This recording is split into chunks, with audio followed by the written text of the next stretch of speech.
Hello everyone, and peace of Christ all of you. Please invite your friends. And today we have a very good news. Before we start laughing at Muhammad and his religion, I have a great news to announce. So let me share with you. I just posted in Patreon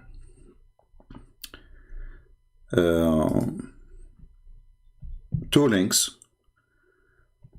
One for Chinese book, my first translated book in Chinese, The Deception of Allah. And I have to say, I'm very thankful for the one who did this job. Extremely thankful.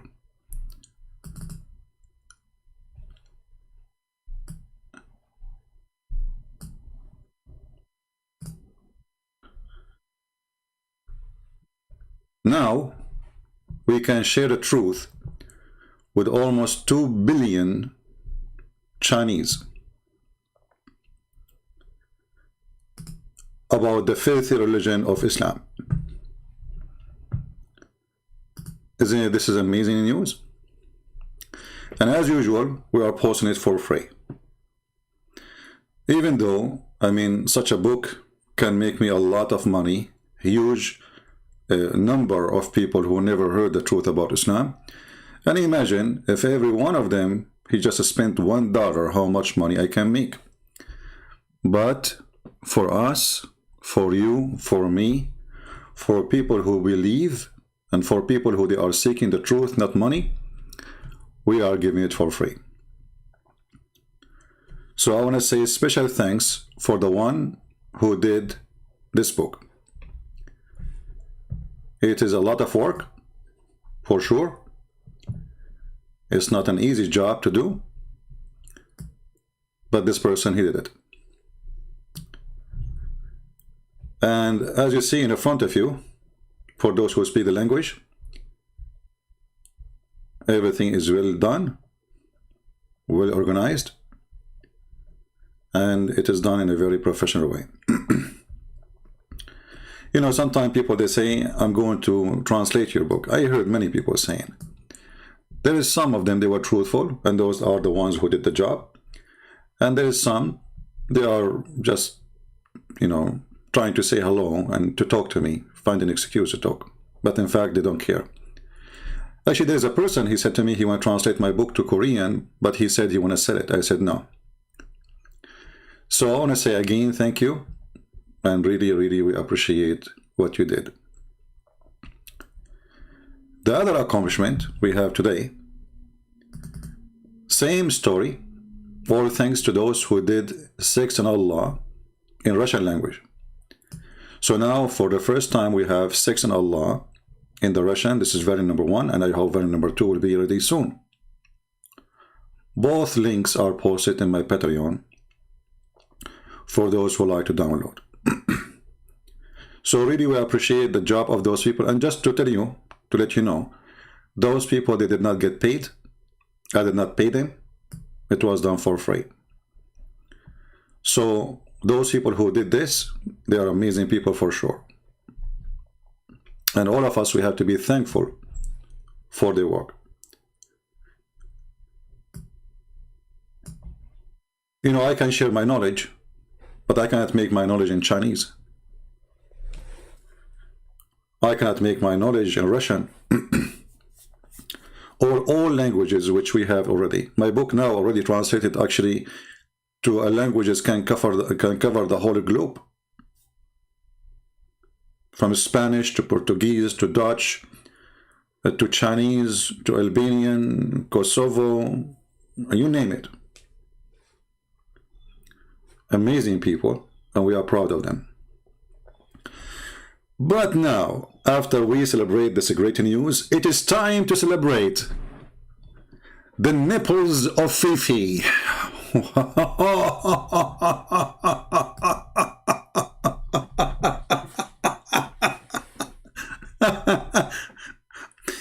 Listen, brothers and sisters. Fifi Hijab, he went to the Chinese embassy and Fifi Hijab decide to show his nipples to the Chinese. Yeah, like what the heck? So Mimi Hijab, he went to the Chinese embassy. He gathered with some Abdul. And this guy, he will not hesitate to find any excuse to show his nipples. This is a proof that he is a mental, stupid kid. A teenage will not do that. Mimi, what happened after that? I heard that the Chinese retreat. I heard that the Chinese ambassador, he have orgasm. What is this, man? Take this ring of flag, you son of Yo, look at the music. Look at this. Abdul, listen. First of all, your chest don't have muscles. All what I see is a fat boy. Like, what does that mean exactly? I mean, a Chinese kid can beat the hell of you. Why you are showing your nipples, son of Muta?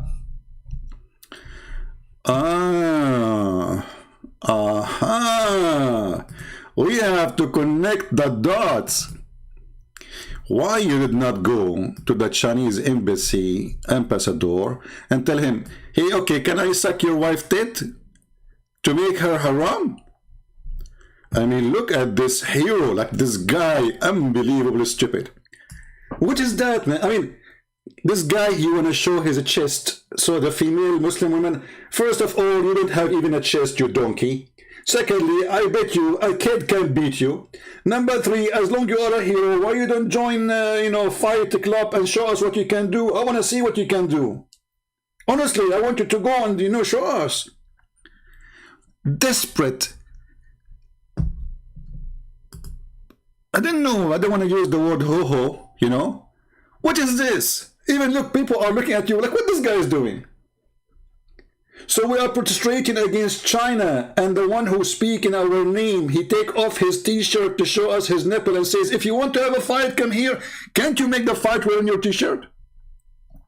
By the way, Muhammad Hijab, is it halal in Islam to show your nipples? Isn't it your prophet? He says, this is striptease, you coward. What kind of a Muslim? He take off his t-shirt showing his nipples. I thought this is haram. We compromise. But this is showing you how stupid. And the guy, he got home and he edited the video and he put like a music like boo, Hercules, above the trees. This guy, he think he's something,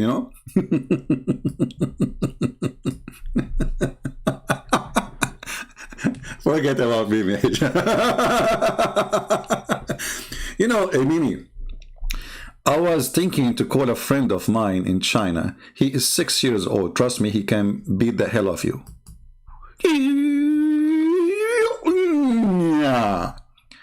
Are you sure you can fight the Chinese, Abdul? I mean, are you sure? Are you?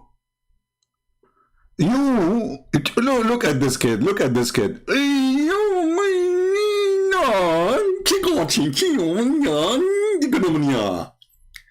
You little tiny creature. Why you're a president in Egypt? So don't do the same. I want to see all the Muslims say the same. All of you potatoes in front of China. So what this shows for? Emirat, they sign agreement with the China, Saudi Arabia, Egypt, Syria, Iraq, Iran, Turkey. Everybody signing agreement and they are kissing their shoes. And you showing us your nipples? May Allah, you know what? I think you did not come from Egypt. I think you come from the Nepalese Valley. What is stupid donkey? I mean, it's mental. Literally, mental illness. Anyway. He liked tits. He loved to show tits. He liked to talk about tits. He is a Mr. Tetaline. Tetaline Hijab. May Allah bless your tits, brother. Man, I mean, you know what? I don't know what is the impact of this on the stock market after you did this. I'm not sure really, but I heard that the stocks of is like increased, you know. What is that? Hey, by the way, Mimi Hijab, the government of England just 2 days ago, like last week, they announced that Hamas are terrorist organization. Why you don't do the same? And why you don't do jihad, you coward? I mean, between you and the Chinese, the embassy, is a few meters. So as long as you are a hero, and you are a mujahid, and you are a Muslim, and you want to challenge the Chinese, here we go, go. You do striptease, this is how you do jihad? What in the hell is that? Hamas is announced as a terrorist organization. Dude Abdul in YouTube will go says, we are supporting Hamas, I challenge them all. Isn't it Hamas your hero? When the guy, what his name? The guy, Mufti Abu Layth, he said something about the stupidity of Hamas. I mean, what's the point of this jihad? You will not win anyway. They go to his house, they broke the door, you know, a bunch of savages, because they knew he would not do anything against them. But if somebody else, for sure, they will not dare to do so. Why you don't do something? Here we go, Hamas is banned. Hamas, the one doing jihad against Israel in where you live, potato. This is not your country. We cannot call England your country. You know that. You are just a potato. And sooner or later, they will deport you. Just wait. And because of that, you don't dare to open your mouth. Because you know that you are a fraud. You know that you are not a true Muslim. You know that you didn't dare to say what you should say. I challenge you to go in public and say, I am a member of Hamas. Do you dare? And, you know, you can take your t-shirt off, you know, and put like the flag of Hamas around your nipples, like Napaline Hamasin, you know, mashallah. Now, we take commercial break. And we go to... And the concept of ahruf and the reality of ahruf and the relationship of the Uthmanic Mus'haf with the ahruf and the preservation of the ahruf. Is it 1? Is it 3? Is it 7? And the relationship of the qira'at to the ahruf. This is a topic that when you're the beginning student of knowledge, you're like, what is all of this going on here? When you go a little bit more, you learn to simply memorize what your teachers say and regurgitate it out. And you don't fully comprehend. When you do a deep dive is when things get very, very awkward and difficult. And this isn't... When you take a deep dive, things get really awkward. And we did some little deep dive. It turned to be that Muhammad never heard of an angel, his name is Jibreel. Because for the last 40 years, Muhammad was watching Mickey Mouse, and he was a pagan. He was a kissing stone worshipper. He never, ever heard of Jibreel. Hey, Jibreel. Who's Jibreel? Jibreel? I never heard of Jibreel. 40 years old, Muhammad. He never heard of Jibreel. I will add this to my actually I will add this to, I will change my entry, you know, I will add the maybe the nipples of Mimi Hijab. This guy is saying Muhammad, he do not know Jibreel, and he was a pagan, and he was not Abrahamic. The whole in the narrative. I mean, we have a collection to make the best video intro. But then the Prophet Muhammad sallallahu alaihi wasallam, Allah put around him those people that will console him, like his wife Khadija. And then when... Yeah, you know, Khadija is a consultant, and she, you know, show her legs and her nipples. I mean, the nipples is a very, you know, authentic in Islam. As you see, Mimi Hijab show his nipples. The Prophet, a man, he kissing down his nipples and go down to his belly button.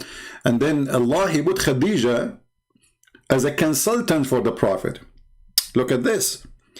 I mean, Khadija, she is a consultant to the Prophet. But Khadija... Oh boy. Hey, Abdul, what was the religion of Khadija? Who was consulted to the Prophet at that time? Tell us. Gabriel started coming more often. He told him, I'm Gabriel, I'm bringing the message to you. And then he'll bring news to him of the past about like what happened with Joseph and Moses, things that he wouldn't have known. Because, you know, he couldn't read or write, right? He told him things nobody knows, you know, like nobody knows. Muhammad just lived between the Jews, you know, for many years. But Jibreel was telling him. Yeah, we can prove that easy, that Jibreel was telling him. Yeah. Yeah, and then like amazing, miraculous things like linguistic miracles that the Arab poets couldn't Yeah, linguistic miracle, like, you know, you can eat in the house of your father and your brother and your sister and your mother and the neighbor, and you have a key. Yeah. respond to. So That's cool. that's So cool. Did he, know, I like this guy when he said to him, that's cool. He's getting his cold water to throw at him. he didn't know it was Gabriel. The angel didn't tell him it was Gabriel. He did. Oh, that's cool. So he did not know that this is Gabriel, right? No, he did. How? Sure. Any later? No, even at that time, right? But I mean, again, he doesn't know who Gabriel is, right? Because he didn't come from an Abrahamic faith. He do not know who is Gabriel is. So today we will open our Skype and we want Muslims to call us and tell us how in the world Muhammad at the age of 40 years old, he is not Abrahamic. So you Muslims, all of you lie to us, and he do not know who is Gabriel.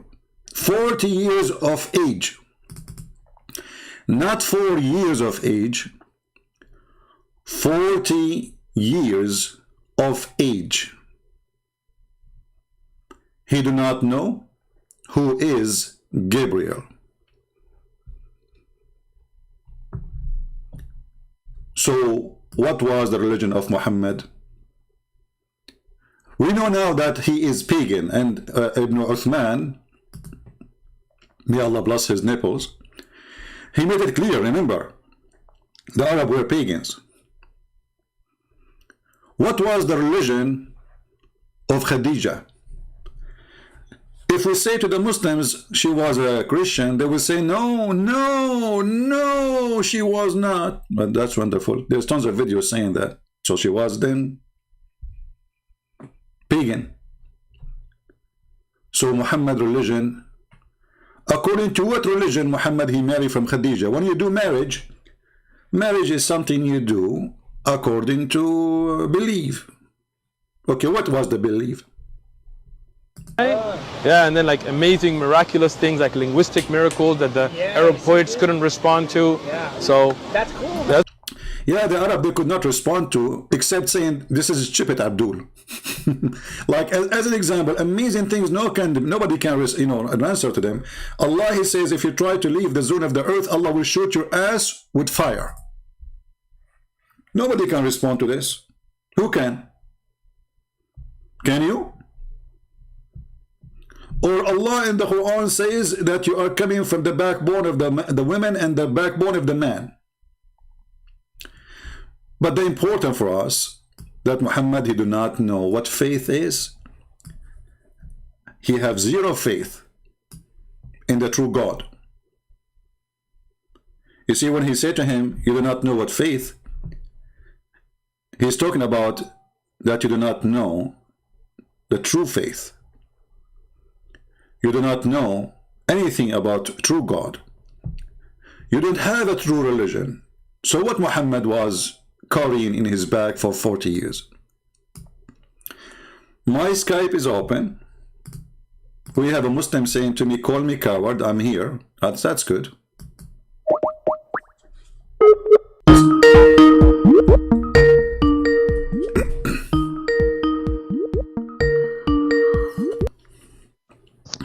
Hello? Hello. Yes, my friend, you are live on air and you said, call me coward. Don't you have anything better to do? No, I don't have anything. I don't, my favorite thing, let me tell you what I do. I watch Muslim videos because, they show their nipples, and as you say, do you have better things to do? What do you think about your brother Mimi Hijab showing his nipples in the front of the embassy? Is it halal for a Muslim to walk topless in the street in front of women and children and men? I think he was emotional. Ah, so you Muslim, when you get emotional, you take off your clothes? Why aren't you speaking about what is going on with Muslims in China? Muslims in China? We are talking about Muslims in China. So now, what's going on with China? So you take your clothes off if you get emotional? Are you emotional now? I'm not saying that's right. but I'm Oh, saying so he was, you are saying that maybe hijab is wrong? he shouldn't have taken off Why clothes, he should not? Why he should not? Tell us. Give us the answer. because there could be women, so he should hide himself from women. Okay, well, don't he knew that there is women around? Don't, is it obvious? This guy is even recording in YouTube, which means now millions will see it, and he is posting it in his channel. So not only he did it in the street, he have cameras, his own cameras, and he have his own potatoes recording him. So now all your Muslim, did your wife she see the nipples of Mimi Hijab? Did you share the video with her? I'm saying, Are you honestly, are you going to share the video of Mimi Hijab showing his nipples with your wife? why would I do that? Like, what kind of thinking you have? Which I'm telling you, asking you, this guy is doing jihad for Allah. So why you want to share the video with everybody? What's wrong with you? The guy, he did it for the sake of Allah to defend the Chinese Muslims, right? Okay, the Uyghur. Now he after he took off his. Do you know what happened in China after he did?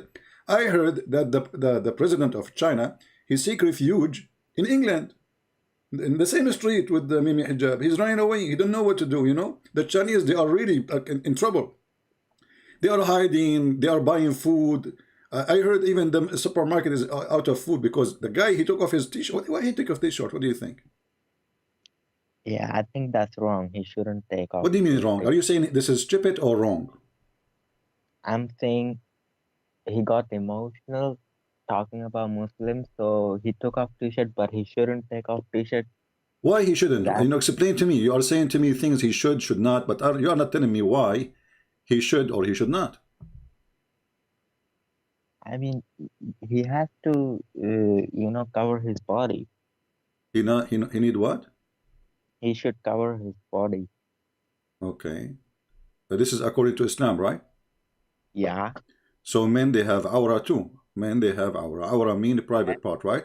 And this is part of it. He should not show, correct? Yes, exactly. Exactly. So Mimi Hijab is not being a Muslim. He's not being a good representative, I would say. So are you saying he was a bad representative of Islam? No, I'm saying that what he's saying is very good, but the thing he did, I don't like that of taking off his t-shirt. But they say the things he's saying is good, but what he's saying is connected with what he's doing. What he's saying is connected with, yeah, he said take a fight and he took off his t-shirt. Take a fight, so he is doing it as part of the sentence. But he could fight while having clothes on. Okay, and did he fight anyway? I mean, what is the point of this stupid thing? The embassy is next door. He is in front of the embassy. He did not even knock at the door. He did not even dare to touch the door. So what kind of a fight you are picking when you are a coward? You don't dare even to touch the door of the one you call them enemies. If it's a peaceful protest, then there's no point to take off your t-shirt and say, come on, fight me. Correct? And now, after he took the t-shirt to fight him, how many girls from the Chinese embassy came out to like at least to sign in his chest? Do you think he should collect signature of Muslims in his chest to support the Uyghur? No. Why no? In his back, in his ass. By the way, why he did not take off his trouser? I mean, what is the difference between the top and the bottom? I mean, shouldn't you do like the fighters? They take off everything. I mean, fighters in the stage, they wear like a panty. So why he took only the top? What's happened with the rest? Do you think he have something wrong there? Like when the Jews accuse Musa that he have hernia? Look, what look? I mean, you Muslims, you bring us a shameful people to present Islam. What is this? Topless? Did you go topless before in the street? I never ever did that. Why you will never do that? Are you saying you are an honorable person? You are a decent man? No, that's not what I'm saying. I know I shouldn't do that. Why you shouldn't? Why you shouldn't? You keep saying I should not do that. I mean, what? I'm not gonna tempt other women. You will not tempt other women? You think Muslim women are tempted by this the chicken chest? I mean, this guy, he don't have muscles. This guy, he have not, and not only that. Look, he shaved the hair around his breast. Have you ever heard of a Middle Eastern man shaving his chest? I never heard of one. You see, look at the beard. Look how thick the beard in his face. which means he should have tons of hairs in his chest. This guy, he is shaving it, even is shown in the picture. What kind of a man he shave his chest? Why he wanna shave his chest, do you know?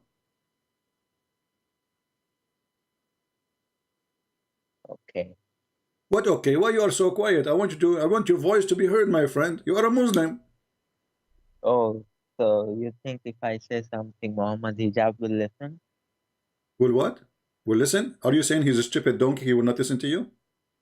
No, that's not what I'm saying. Well, you just said, I'm do you think if I say something he will listen? No, I'm saying if I give brother Hijab any advice, you think he will listen to your videos? You know, but the Muslim, they will say, because now many Muslims, they will start doing the same. I will not be surprised if tomorrow we find like 20 Muslim females going in front of the Chinese embassies taking off their top. Because if men can No, do it, why not? If it's haram for man and the man he do it, and Muslim don't get upset. Why Muslim women they will not do it? he, Is showing they are is showing Muslim women, if they show their breast, is it haram or forbidden? course haram. So why your prophet he ordered a Muslim woman to give her breast to a stranger? And there is a verse in the Quran, eaten by the goat. It says that there is 10 times breastfeeding for adult. And here we go. This is Mimi Hijab was going around asking Muslim females to suck their tits. Have you ever practiced the tits, sucking for adult? Look, I think he needs some advice, Muhammad Hijab. What do you mean? Are you saying he's gone out of his mind? Is stupid? Well, you didn't say things clearly. Come on. Don't put words in my mouth. Where I should put it? I'm saying Okay, you know what? he's doing is What's wrong great. what is wrong with this religion? Each time something they say I put words in my mouth. So Muhammad he speak for shaitan. It says that shaitan he throw words in his mouth. They blame everybody for what they do. So it is you said that I think you said I didn't say that. you said he needs some advice, which means he is doing stupid Yeah. things. You said he should not do that. You know. Okay, is that extreme stupid or this is extreme wise to show and take off your clothes in front of men and women and children? I think what he did is not right. He should repent to God, and He should repent to God. Okay, yes, he should remove that video. he should remove that video. So are you Yeah. saying now he's committing big sin by doing that? Because you just said he should repent to God. He should repent. I mean, even if somebody does small sin, he should repent. Is You this know, is this like one is a small thing? this is since he did it publicly, I would say it's not small. It's not small. So what? So this is a big sin. Like taking off his t-shirt. I know he didn't intentionally No, my friend, do he it. did it intentionally because this speech is written. He knew what he is doing. He is not a kid, and he was waiting for the moment to take off his clothes because this guy he did it many times before. This is not the first time. Anytime, because he is there just to take off his t-shirt. This guy he think he is a hero or something. This guy is obsessed. He trying to show he love to show off. And as you see, he don't have muscles. He don't have. I don't see muscles there. I see all what I see a fat boy. Where is I mean, why you are taking off your t-shirt and why you are shaving your chest? Why somebody he is so hairy in the face? He have zero hair in his body. Obviously, he prepare himself. He spend the night before he go, shaving his chest and maybe his private part, because it's a short time. Now you said he have to repent and he have to remove his video. Okay, but as you see here, the Muslims, I did not see one Muslim. Why I did not see one Muslim here saying shame on you to show your chest? Look at the comment in his page. Actually, there's a Muslim calling him Habibi. Look like this guy Saleh family, him and his family, they are watching, and he says he brought us to tears, Habibi. Habibi. What he said, what he stood for was right, but he got very emotional to the point he took off his t-shirt. That's wrong. You cannot do that. All right. Like look, like a Sahabi, he killed a person even though he was saying the kalma. The kalma. He thought he was lying. But so my Prophet said, did you look at his heart that he was lying? Mm. My Prophet condemned that, and my Prophet told to him, what will you do when he will rise on the day of judgment and he will be saying La ilaha illallah? What you will do? Mm. So you just admitted that the Muslims were forcing people to convert to Islam. If you say the No. Shahada, yeah, because if you say Shahada, don't kill him. You saw what you said. If you say Shahada, don't kill him. If you don't say Shahada, kill him. In the war. What in the war? Still, you are forcing people to convert to Islam. In war, in what war? Who cares? All of Islam is a war. And now Muhammad Hijab is going in war, as you see. Like, you know, the Chinese now, I heard that the Chinese, they release every single Christian prisoner because of Mimi Hijab. They did not release the Muslims because they are so intimidated, you know. Like, they went to the jail and they opened the door by mistake because they are so nervous. Like, Muhammad Hijab took off his t-shirt. Like, what the heck? And now, I mean, they don't know what to do. And the president, he told them to buy food from the supermarket because Mimi Hijab is coming, especially with his 2 nipples. If he have 1 nipple, they will not be afraid, by the way. But he shows 2. And when Muhammad Hijab, he showed 2 nipples, that means things the moon will split asunder. So You see, we ask the Muslims, what is the point of this stupid behavior? You do jihad? No. You are a coward? Yes. You go in the street, make a topless speech. What you did exactly? All Islamic government, they are buying weapon from China. Name one. They don't. All Islamic countries, starting from the King of Saudi, they just went just a few months ago. The Prince of Emirat, the Crown Prince of Saudi Arabia. I mean, all of them. The Prince of Qatar, all of them, they are kissing the ass of the Chinese. So why the Muslim leaders are kissing the ass of the Chinese and Mimi Hijab showing his nipples? Mimi Hijab, you have a market. The market is in the internet. He's a hero in the internet. you know what Chinese are planning to do? What they are? Tell me. You know everything. The China, they are planning to send people on Mars too. They are doing what? They are planning to send human beings on Mars. Man, you said a human being, right? Yeah. Thank God that's not included in Mimi Hijab then. So in the next 10 to 15 years, like, the world will change a lot. I know. So the Chinese will rule you, Muslims. The Chinese are coming. What you can do about it? So you show your nipples. You don't show your nipples. Who care? I mean, who is this just stupid idiot showing his nipple to the Chinese? And the Chinese now, you know what? I heard the Chinese, they will not eat noodles no more. They will eat Mumi Hijab nipples. Why are you making fun of him? Just if you have a Twitter, you can just tag him and tell him if you're. Here we go. I'm live. I am live, my friend. This is what I do here. I'm live, you know. And this guy is an idiot. He told Muslims he wanted to debate Christian Prince. He did not dare. He hung up on me. He ran away like a potato. And you know, he's a show-off boy. He is just a little boy. He don't know what to do. He's just looking for opportunity. You can tell. Listen, be honest with me. Can't you tell that he is just looking for opportunity to show off? No, he tries to talk to people. Like, he talked to Jordan Peterson. He talked to Jordan Peterson? He talked to him in person? I mean, he did talk online. Obviously, COVID is going okay, on. I talked. Then this is the case. I talked with Allah too, because I talk about Allah every day. Does that mean I talk to Allah? I mean, this is silly. Okay, but you remind me something. Here we go. Mimi Hijab, just a few weeks ago, maybe 2 weeks ago, he have interview with someone. He is anti-Christianity. Supposedly he is a scholar. He invited him, and his name is Bart Ehrman. And look what happened. No, listen. I want you to see what happened, so we can die laughing together. Jesus Christ. There's a lot of interest, I think, from the Muslim community, and many Muslims feel that your conclusions, your historical conclusions of who Jesus Christ is more commensurate with the Muslim idea than it is with the Christian one. I wouldn't say that they line up well with the Muslim view. He told this guy that Christianity and Islam, they line up together. He said, no, I don't think they line up well. And then he told him, he said to him, and I believe that Jesus was crucified and he was buried. I really do think Jesus was crucified and then he really was dead and buried. I didn't watch it. I cannot hear it.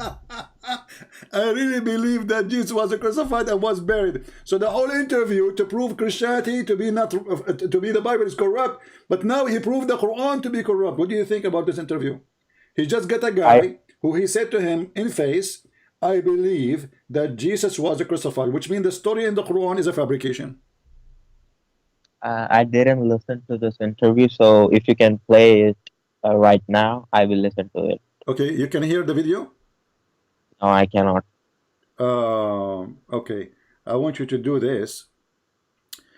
Mute me in Skype for like 3 minutes, you know, Okay. and listen to me from YouTube so you can see the screen, you know, because if I play it, somehow I need to change this. Let me see if I can change the speakers setting so you can hear it from here. Hold on. Let's see how we change the audio. Okay, I will change the. I will play the audio now, and you tell me if you can hear it, you know, from your side. And many Muslims feel that your conclusions, your historical conclusions of who Jesus Christ is more commensurate with the Muslim idea than it is with the Christian one. I wouldn't say that they line up well with the Muslim view. I really do think Jesus. No, did you hear it now without playing on YouTube? Did you hear it? No? Let me try again. Hold on. Commensurate with the Muslim idea than it is with what about now? the Christian one. I wouldn't say that they. No? Okay, let me try something else. Hold on.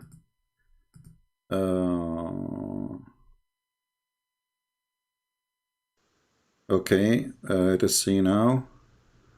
But we do it here. My voice go very bad. Hold on. Okay, let us see now here. They line up well with the Muslim view. I really do think Jesus was crucified, and that he really was. Huh? Do you hear it now? Dead and buried. Hello? But I don't hear him no more now.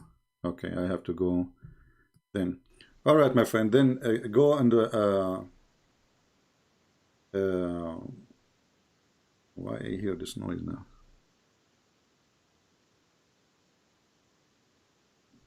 Do you hear me, my friend? Hello? Yeah. Okay. Mute me here. You know what? Call me after 3 minutes. Okay. All right. That's the best way, I think. So look what happened. The poo-poo of Mimi Hijab.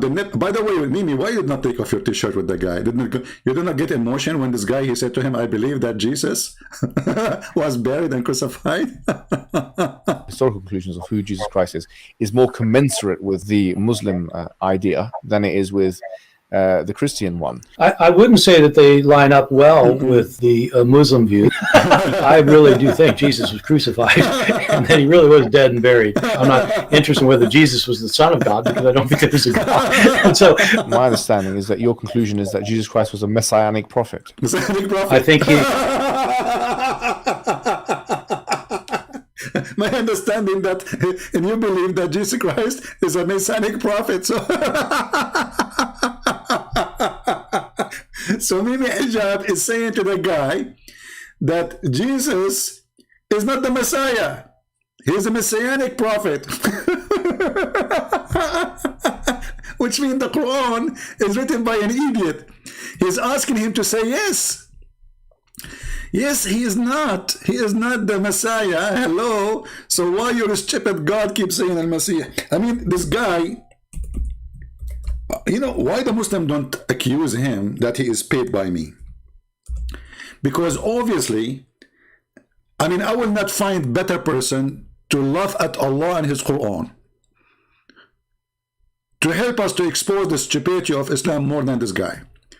All those verses in the Quran saying that Isa is the Messiah, Isa is the Messiah, Isa is the Messiah, and Mimi Hijab is asking the guy to agree that, do you believe that he is a messianic prophet, which means he is not the Messiah, he is a person coming to bring good news about the Messiah.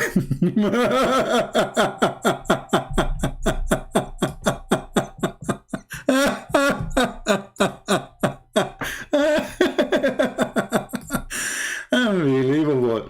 Okay, I'll do more. Oh boy. What else? What else? He thought that he was a son of God in the sense that he was specially chosen. So he thought, did you see the guy? The guy you asked him as a scholar, according to you, he said that Jesus, he thought, which means he taught. It's not the Christian, they say that the Messiah is the Son of God. It was Jesus, let me play it for you again, in the front of your head, and you are shaking your head like a potato. You are shaking your head like a mule because you just admitted that the Christian did not change the Bible. You coward, you stupid, you potato, you nipples, Nepalene, cocaine, morphine. What kind of drugs you are taking? I think he thought that he was a son of God in the sense that he was specially chosen by God. I think Jesus really did think he was going to be the Messiah, the future king of Israel. I mean, that is, after all, why they crucified him.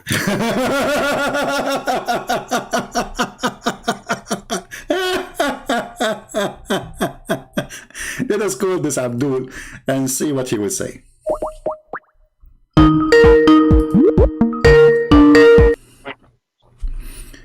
So did you watch it? Yeah. Yeah, mute YouTube. So what do you think about the interview this guy he do? I mean, this guy is helping us big deal to expose the stupidity of Islam. What do you think? I mean, according to what you have shown me so far, the other guy who Muhammad Hijab had on, he wasn't agreeing at all. Like, he was saying Jesus died, he was crucified. He obviously didn't agree at all with the Quran. And according to what you showed me, Muhammad Hijab didn't tell him anything. Exactly, and he was sitting like a potato. And not only that, Muhammad Hijab, no, we have to admit, Muhammad Hijab, he tried to put the Quran in the middle. So he said to him that the Quran is preserved, not like the Bible, because there's no contradiction. The guy, he said to him, I have a Yellow Pages book and have no contradiction. It's preserved. Historically right. You know, I think that all of these gospel authors, I think all of them think that in some sense maybe. Jesus is God. He should have shown the verse about Allah lifting Jesus up. He didn't say what? Maybe Muhammad Hijab should have shown that person other verses about Jesus, you know. My friend, when you invite somebody and you say that he is a scholar, that means you admit his value of answers, correct? Yeah. Okay, so the person we invite to tell us his answers in interview run by a Muslim channel, and a guy, he always show his tits. If we don't agree with him, we will not have him with us. What is the point of this interview? If the point is to prove that the Bible is changed, with the guy, he destroyed the Quran before he say anything about the Bible, because he just said Jesus was crucified. Jesus, he taught that he was the Messiah and he is the Son of God, and this is what he believed in. He said, and yes, he was buried, and he debunked even when Mimi Hijabi says the Quran was not changed because there's no contradiction. He said to him, even my Yellow Pages have no contradiction. So he insulted the Quran in front of his face. Yeah. Then why did he just shut up like a coward? Exactly. So when I say to you, you see the guy, he is comparing the Quran to Yellow Pages. Look, if I was talking to this scholar, Yeah. if I shut up, What you will do? You will show your it's nipples? no.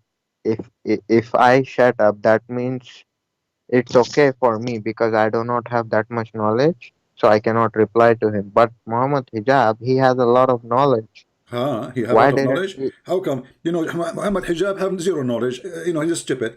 If you remember when he was talking to David Wood, he says, your God, Allah have hands, he have foot. He said to him, who said so? But all of us, we knew that this is what the Muslim believe. This is what Muhammad said. Allah said so. Allah in the Quran said so. I think in Bukhari, it's written like Allah has two hands, right? No, my friend, even in the Quran, بين يديه, you know, the Jews, they said that the hand of Allah are like chained. Yeah, so he said both his hands are not. The Quran is so clear. And even there is tons of hadith from your prophet, as you said, explaining those things, that Allah have a shin, Allah have a foot, Allah have 5 fingers, Allah have 2 hands, Allah have 2 eyes. So when this guy, and the Muslim, they say that he won the debate, right? But in fact, he was insulting his God. He was making fun of his God. That's why the guy, he hated me, because after he finished the debate, this was a priceless opportunity for me to make a barbecue of Islam. You know me, how much I love Islam. So when he finished the debate, I said, man, this is gold. I said to myself, this is a mine of gold. Like, let us dig in this interview, this video, and let us laugh as we are doing now. I mean, those guys, they do poo-poo. Let me ask you, what do you think about what Sheikh Uthman, he said about that Muhammad was a pagan and he never been Abrahamic? Listen to this. You want to hang up and listen, or did you hear it or not yet? About what? He said that Muhammad is not Abrahamic. He was from the pagan, the Arab were pagan. He was not Abrahamic, and he never knew Gabriel. Did you hear the video or not?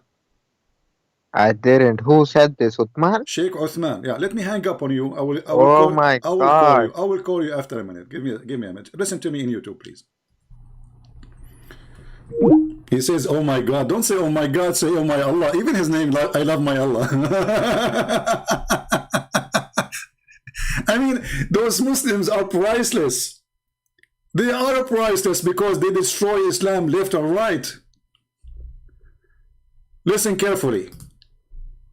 Moses, things that he wouldn't have known, because he couldn't read or write, right? Yeah, and then like amazing, miraculous things like linguistic miracles that the Arab poets couldn't respond to. Nobody can respond. So that's cool. That's cool. He didn't know it was Gabriel. The angel didn't tell him it was Gabriel. He did. Sure. He did. No, even at that time, right? But even at that time, he did. Show us the reference. Even at that time, he did. But I mean, again, he doesn't know who Gabriel is, right? He did not know what Gabriel is, right? He did not know. Remember, he did not know what Gabriel is. 40 years old Muhammad was living in Arabia. He did not know what is Gabriel. Because he didn't come from an Abrahamic faith. He did not come from Abrahamic faith. But I mean, again, he doesn't know who Gabriel is, right? Because he didn't come from an Abrahamic faith. Okay, here we go. Let us call I love Allah again.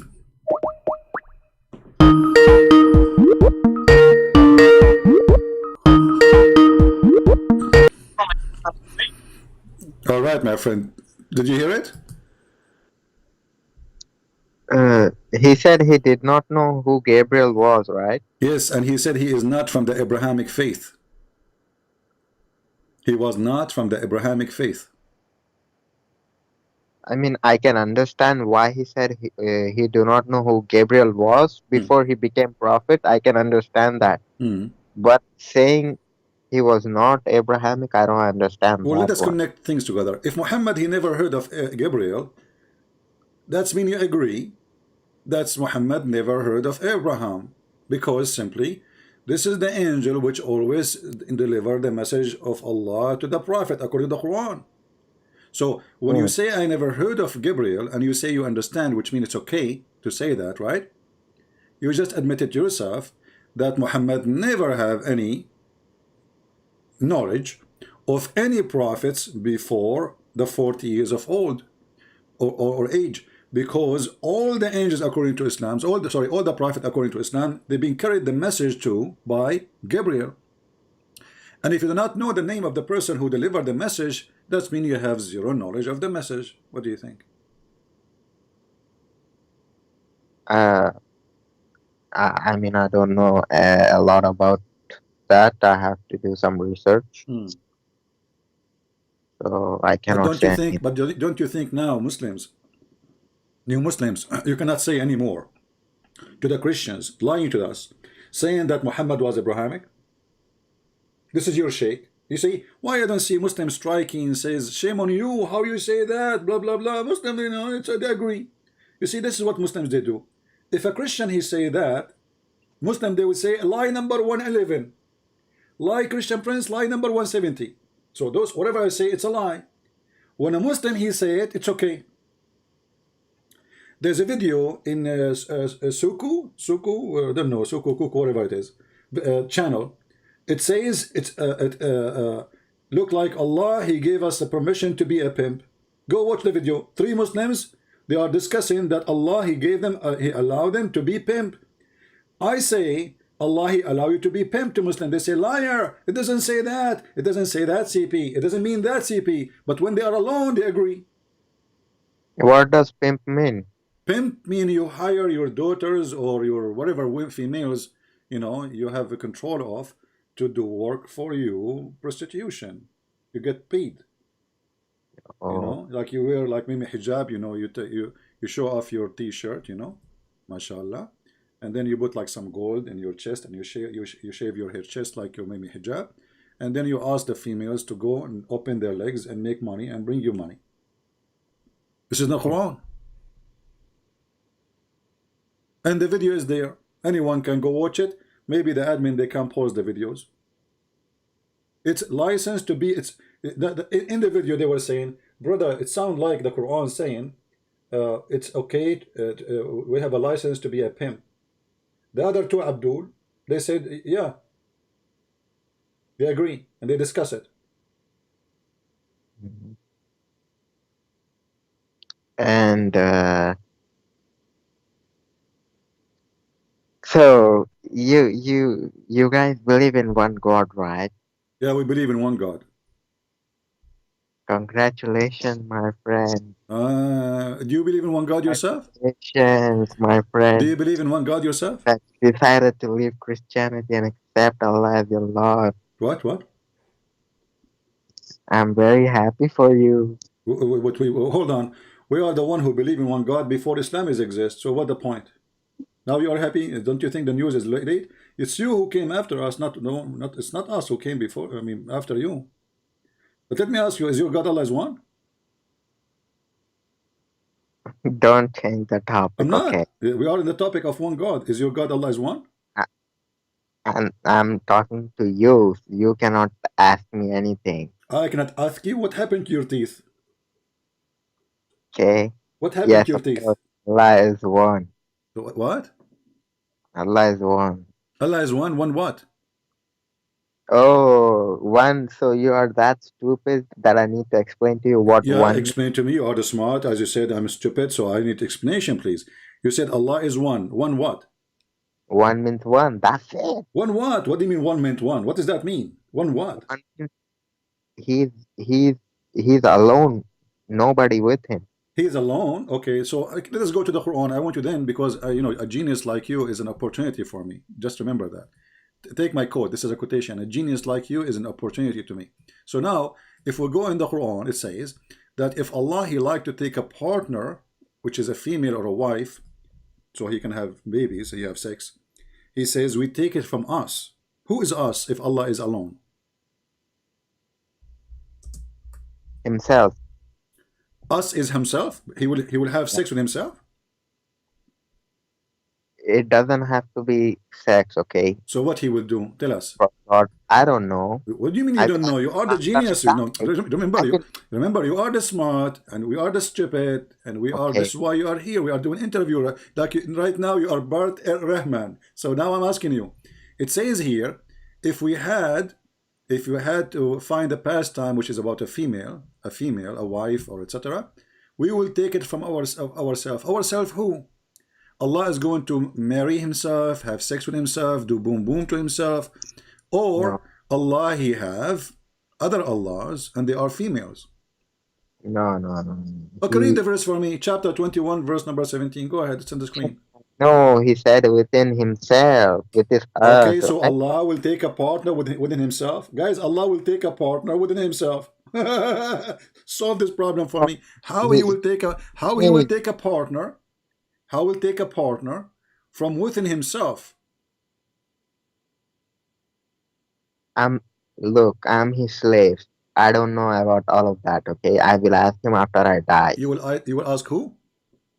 I will ask Allah after I die and meet Him. You lost your teeth already, and you are waiting to die. Okay, die, and can you do it now? Die, and you need to see what Allah will say. I mean, what kind of religion The Muslim, they cannot answer it when they are alive. They say to us, we will answer you after we die. No, I didn't say I will answer you. I said I will ask Allah about it. Exactly, but that's meaning you cannot answer us. That's I will ask Allah about Yeah. it when I die. So, Um, my friend, okay. is that the answer of all the Muslims? They say to Christian Prince, we will answer you after we die. No, no, no. Knowledgeable Muslims, you know, you should talk to them.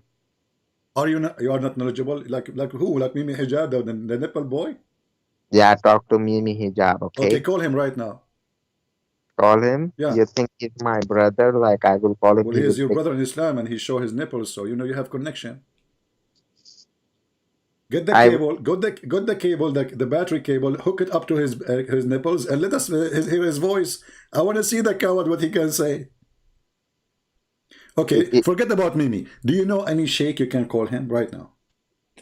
No, I don't A have real any. sheikh, not a boy from YouTube. Why you don't know? I mean, who is going to believe you really that you have a zero knowledge of any man? Don't you go to the mosque? Yes. Okay, the mosque don't have an imam. I mean, Imam just knows how to say surahs and stuff. He's not knowledgeable when it comes to debates. Okay. So do you know anyone he can answer me? So why you are calling me then? Yes, Why I you are calling me? Like, is it like you want me to play a song for you? Why you are calling me? I'm If calling. you know nothing, so we ask you a simple question about Islam. How Allah will take a wife from us if He is one person? How That's Allah not will a take? simple question. What is the question was? That's not a simple question. Like that That's is a not a very simple. complex question. So are you saying that you Muslim do not know the nature of your God? God is one, No. but in himself, like you can ask to knowledgeable people about that. I don't Okay, want to but you say see, anything wrong. so you are saying to me, we Muslims, we have no idea what Islam is about. So you are a Muslim, you are a grown man, you have kids, you have Not you have grown 4 man. wives. May Allah bless them and give you more babies. You And are putting all of the words in my mouth. I okay, don't have a wife. I'm single. I'm not an adult. Okay. because you are not showing your nipples, you just do what Mimi Hijab you do. Show your nipples. The Muslim women, they will see how beautiful your chest is, and even Muslim guys, by the way, they will like it. By the way, is it true that your prophet, he promised you in heaven that you will have sex with men? So, oh, sex with men? Uh-huh. I don't know that. Well, isn't it he said that in heaven there's a market? Yes, I know about that market. Like we can buy clothes and stuff, I think. No, he says there's only in this market there's only magazine. Show me what you're talking about. I don't know. Okay, let us see. Let us show you. By the way, if you have a friends, they speak Chinese, we have my book translated into Chinese for free, and Sex and Allah in Russian. If you know anyone, what is your language? Original language? My Urdu. Oh, okay, Urdu. Soon we will have it in Urdu then. في الجنة للسوق.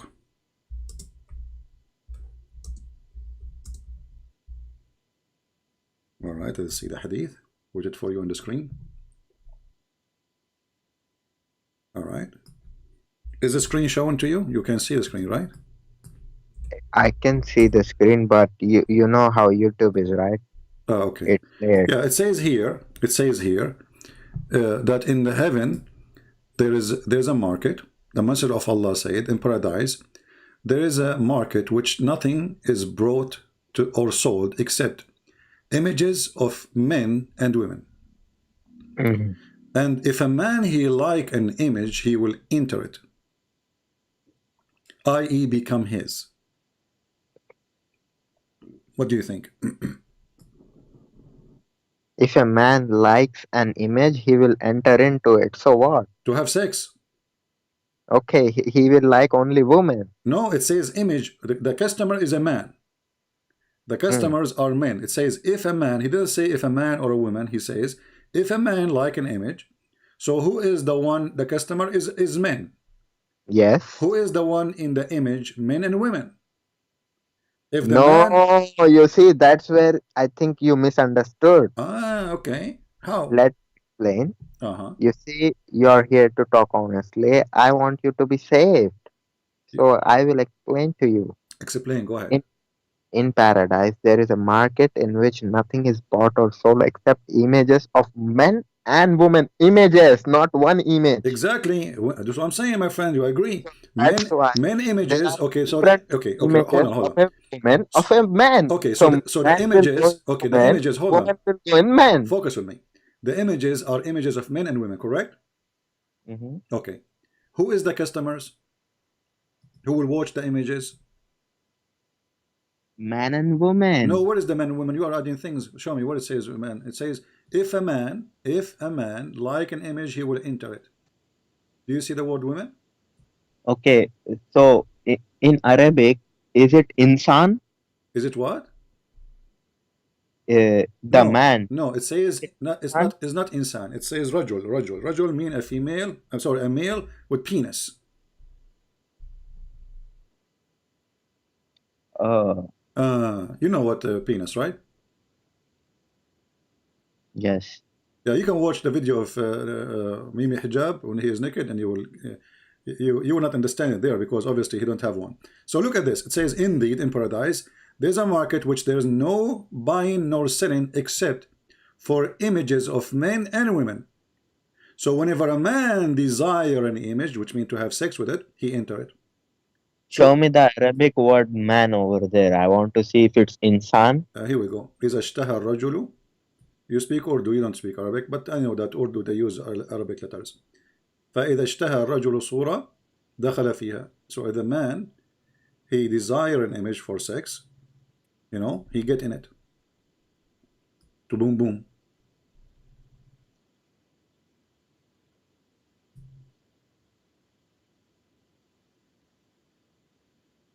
What say you? You like? Be honest with me. Do you like men? I don't. Why? What do you mean you don't? So why you watch Mimi hijab videos? Oh my God, are you that like? What is wrong with your health? I don't know what's wrong with you Muslims. Why a Muslim man he go in the street? You know, did Mimi hijab he heard in the news that there's a female lesbian? They took off their top to put straight. Is he a lesbian? Why he's taking off his top? I already explained to you. He got very emotional. Okay. Why you don't get emotional right now? Okay, get emotional. Go ahead. Why would I get emotional? Well, I just showed you can have sex with men. Aren't you emotional now? If that would not move you, what will move you then?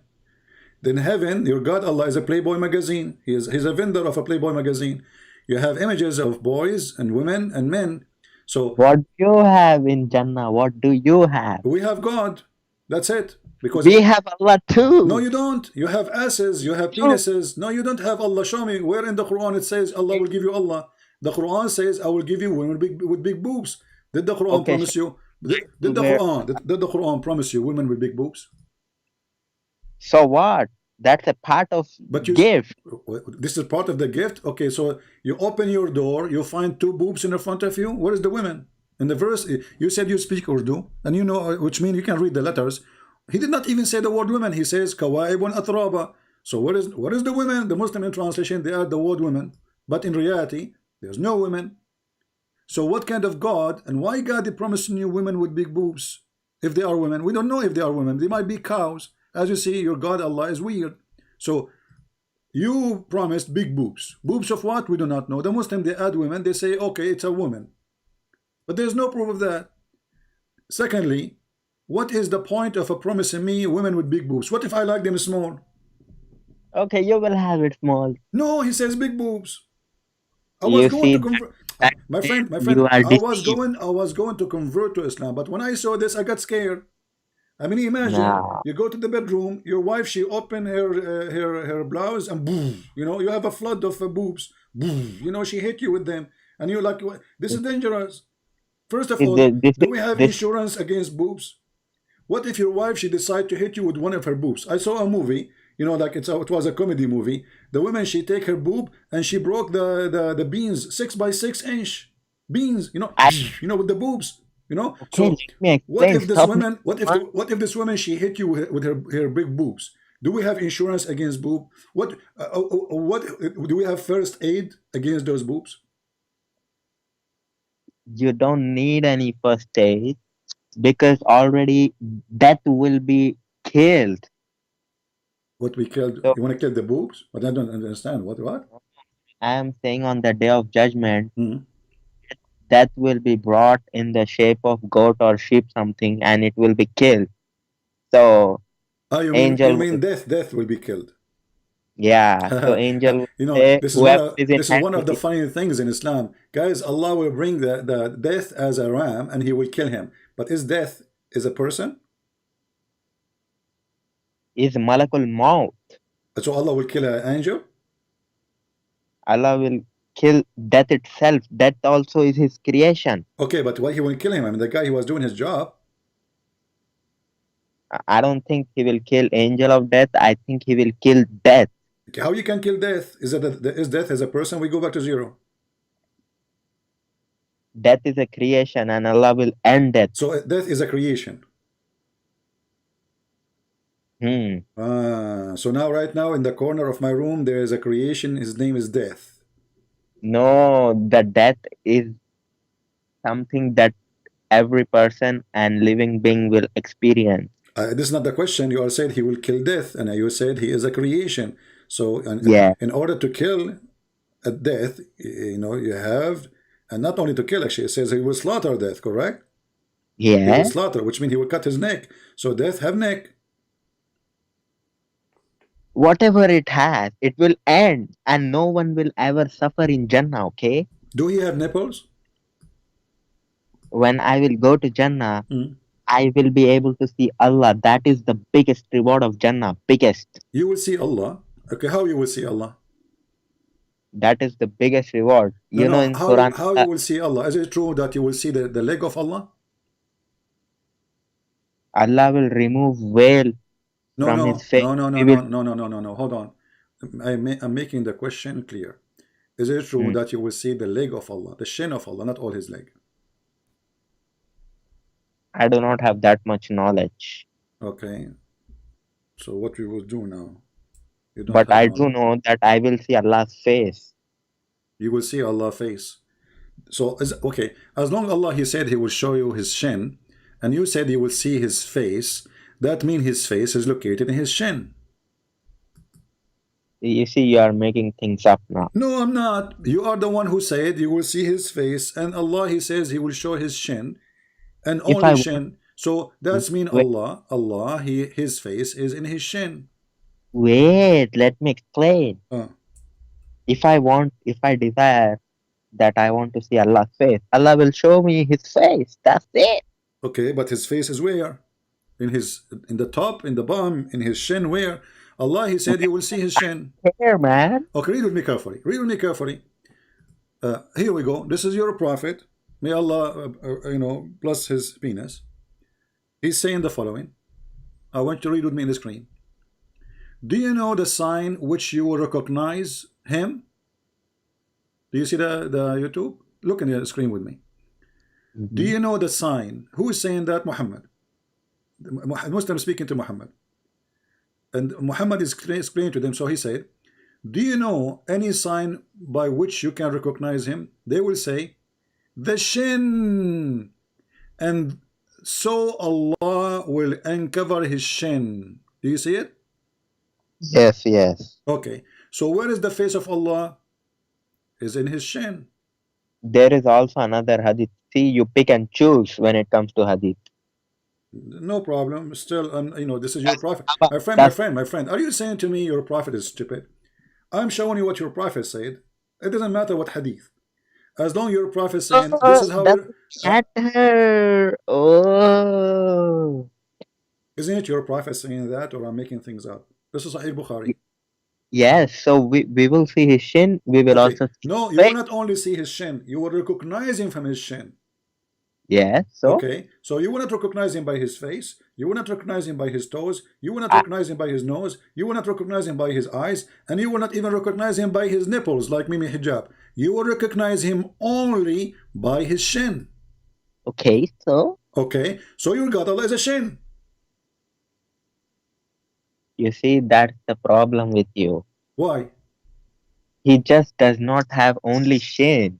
What he have? What else? We will recognize him with shin. Okay, you said he did not have only shin. What he have? Whatever he might have. No, I no, don't no. You want. tell me. Don't tell me whatever. I mean, what's wrong with Muslims? You said he don't only have shin. So what he have? That's mean you are sure that he have more additional parts. So what else he have besides shin? Whatever in the hadith it talked about. Don't tell me whatever. Name things. You are the Muslim. I am the Christian. I'm learning from you. You are a scholar. You know, and soon Mimi Hijab will interview you, and then he will get emotional, and then he will take off his pant. So, how many parts beside the shin Allah he have?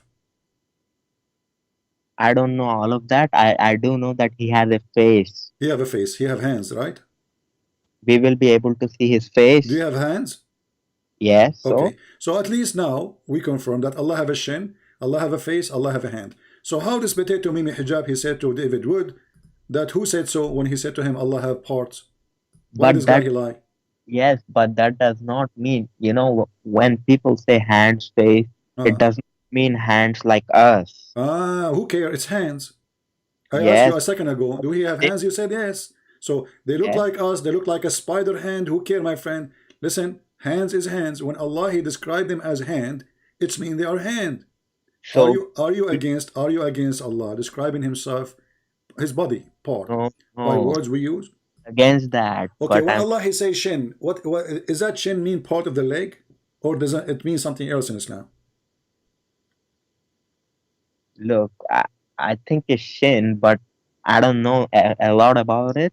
But let's talk about something I want to You know talk what? about. I think I am Allah because last time I went to the beach, not beach actually, a swimming pool. The guy in swimming pool, the security, he said, "Sir, Claiming to be divine. you cannot swim wearing all your clothes because you know I'm very hairy. You know this is why you know the word hairy is coming from us Arab, hairy butter, coming from the Arab. We are very hairy. So he said you cannot swim with your clothes. I said, you idiot. This is my shin and it's covered by hair. So do you think my shin is different from others? That's mean I am Allah. So who care about Allah's shin is different from others? Okay, he has it. So what? Okay, so Allah is a physical being. Oh, so that's where you wanted to go. Are you shaking your head? Be honest with me. Are you shaking your head now? It sounds like I'm watching an Indian movie now. Are you going to bring me like 10,000 girls dancing in the middle of the movie? Yeah, Allah is a physical being because when you agree that Allah have hands, Allah have shin, Allah have a face, that means he's a physical being. Wait, let me tell you something. Tell me something.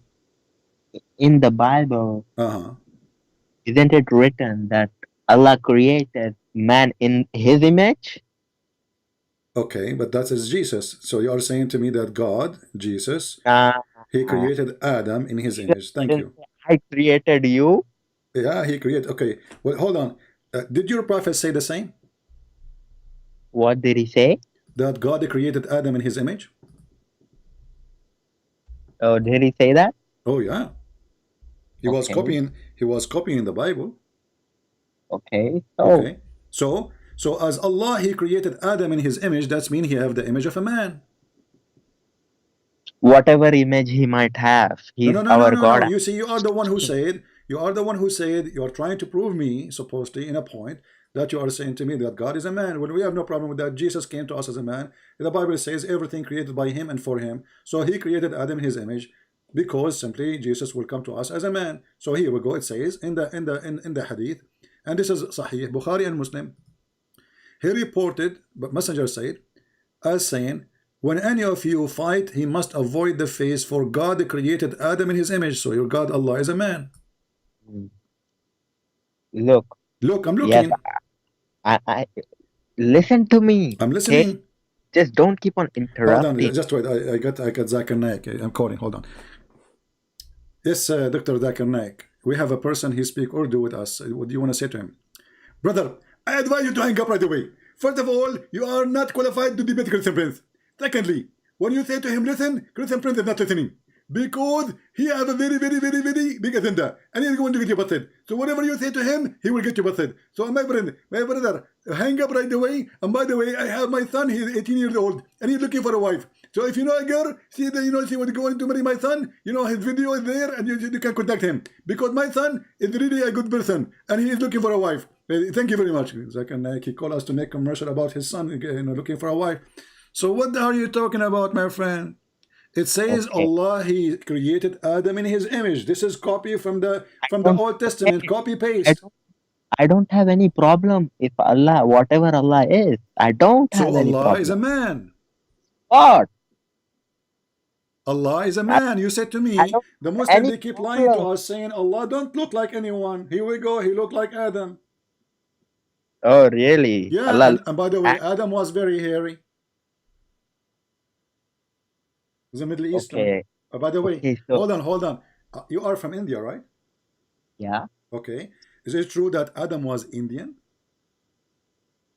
Who said that? Adam You're a prophet. was, You're a prophet. He said that. He said when Allah, He sent Adam, He sent him down to Sri Lanka. yeah, Sri Lanka was in India? Yes, Sri Lanka is always part of India. Don't you know that? I didn't know that. Yeah, well, you don't go into school. Now they are different country, but always they are part of India. So now, are you saying to me that your God Allah is bad in geography? He thought Sri Lanka is India? Is that picture true? Do you think, where the people, they have a picture of a man's legs fingerprints? Yeah, this It's is like, Adam. Yeah, exactly. According to you Muslims, this is a Buddha temple, by the way. And this is telling us that Muslims and Buddhas, they share a lot. And Hindus. I am saying, do you Islam believe is that? Islam is a Hindu religion. Islam is a branch of Hinduism. This is why you have the black stone and you kiss it. This is a vagina stone. So So you are telling me Jesus is now a black stone kisser? he did not.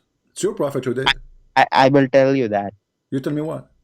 I will show you that he did that. Jesus, he kissed black stones? Yeah, Okay, show us why. in the hadith. In the hadith. This is not Jesus. This is a guy. His name is Isa, and he's a Muslim. So now you Oh, confirm it that Islam is a black stone kissers. Doesn't matter Muhammad or not. All of you are the same. so you are throwing Jesus under the bus? Well, this is not my Jesus. This is yours. This is your prophet saying so about a guy. His name is Isa. He never said the word Jesus, correct? Okay, but everybody knew that was Jesus. No, we never heard. We are Arab Christians, and we call Jesus Isa. This is a name we never heard before. Isa ibn Maryam. Who care? This guy, his name is Isa ibn Maryam. Who is this guy? We do not know. According to the Quran, this guy is the nephew of Moses. Okay, look, let me tell you. No, listen. Is he the nephew of Moses? I don't have knowledge about that, so let's talk about something Well, that the Quran says that Mary, the mother of Isa, she is the sister of Aaron. that doesn't literally mean sister of Aaron. In Islam, everything is not. When you say the sister of Aaron, they mean the sister of Trump. No, Allah didn't say she was sister of Aaron. Allah quoted the saying of those people. They were saying to Mary that, oh, sister of Aaron, what have you done? So why Allah, He did not say to them, oh, she is not the sister of Aaron, you idiot? Allah, He agree. Allah said to the prophet, my prophet Allah, said He it. agree. Allah, He agree. No, your prophet did not. A Jewish guy came to Aisha. A Jewish guy, he sent to Aisha, and he said to her, tell the prophet that there's hundreds of years between Mary, the mother of Isa, and the mother and the sister of Aaron. Yes, so my prophet did explain. Okay, hold on. What is the name of the father of Moses? I don't know. Imran. Okay. So when the Quran says that the father of Mary is Imran, how this happened to? Wasn't this proving again that Muhammad is an idiot? Because the chapter 3 is called the chapter of Alu Imran. And in the chapter there it says that Imran is the father of Mary. But Imran, hold on, but Imran is the father of Moses. So you Muslim, you try to fix the first one about she is the sister of Aaron. You say, in that time they used to call them by their ancestors or the great prophet. But look, the stupid Muhammad, he cannot fix this one. Because in the Quran, Mary, she is the daughter of the same father of Moses. And all of us, we knew that this is not the real name of the father of Mary. So your prophet is a stupid again. We will find out when all of humanity will go to my prophet and ask him for salvation. That's when you will find out who my prophet is. Even your Jesus won't do anything on that day. Okay. But you know what is important now? That the guy who was not Abrahamic for 40 years, he would do something. Right? What do you think? I have a question. What do you think about Moses' companions? Moses' companions? What Yeah, about what them? do you Tell think? me. Were they good to Moses or not? What do you think, they are bad? No, I'm asking you. I don't What know. do I'm you learning think from you. about? You are the one who opened the topic. Teach me. What about it?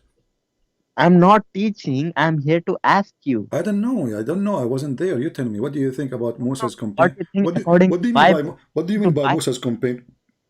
What does that mean? What the word companion mean? Sahaba. Sahaba. According to the Quran, they are bad. What about according to Bible? Are they good? I don't know.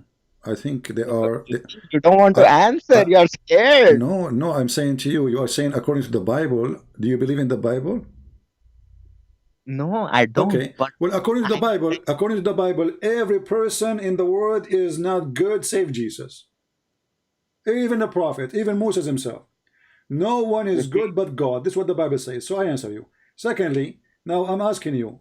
You are the one who mentioned about Moses. So was the Sahaba of your prophet good? greater. They were greater than Moses. I will tell you about one hadith. Okay. When in the war, my Prophet sallallahu alaihi wasallam Sahaba, they quoted this verse when the companions of Moses said, "Go, you and your Allah fight." Okay. So Sahaba said, "We are not like Moses' companions, Ya Rasulullah. We will fight from your front, we will fight from your left, from your back, from your right, and we will not let any enemy come in near you." And then they killed him. That's how great my Okay, Sahaba. and this is how they created the Sahaba, and then they killed Uthman. And then they killed the second Khalifa. And they killed the after Khalifa. They killed Ali. Every single Khalifa, you Muslim, you killed him. This is how great the Sahaba. So if the Sahaba are good, who is the one who killed the Caliphate? Who is the one who killed Muhammad? I'm talking about great Sahaba, not other Sahaba. That means they are not great, because they are the one who killed him. They are the great Sahaba. His close Sahaba I'm talking about. Okay, who is his close Sahaba? Is Aisha is a close Sahaba? Look, I'm talking about male Sahabas, okay? Okay, okay, Muhammad, he don't have a, okay. So the male Sahaba, of if I go to your house and I see your wife doing poo, and then I say to your wife, looking at her ass, "Oh, we recognize you." Is that a great Sahaba?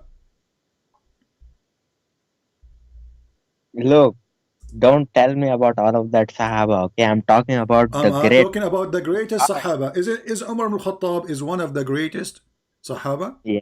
Okay. Yeah. So how Umar, when he see the ass of the wife of Muhammad, spying at her, and he said to her when she was doing poo, "Oh, we recognize you, Sauda." Is that Really? what good men Show did? me. Here we go. This is Sahih. This is Sahih Bukhari, brother. Go ahead. Wait, I don't see it yet. Wait, let me read it. And he is the one actually who created the veil chapter, Umar.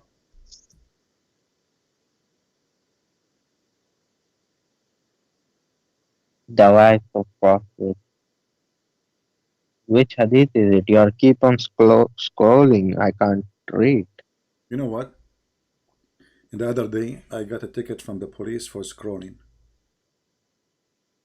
The wives of Prophet sallallahu alaihi wasallam used to go to Al-Manasi. It was place near Baqi, Medina.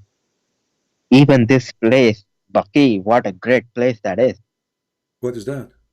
When the women they go to do poo, Umar ibn Khattab is watching them? No, I'm talking about the place, Bucky. My prophet said, "Whoever buries here, I will." Uh, Whatever berries. What are you reading? If- Abdul, what are you reading? It says about this is a hadith about shit. What yes, berries? This is a no, hadith about shit. Bucky. No, no, I didn't complete reading it. I just read, in the second line it says near Bucky at Medina. Near Baki So, and Medina. Okay, hold on. It says here, between two bracket. This is a great place to shit then, because there's what they were shitting. This is the hadith about shit, literally. The wives of no, Muhammad, they went out to do poo-poo, to shit. Excuse my language, but this is a holy shit, as you know. They are wives of Muhammad. Muhammad, he put this inside. So they are doing shit, and then Umar sitting outside waiting for them. When Sauda, she came out, take off her panty, and she sat down. Omar, because he's a nice guy, he says, Sauda, we recognize your ass, Sauda. What kind of a Sahabi?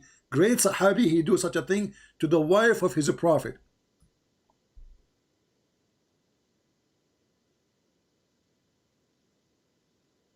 he Is it? didn't see her Is it? name. What do you mean she's doing poo-poo? When he spoke to her, she was doing poo-poo. How he recognized her? It's dark, supposedly. How he recognized her? They are wearing veil. They are naked? No. They are wearing veil? No. So the woman, she is coming out of her house, take off her clothes, lift up his her, and her ass is coming down. And Omar was watching there. He says, "Hey, Sauda, I recognize you. This is you. I know it's This is you." after she was finished and maybe she was going to her home back. But no, he Uh, is saying, hold then on. who It says recognized you? it's okay. Why? So why they are mentioning that they are doing shit? You see the word says they are going here in Arabic. In English, trying to make it look nice. So it says here to do the call of nature. In Arabic, it says to do shit. So Okay. when he saw her, he did not see her when she is out normally. He saw her specifically when she is doing shit, correct? She answered the call of nature. Then she What she is the was call of walking nature? What is back the, and he saw her. English is not my first language, as you know. What is the call of nature? Meaning we go and we do We do what? number one and What number we, two. what we do? Number one and number two, man. What is number one and number two? Is that mathematics now? Even shit is mathematics in you for you? What number one and number two? What does that mean? You see, my religion does not teach me to be use very bad tongue like you guys do.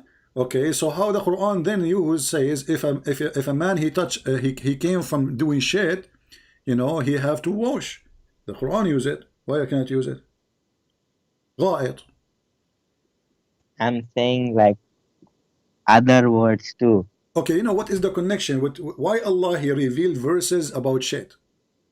Why the verses of hijab came when the guy was watching them about shit? You pray 5 times a day, correct? Mm-hmm. What prayer you make? What prayer I make? Yeah, you say what you say. What chapter you say? Surah Fatiha. All right. Is it true that you receive Al-Fatiha? The Prophet he received the Fatiha when he was doing shit too? I don't know about that. What do you mean you do not know about that? You guys, you know nothing. So what kind Whenever he received it, so what? what kind of God he cannot wait until his prophet finish his shit to give him the verse? Is that found in Sahih Bukhari? This is here. This is your book. The book of Asbab al-Nuzul. Here we go, and this is the official Oh, government. I don't believe in any of that. No, we have, because this is why you Muslim publish it. This is the official government of the kingdom of Jordan. And the king of Jordan, he owned the website personally, and he claimed that he is from the grandsons of Muhammad. So He each can say time, whatever he wants. my friend, it's not him who's saying that. This is not him. This is the book of Tafsir. It says here that whenever the prophet he go out to do poo-poo, whenever he go out to do what? To do poo-poo, he hears someone calling him, says, "Oh, Muhammad." And whenever he heard this, he used to flee. Waraq ibn Nawfal advised him to remain in his place when the caller called him next time. By the way, why Muhammad was running away when he heard the angel saying to him, "Oh, Muhammad"? Maybe he was scared because of the noise. Maybe he's getting emotional. Okay, look, don't make fun, okay? I'm not making fun. I mean, you are doing poo-poo now, Make and fun suddenly of your you are in the cap. middle of the dark. You are in the middle of the dark doing poo-poo peacefully, huh? You know, and then the angel decide now to say to you, "Oh Muhammad, what's wrong with this religion?"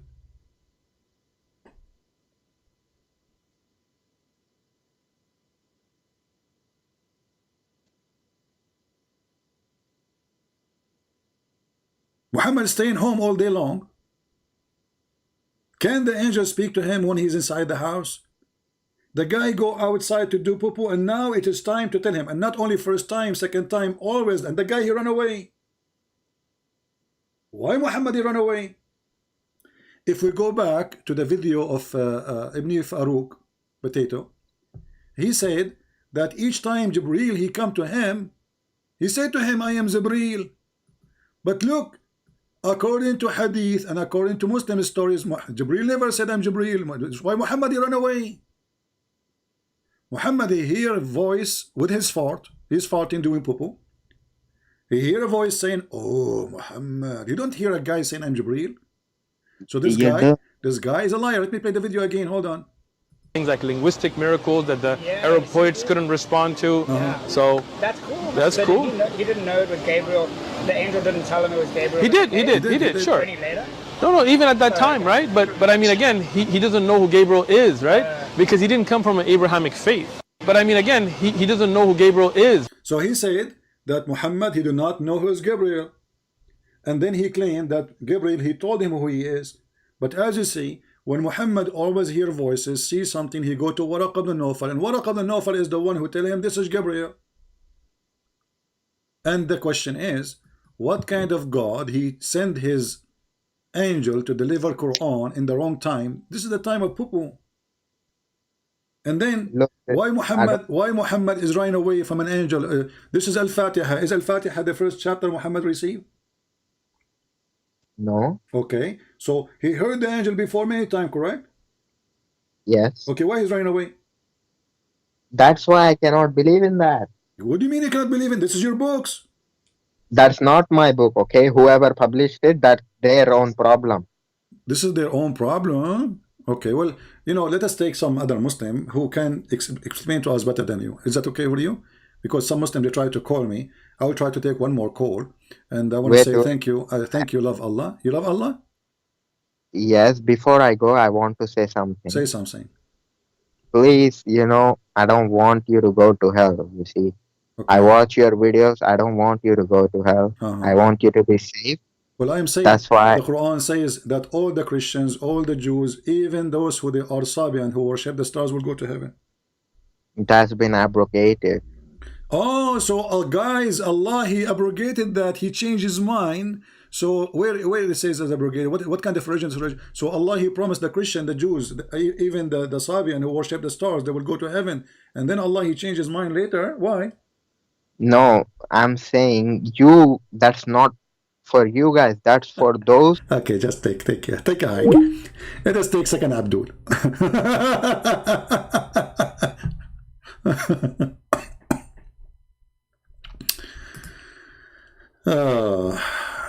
Look, there's a Muslim. There's a Muslim. He is giving me Quran. CP, perfect topic. But this guy is expert.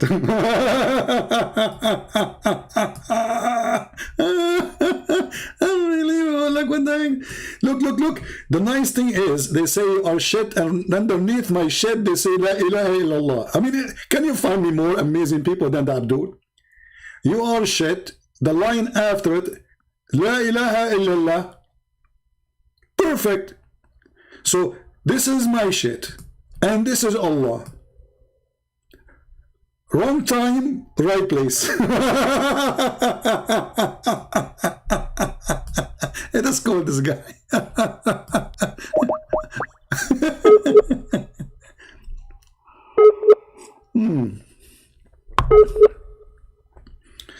Oh boy. He's not answering. Let us try a different Abdul. Hold on. The poo-poo guy is not his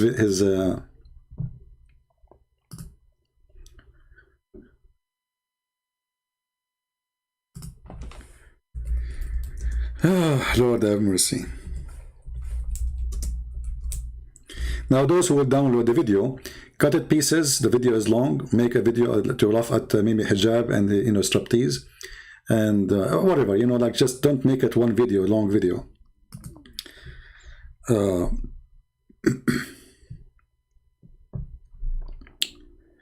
Call me for Uthman ibn Farouk and etc. Okay, let's see. Maybe this guy is a Muslim.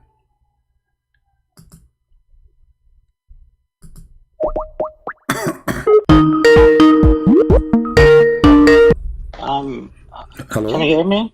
Yes, I hear you. So I'm here for that thing that Osman Farouk said. Okay, you are a Muslim, my friend? Yes. All right. What do you want to say about what he said? You just showed his first statements, but the ones that he said afterwards, he meant that Prophet Muhammad isn't from the Judeo-Christianic faith. My friend, kind of my friend, he said he is not Abrahamic. Very simple, very clear. He is not Abrahamic. Half Abrahamic faith. He's what? He said he's not Abrahamic faith. Exactly. This is what we care for.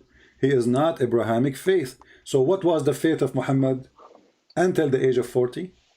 So let's clear two things. When he said he's not Abrahamic faith, afterwards he mentioned Jews and Christians. I never said Muhammad. I did not say that he was saying that Muhammad was not Abrahamic after he became a prophet. I did not say that. I said until the age of 40, and I repeated many times, until the age of 40, Muhammad, he do not know what Abrahamic faith, and he do not know what the angel Jibreel, correct? No, false. That's what I said, baby. People, my video is there.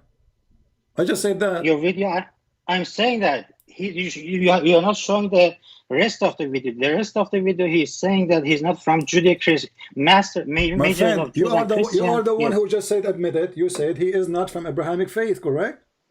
No, I didn't say that. No. Until what? Okay. Yes. Let us play it again. Until and call you back. Okay, give me a minute. I will play it and I will call you back. Okay. Okay. Let us listen carefully. Am I heard, guys? Listen carefully. I said many times that Muhammad until the age of 40, he did not know anything about the Abrahamic faith, anything about the angel Jibreel, according to Uthman. You can play my video as much as you want. And this is what Uthman he's saying. Listen carefully again. Like amazing, miraculous things, like linguistic miracles that the Arab poets couldn't respond to. Yeah. So that's cool. That's so cool. He didn't know it was Gabriel. The angel didn't tell him it was Gabriel. He did, sure. Any later? No, even at that time, right? But I mean, again, he doesn't know who Gabriel is, right? Because he didn't come from an Abrahamic faith. He did not know who Gabriel is. He did not know what Gabriel is because he did not come from Abrahamic faith. Write it down. But I mean, again, he doesn't know who Gabriel is, right? Because he didn't come from an Abrahamic faith. But I mean, again, he doesn't know who Gabriel is, right? Because he didn't come from an Abrahamic faith. The people of Mecca were pagan. See, the people of Mecca, they were pagan. He did not know the Abrahamic faith, and he did not know who is Gabriel. Why? Because he is not from the Abrahamic faith. Let us call this Muslim again.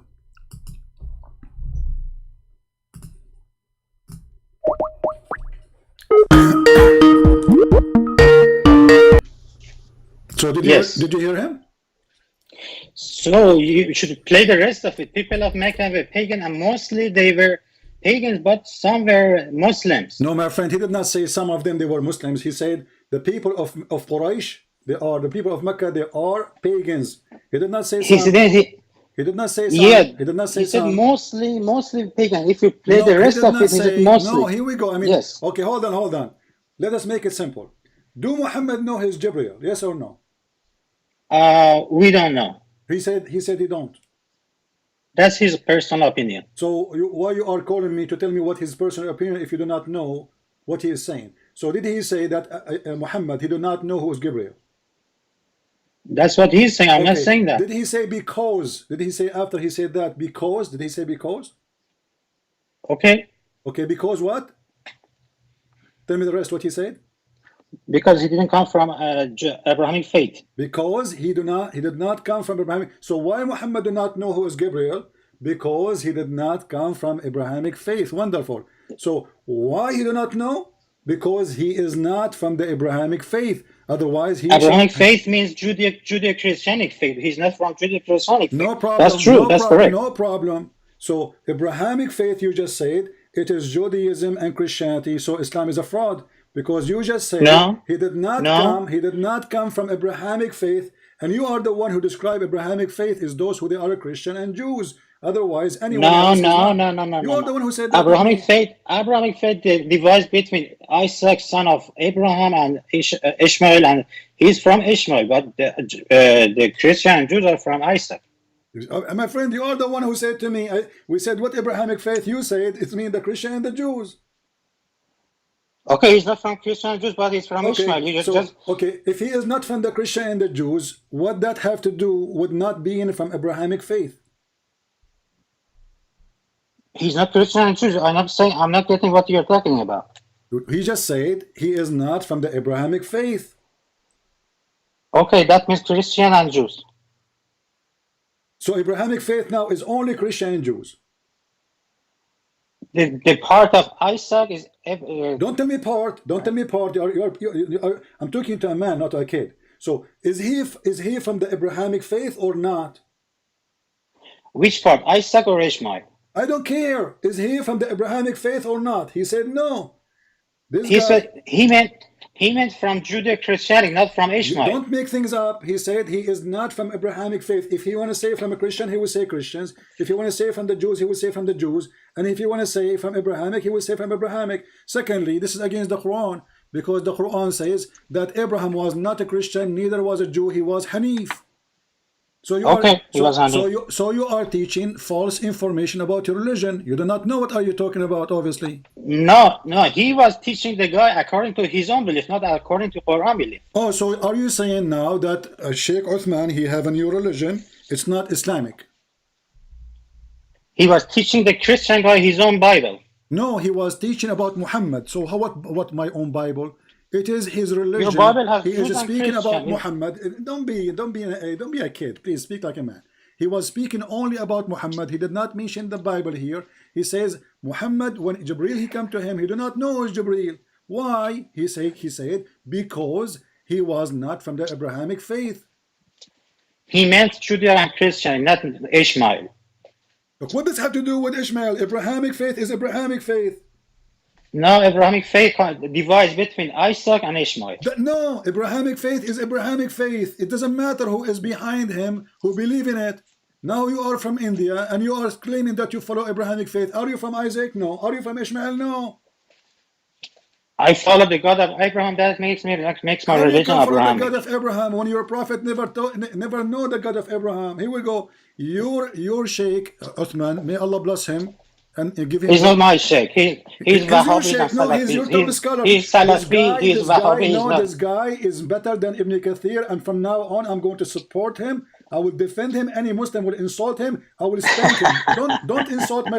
You can support him for your show. Yeah, you can I'm support him for your supporting show. him because he is the true guy. He just said Muhammad is not from the Abrahamic faith, so we Christian we should support this guy because this is this is telling us the whole story about Islam.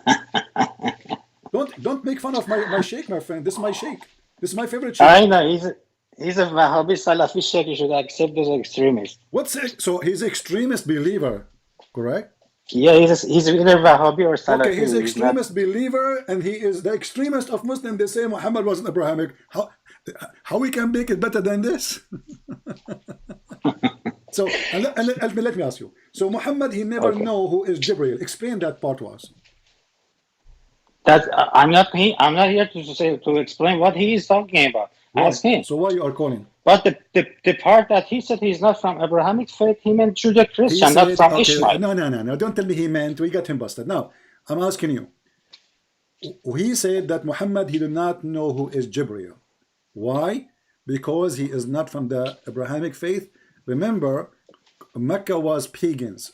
Mecca was pagan. Mostly pagan, not No, all pagan. all of them they were pagan. Don't tell me No, mostly. no. Mostly pagan. Don't- Anyone was mostly pagan, not all pagan. The Quran says that the people of Mecca are mushrikeen. Are you against the Quran? People of Mecca are mush. I have to read the exact word. I'm not sure. He don't know. Okay. So now he said that Muhammad, he did not know Gabriel. So Muhammad now is 40 years old. He never heard of Gabriel. Why? Because he didn't study Jews and Christian books. He doesn't know about it. Well, this is not the answer. I'm asking you. That's the answer. He doesn't know it because he didn't read the Jews and Christian books. That's why he doesn't know about it. Okay, this is not the question. I'm asking you why he do not know about Gabriel. Because he's not a Jew or Christian. So you are saying, again, I asked you 3 times, guys, be my witness. 3 times he said, if he was a Christian or a Jew, he will know about Gabriel. If he does not, he know nothing about Gabriel, correct?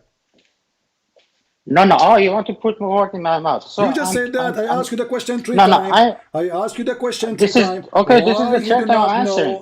This is the third time I'm answering. I asked you the question Prophet 3 is from times. Why Ishmael. he do not know about Gabriel all his life, 40 years? You said again and again and again. Because No. I said again from Ishmael. He knows from Gabriel, but from Judeo-Christian he doesn't know.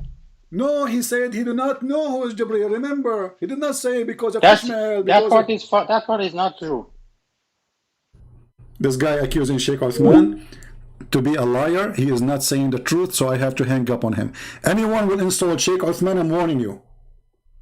Anyone will say Sheikh Uthman is not saying the truth, I'm warning you. We support this guy. He is the only one who represents Islam. And you are a fraud. May Allah bless Sheikh Uthman. I mean, the guy, he said it clearly. He did not know who is Jibreel. We asked you why. He said because not a Christian, not a Jew. So you just confirm that the ones who knows Gabriel is only the Christians and the Jews. So Muhammad, whatever he learned, he have to learn from the Christians and the Jews. Muhammad got busted. Any other Muslim? But please don't insult Sheikh Uthman. Please. Okay, we have a Muslim here. The real reason you do not like Muslims because of the size of our beard. Look at this guy. Guys, look at this guy. I mean, what I can say. The real reason you don't like Muslims because of the size of our beard. And we go, la. Why do you care if we want Grenada launcher for Christmas? Oh, why do you care if we want grenade launcher for Christmas? This guy is a terrorist. We should report him to the FBI then. His name is Muhammad Abdul. Let us call him then. Let us see if he is brave enough to say what he is saying in the chat.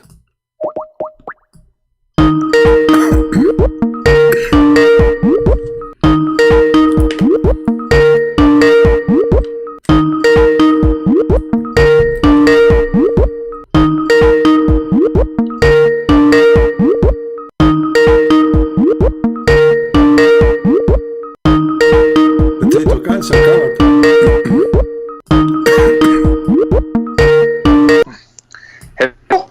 So you want to launch a grenade on the Christmas, on the Christians?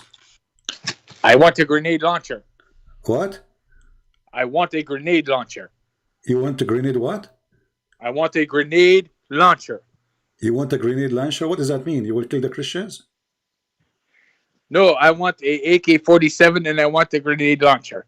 Okay, what do you want to do with them? I want to shoot them in the air while going, whoop!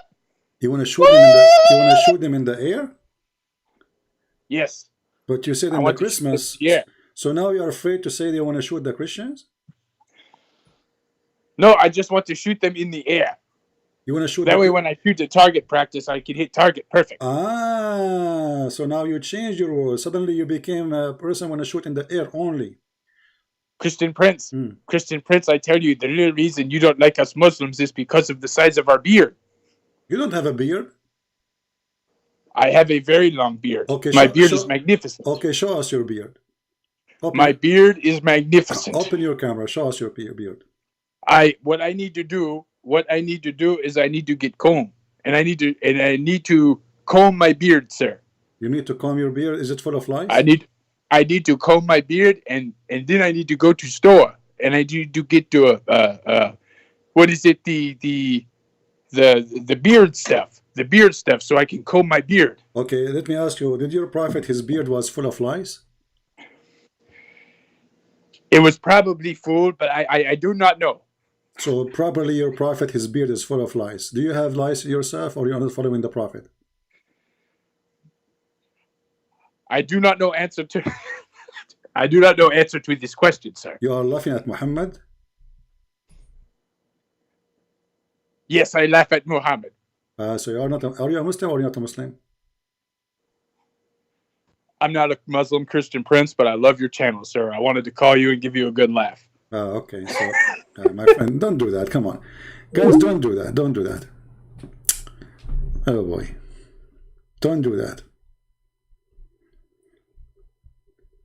Okay, let us see. Any Muslim? Any other Muslim? This guy turned to be a joker. Don't do that, guys. Don't do that. You know, we have beard and you know.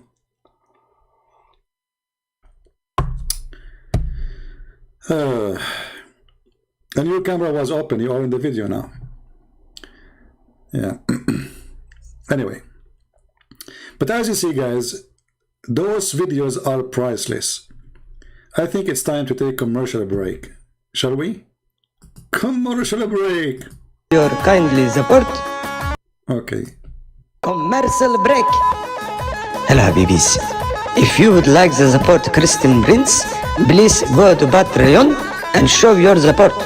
www.patreon.com/Christian Prince. We thank you all for your kindly support and enjoy the video.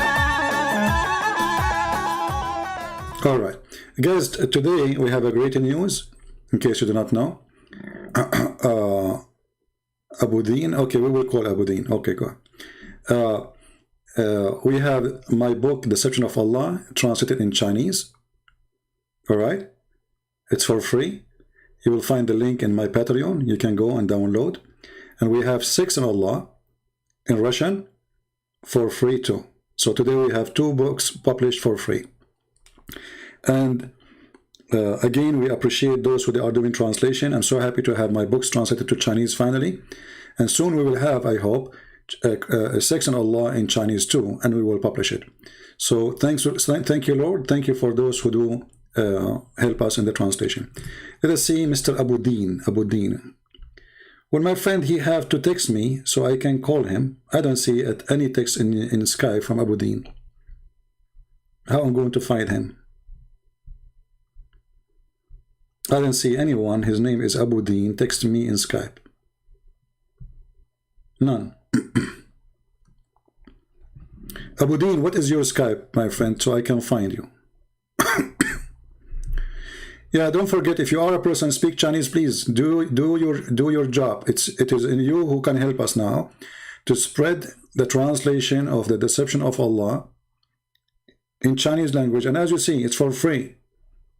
And I'm not giving for free because I'm rich. I'm not. But it's more important for us from making money. But all of us need money. All of us, no exception. But for me, it's way more important to make almost 2 billion Chinese read my book from making $1. Otherwise, if I want to say it from everyone, if I sell the book for $1 only, I will become a millionaire. So, for the sake of the Lord, we are giving it for free so the Chinese can be saved from this ugly garbage cult. Same for 6 in Allah in Russian. So now anyone who speaks Russian from all the countries who speak Russian, like Ukraine, Russia, all those, you know, all Soviet Union, they can read my books for free. And we have the Deception of Allah and Quran and Science already. So, Abu Din, give me your account in Skype so I can call you. Give me your Skype so I can call you.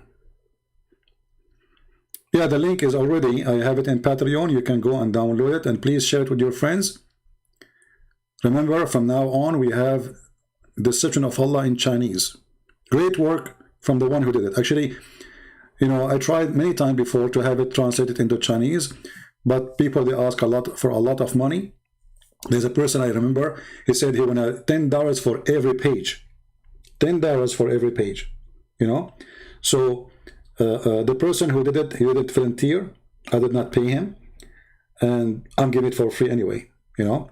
But this is telling you how wonderful some Christians are. They are willing to take a lot of time, because this is a lot of work. This is not an easy task, especially you are do it in Chinese. I think it's going to be, the book will be way bigger.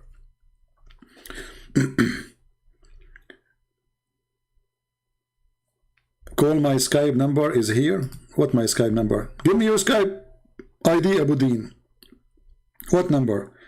Give me your Skype ID. I will call you. Why you don't text me? Text me.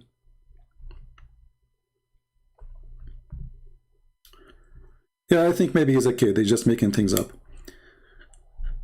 As you see, we are really happy to see those Muslims exposing their stupid religion. Great things happen in the last few weeks. All of them, they are hilarious. The interview of Mimi Hijab with this man was hilarious. Exposed Muhammad Hijab and his cult. Jesus was crucified. The Muslims, they inviting somebody to confirm the crucifixion of Jesus. Priceless. Jesus, he believed that he is the Son of God. Priceless. The disciple, they believe in what Jesus said. Priceless. Which means the disciple did not change the Bible. Jesus was crucified and was buried. Priceless. The Quran is preserved, but Yellow Pages is preserved too. Priceless. So Mimi Hijab, he brought shame to his God. Priceless. Then you just refuse to admit it's a mistake. You think either it can be reconciled in some way, or that there's something we just don't understand about it, or, you know, we have, and in the Quran it's mentioned, if this book was from other than God, they would have found in it many contradictions. If a book is without contradictions, that has no bearing on whether it comes from God or not. I've had phone books that are inerrant, but I certainly don't think God gave them. The phone book is compared to the Quran in a Muslim life program. The phone book, in the face of the Muslims, in the face of Mimi Hijab the coward, and you don't dare to say, you cannot compare the phone book to my God book.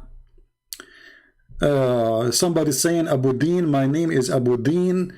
Okay, let us see, maybe this one. No, it says here Abi Nasir Abu Din. I don't think this is the same one. Which one is you, Abu Din? I see 3. Only 3. Is that you? Abi Nasir Abduddin? Text me if this is you. Last warning, my friend. I don't want to call people. There's 3 people here. I'm not going to call people in their houses, you know, harassing them. I don't know who's you. So text me and tell me this is me, and I will call you right away. Abu Din. Even your name is stupid. How in the world somebody can be the father of religion? Are you God?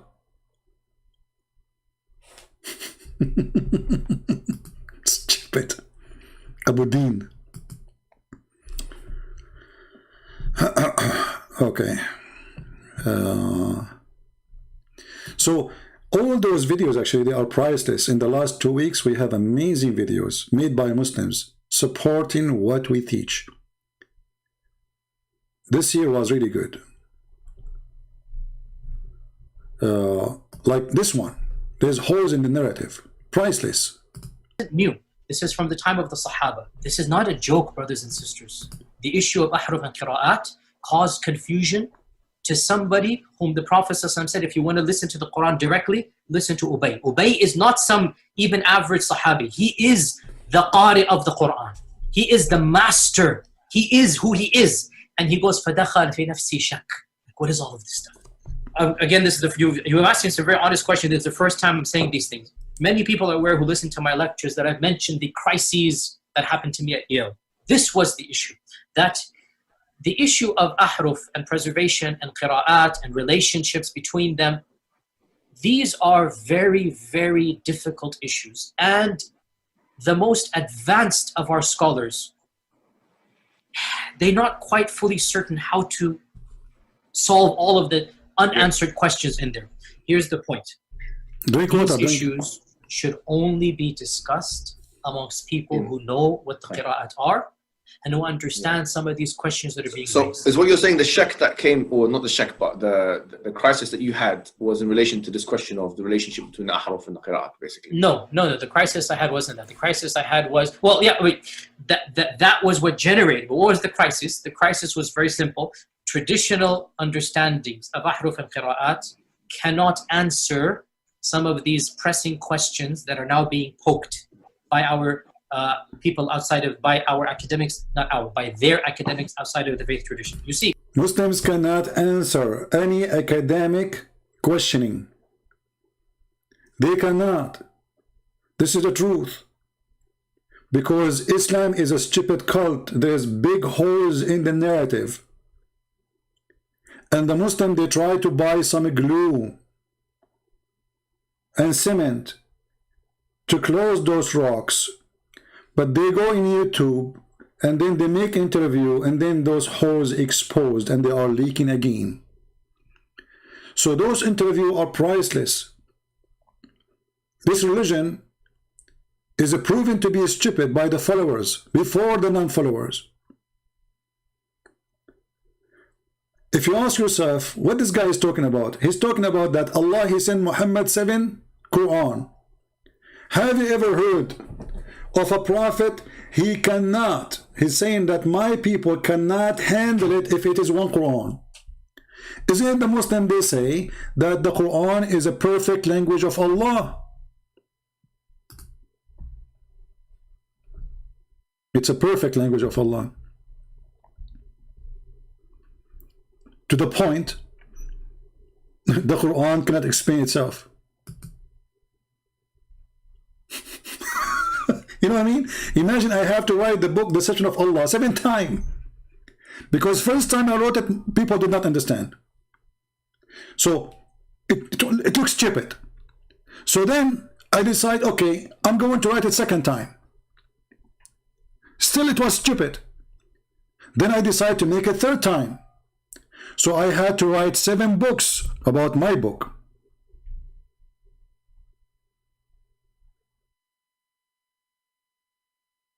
So the Muslim can understand.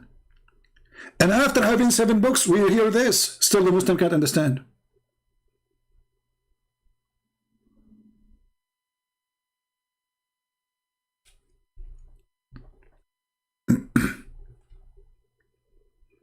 Do you see stupidity?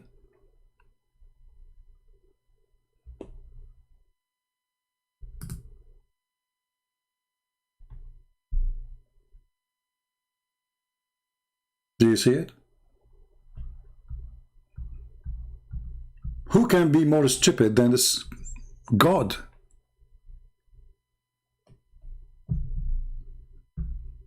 And those who are asking me to call this guy Abu Din, he did not text me. This guy is a fraud. He's fake. In a Muslim environment, there's always some respect that we have for the Quran. We should. In a Muslim environment, we'll press a little bit and then we'll say, okay, khalas, sami'na wa ata'na. And that's great, alhamdulillah. We press a little bit and then we stop and we say we hear it and we obey, which means we don't understand, but we hear it and we obey. When you go to academia, they don't have that red line.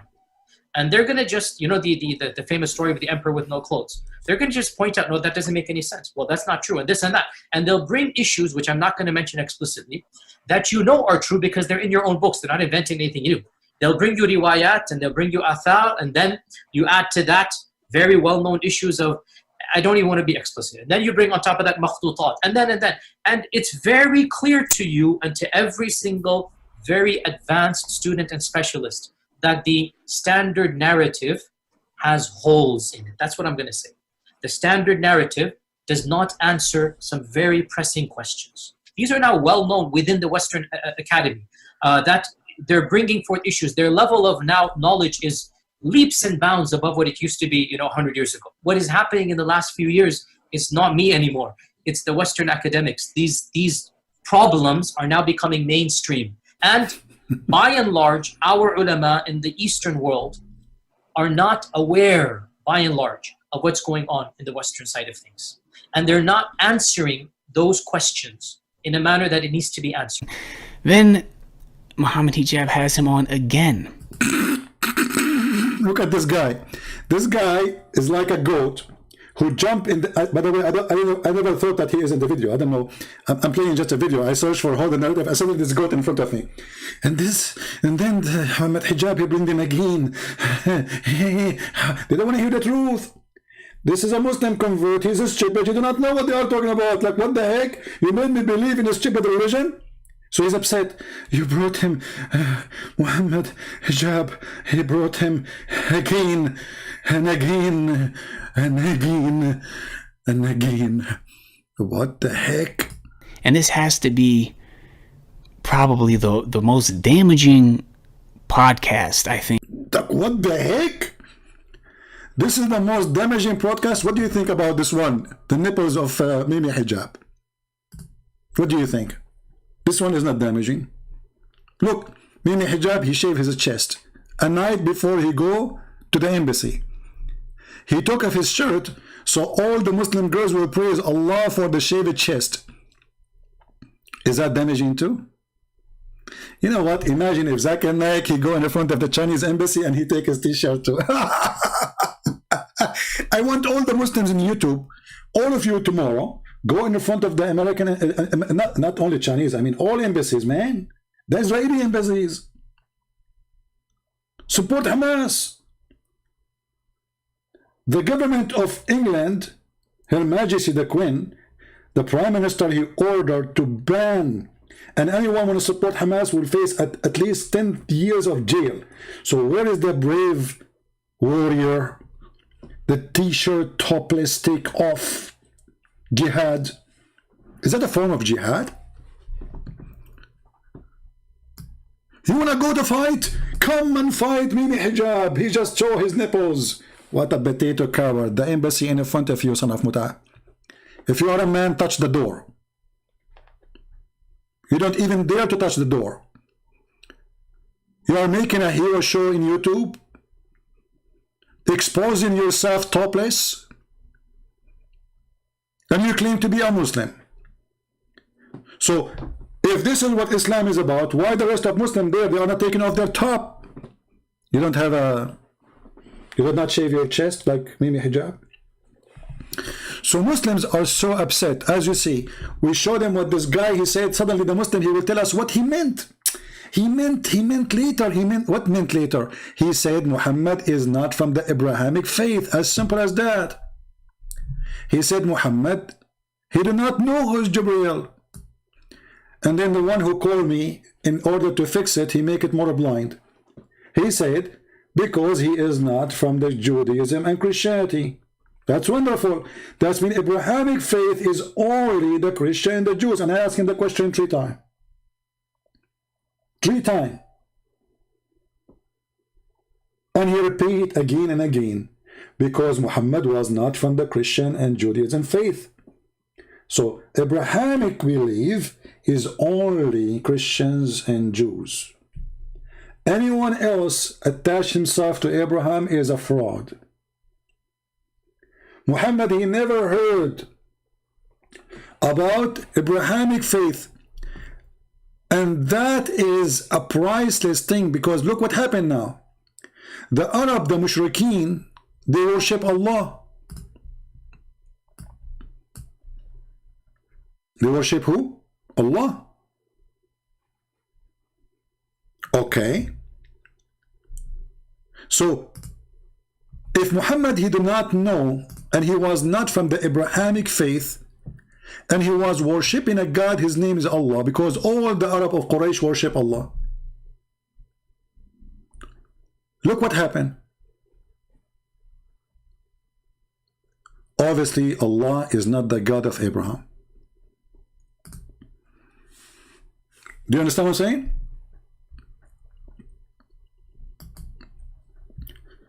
Ibn Farouk, he explained that the reason Muhammad do not know who is Jibreel is because he is not from the Abrahamic faith.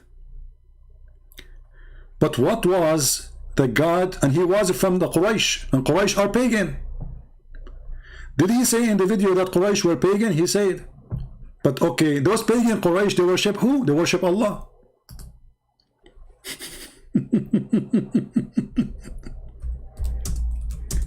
Let me find you this video so we can laugh more.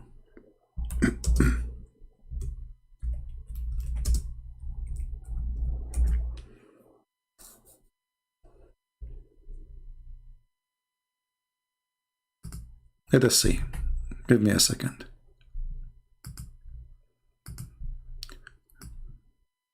This is a sheikh with a beard. To walk a very thin line.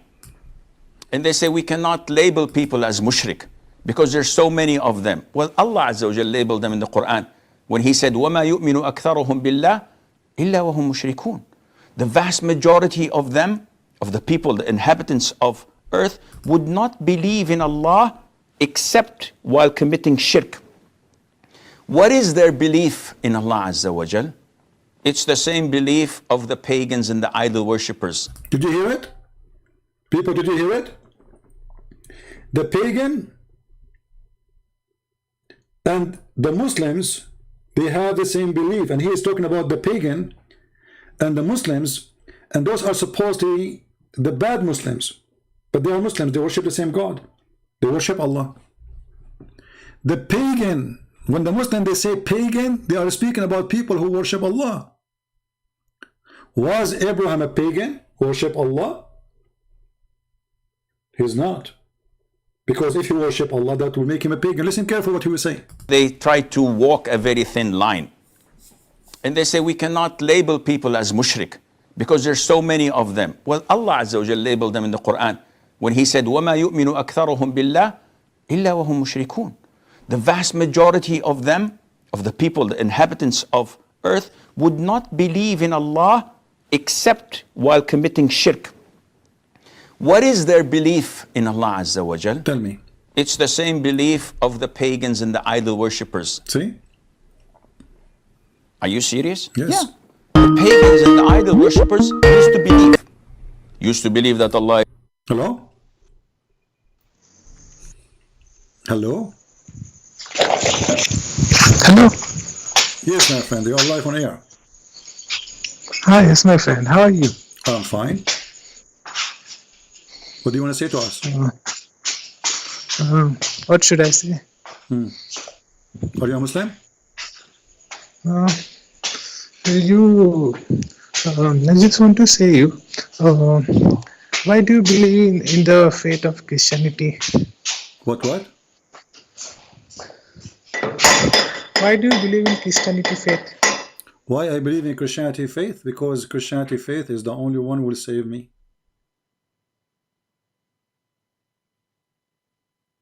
Hello?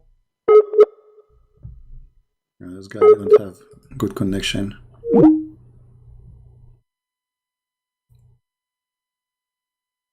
All right.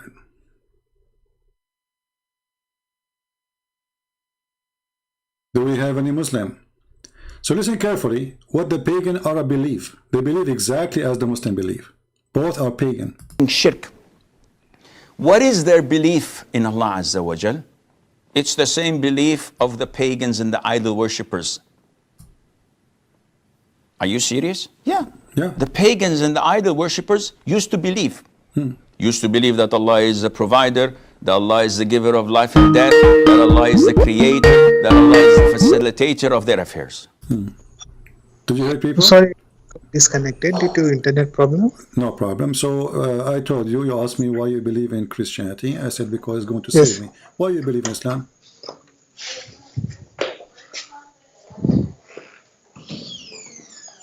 My friend, I don't have time for silence. Hello? You want to talk or what? Yeah, I'm talking to you. So why you believe in Islam Yes. yourself? Why you believe in Islam? I believe in Islam because I believe in one God. You believe in one God. Okay, what if there are two gods? What is like one God mean? What There if, cannot be what, two. what if there's 10 gods? What, you will not believe in them? Hello? You know what's wrong? Are you going to spend the day saying hello? You know, Hello? my internet is bad. Okay, I'm asking you. You said you believe in one God. What if there's 10 gods? You will believe in them or not? Hello? Okay, I mean that's useless. I'm not going to spend the day. Hello, hello, it's me. You're looking for. So listen carefully. What this guy is saying? He's saying the truth. Muslims are pagan and pagan are Muslims. Both they worship the same God. Both they believe Allah is the provider. Sheikh Uthman, may Allah bless him and give him more versions, he said, remember, people of Mecca, they are pagan. Why Muhammad do not know who is Gabriel? Because those people are pagan, but they believe in Allah, which means the God of Islam is not the God of Gabriel. Because if the God of Islam, his name is Allah, and he is the same God of Abraham, then Muhammad should know about Gabriel. Do you understand? It's the same belief of the pagans and the idol worshippers. Are you serious? Yeah. The pagans and the idol worshippers used to believe that Allah is the provider, that Allah is the giver of life and death, that Allah is the creator, that Allah is the facilitator of their affairs. It's all over the Quran. It's all over the Quran. It is all over the Quran. Now, so if we go back to Sheikh Uthman Shukuku, he made it clear that the reason Muhammad do not know who is Gabriel, because he is from the people of Quraysh and they are pagan. The people of Mecca, they are pagan. But who is the pagan? Is those who worship Allah. So if the excuse is that Muhammad do not know anything about Gabriel, is being one of the people of Mecca who they are pagan, that means the people of Mecca who they are pagan worshipping Allah have nothing to do with the God of Abraham. Because if they knew Allah, then they should know Gabriel. If Gabriel belonged to Allah. Listen carefully. He doesn't know who Gabriel is, right? Because he didn't come from an Abrahamic faith. But I mean, again, he doesn't know who Gabriel is, right? Because he didn't come from an Abrahamic faith. Somebody saying his name in Arabic, Muhammad Qadir. My friend, just send me a text message in Skype. Say hello. I will call you if you want, if you like to join us. Text me, don't call me, because you cannot call me unless you are in my list. So I have to. I will be calling you. You can call me after I added you, like if you spoke to me before, or if I text you back. You know, that's mean you can call me. So why Muhammad is not knowing who is Gabriel? Because remember, he is one of the pagan of Mecca. Is, right? Because he didn't come from an Abrahamic faith. But I mean, again, he doesn't know who Gabriel is, right? Because he didn't come from an Abrahamic faith. The people of Mecca were pagan. Obviously, the name of our religion is Islam. A Muslim saying here, let us show you what he's saying. You Christians want to talk about others, but not your own. I mean, here we find it very funny and very silly from Muhammadan. All your Quran, from the first page to the last page, attacking Christianity, calling us kuffar, najas, dirty, corrupt, you know. The second we start answering you and getting you busted, you says, you Christian talk about others. We don't. Open our Bible, you don't see anywhere talking about the first thing Muhammad. The only place it says there's a false prophet will come after me. But it did not name Muhammad. So because you are desperate, because you cannot refute us, because we are sharing the truth about the cult of Muhammad, you come with such an excuse. You Christians want to talk about others, but not your own. Even Evilness, you know, you're a hypocrite, full of shit. Abrahamic religion are satanic, evil, who use to steal from others.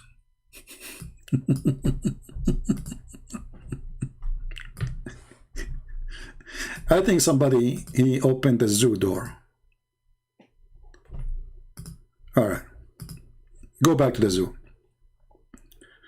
So Muhammad was not Abrahamic. He never knew who is the true God is.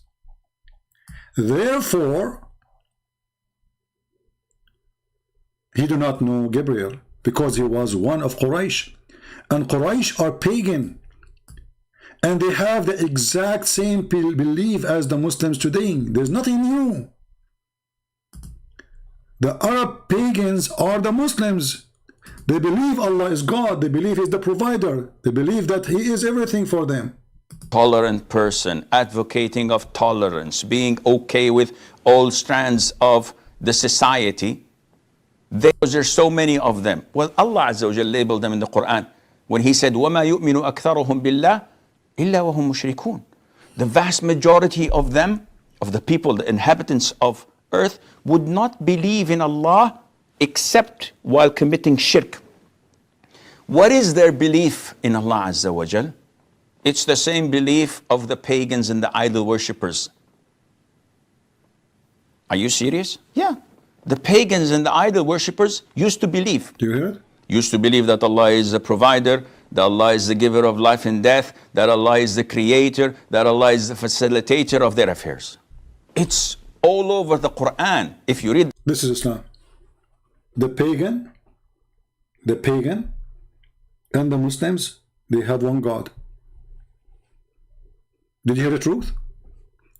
It is all over the Quran. The pagan of Mecca, they believe Allah is the creator. The pagan of Mecca, they believe Allah is the provider. Muhammad did not know who is Gabriel. As Uthman, he said, may Allah bless his tail and make it grow longer. He was not Abrahamic. And he did not know. This is why he did not know Gabriel. He never heard of Gabriel before. Never ever heard. That means the God of the pagan Arab of Mecca never heard of Gabriel. So the God they worship, they call him Allah, have nothing to do with Gabriel. Did you see the conclusion, guys? You see how beautiful it is? How many people here they speak Chinese? If you speak Chinese, give me one. If you speak Russian, give me one. If you speak Chinese, we have a news for you. Please tell your friends. We have our book in Chinese already, Deception of Allah, for free.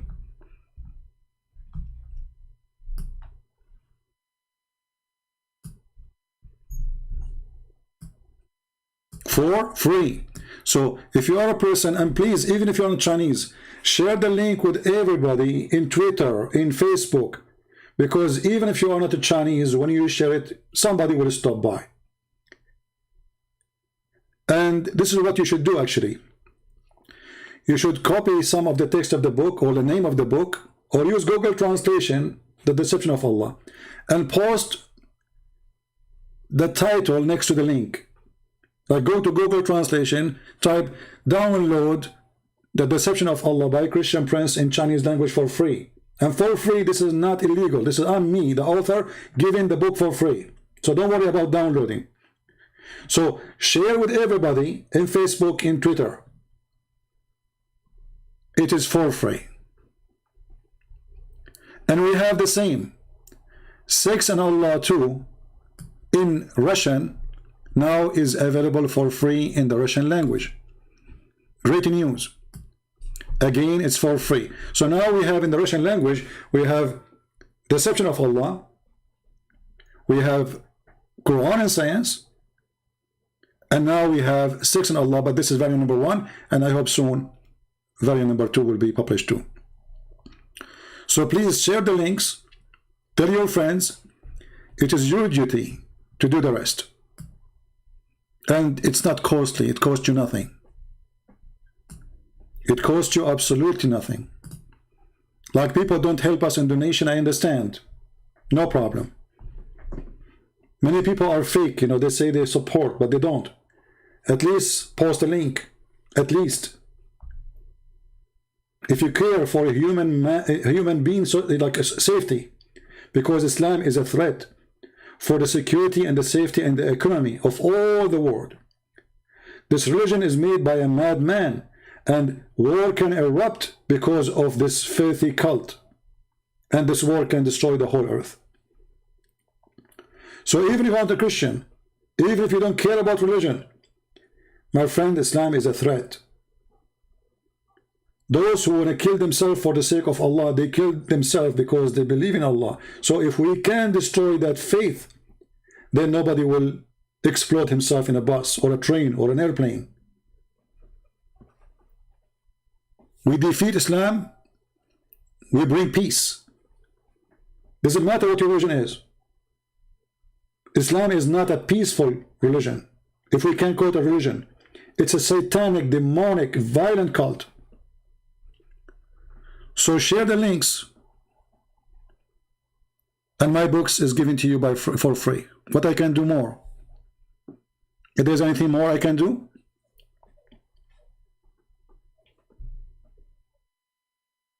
let me know. And now I'm looking for somebody who can translate my book into Korean. Please, if you are interested, voluntarily contact me in Patreon. Somebody saying, do you know that Jesus killed people in the Gospel of Thomas? Pause the verse so we can read with you and we can enjoy it. Hey guys, do you know that Jesus, he killed people in the Gospel of Thomas? Pause the verse so we can read. And I promise you, I'll put it on the screen. I promise you, in front of everybody. We are not the same as Muslims. We will block you because you said something we didn't agree with. Pause the verse and let us laugh at you. Do you know that Jesus, he killed people in the Bible of Thomas? Do you know that? You know, here. Do you know that Jesus, he killed people? My friend, let me tell you too. Jesus, when he come in the end of the time, he will bring all mankind, and the Bible says, bring them. The angels, he is ordering the angels.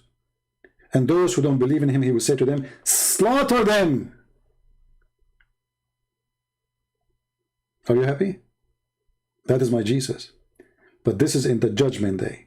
When he come as a judge, he will make you a shish kebab. Literally. But anyway, brother, give us the Bible of Thomas. The guy, he changed the topic in the speed of light. He don't want to talk about it no more. He talk about Christmas now. Just to show you the stupidity. How can you say that Islam is a pagan while Christmas were stolen holiday from the pagan? Brothers, sisters, you stupid idiot. It's called the Christmas. Christ. So how is it stolen from the pagan? If you want to say to me they decorate the tree, the pagan, they were worshipping the tree. We don't. So you are a tomato potato again, desperate. Desperate potato. The pagan, they worship, even the Bible speak about those who decorate a tree to worship it. Idiot. We don't worship a tree. No, we don't. However, in your Quran, the tree was God. And the tree spoke and said, I am Allah.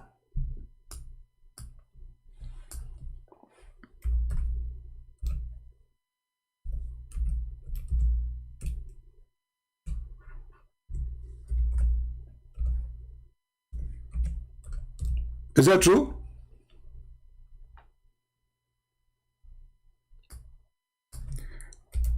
A voice came from the holy ground of the holy tree, saying, I am Allah.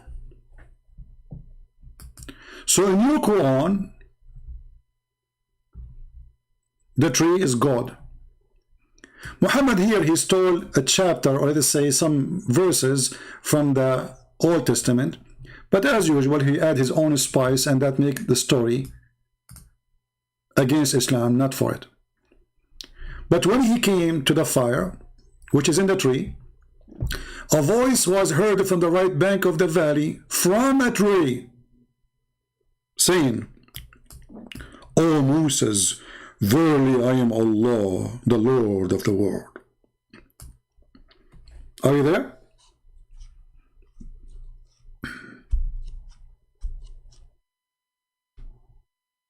Are you there, Abdul? And by the way, I encourage all the Christians to celebrate Christmas, for this is the Christ's name we celebrate. Those who say to you Christmas is not from Christianity, is not from the Bible, this is true. But we are celebrating Christ. Every day is a Christmas for us.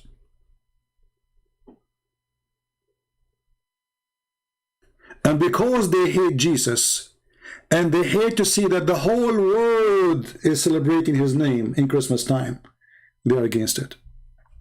So we Christians, we celebrate Christmas. It is a time of joy for God, the Lord, the Messiah. He brought joy to our life, and you have none.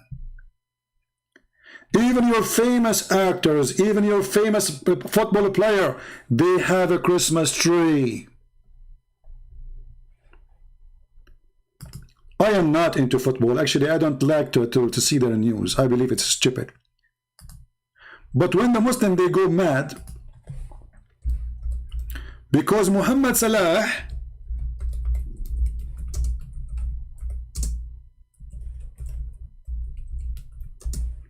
he have a big Christmas tree in his house.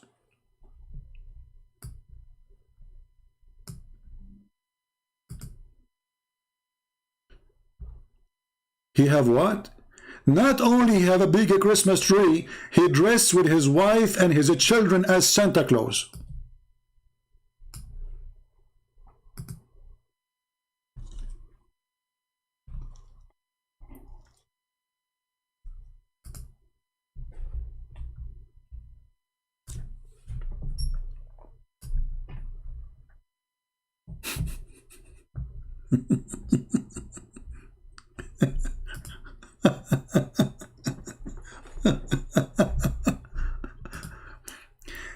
Even your famous Muslims, they cannot find that joy in Islam. So him and his family, and the funny, his daughter, her name is Mecca.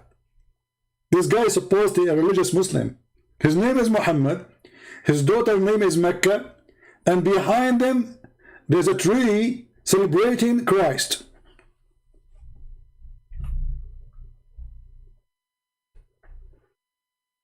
What say you? And almost in every single Muslim countries, they are putting Christmas tree now. Hypocrites. Just to be friendly to the Christians so they can get their protection. I just saw in the news that Morocco is protected by full the sky by the weapon of Israel. Can you believe it? Azerbaijan is protected by full by Israel. Turkey, all the airplane is made in Turkey, is made by chips made in Israel.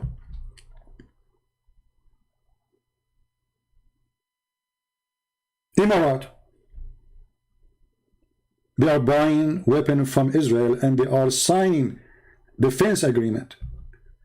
Saudi Arabia, I mean, you name it.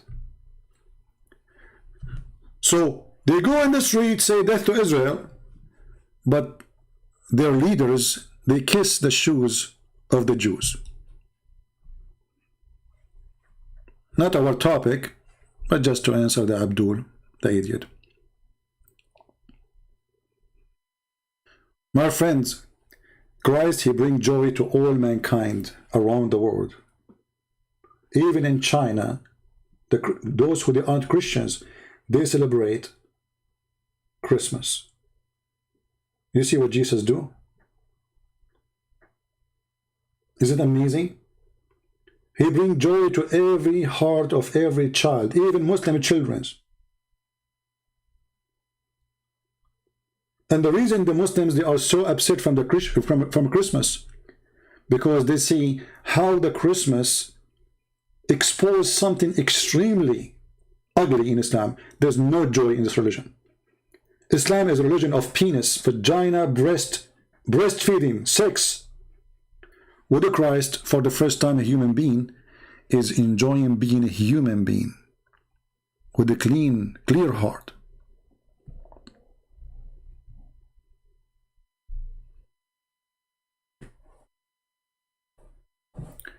Yeah, and not only that, you know, just to show you how much hate they have.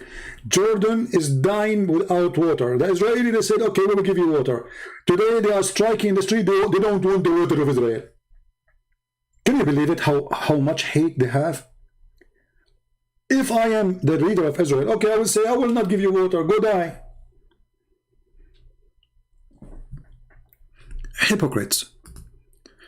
The Mufti of Oman, the Sultan of Oman, his Mufti, he said, praise be to Erdogan, he is fighting the interest of the banks. He stopped it. Stupid, he don't know how to read. Erdogan, he lowered it, he did not stop it, you donkey.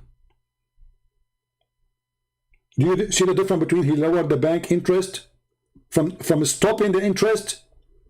They are mad. They don't know what they are talking. This is the Mufti. He is saying, thank you, Erdogan, for stopping the interest. You stupid. He did not stop the interest. He lowered the interest. Stupid. Certified stupid. If those are your sheikh, what about the potatoes?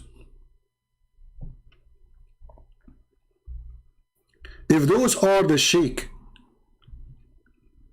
if the sheikhs are donkeys, if somebody lowered the interest, he did not stop the interest. He's approving it. He's trying to fix his economy, and the lira of the Turkish is dying, is bankrupt. The whole country is bankrupt. Stupidity is amazing. The guy who lowered the interest, that make him fighting the interest?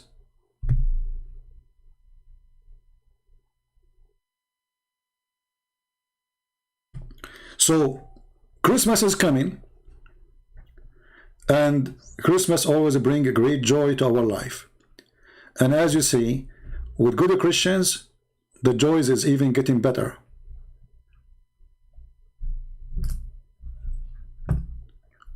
I am so happy to see my book translated in Chinese.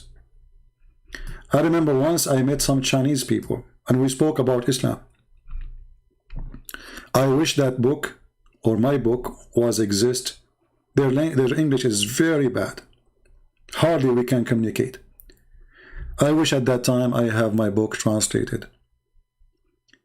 But today is not the case. Thank you for the one who did the job. Truly, truly thank you. Thank you for all the translators who translate my books to all languages, from the Polish, Albanian, Dutch, German, Russian. And yeah, by the way, soon I will publish my book for the first time in Persian. Persian. What is left? So the Lord is wonderful. I always complain that Christians don't really support me. But doesn't mean that there's no wonderful Christians exist. For those who did the job, they spend many, many, many hours from their day, from their life. But remember this work, whoever did the translation, by the way, I do not know the person who did the translation. All the books, my translation, I don't know one person of them. But remember this, your work will stay forever. This is my book, yes. It is your translation too. So because of this person, how many people they speak Chinese? Let me search in Prophet Google. How many people speak Chinese? Additional to me, because you know I'm speaking Chinese too.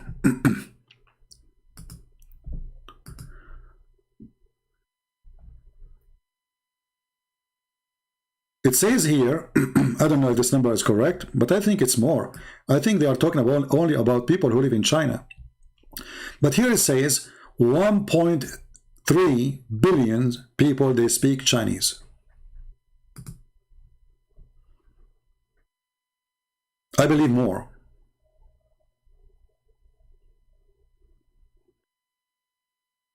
So because of this person who did the Chinese translation, there's 1.3 billion at least. They will get their hand on my book. So truly, truly thank you. How many people speak Russian? Let us see.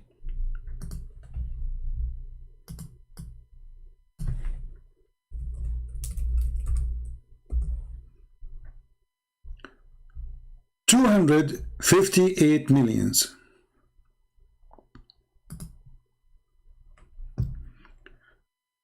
So the ones who did the Russian translation, they gave their work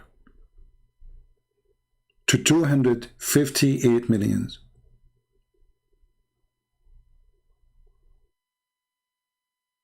Isn't it amazing?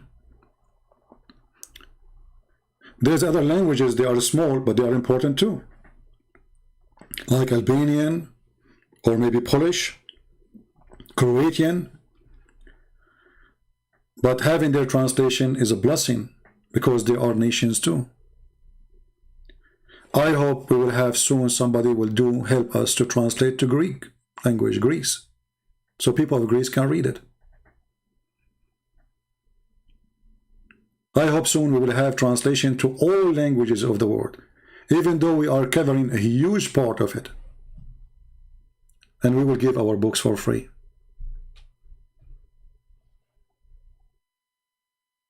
Yes, and my book translated to Spanish too. Yes, I have a Spanish translation, but not for the Sex and Allah. I think it's still not translated yet. Isn't it amazing? So now we will have a huge impact. And you know, the Muslims, they try to fight Christian Prince, they try to shut me down. You can't stop my books, that's it. Even me, I can't take it back. Whatever, the link I posted right now, I just posted the link 5 minutes ago about the Chinese book. Me, myself, I can't stop that book from being published no more. Isn't it amazing? Somalian will help me translate to Somalian if you speak Somalian. And as you see, I'm giving my books for free. This is telling you who we are, right? People who worship money, they will not give you their books for free. I spend my life studying this garbage. So why I want to give it to you for free? You tell me.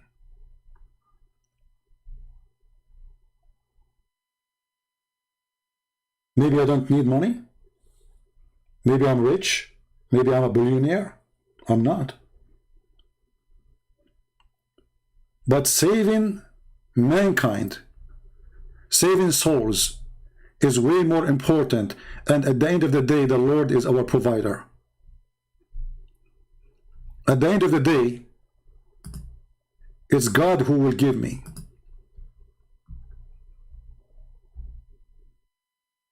I have no worry. So again, I want to say thank you. Maybe I should make just a special video to thank those people. I know they don't care for people appreciating their work. I mean, me saying thank you, because that will not change anything that they spend a lot of time. Thank you is not really a payment. But guess what? I believe it truly that the Lord himself is happy because you share the truth. So more and more Muslims will leave Islam in China. More and more Muslims and non-Muslims in China will see how stupid Islam is. I hope soon too we will have Quran and science, because that book complete this book. So it is really a beautiful day for me. I'm so proud of all of you, those who help us in the translation. I pray that the Lord will reward you. I pray that the Christians will appreciate you. And I will be happy to give more books. I'm working right now, as you know, in the Quran translation. And then after we finish the Quran translation, we need people to help us to translate to all languages again.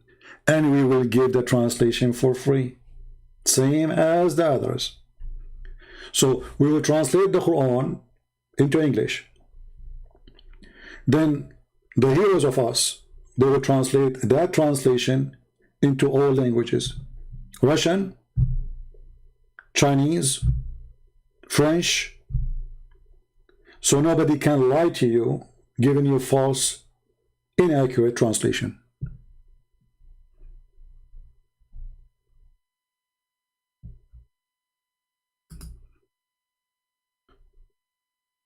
And I believe actually I need to take some time off so I can finish reading the translation, because going live, it is really take a lot of your energy.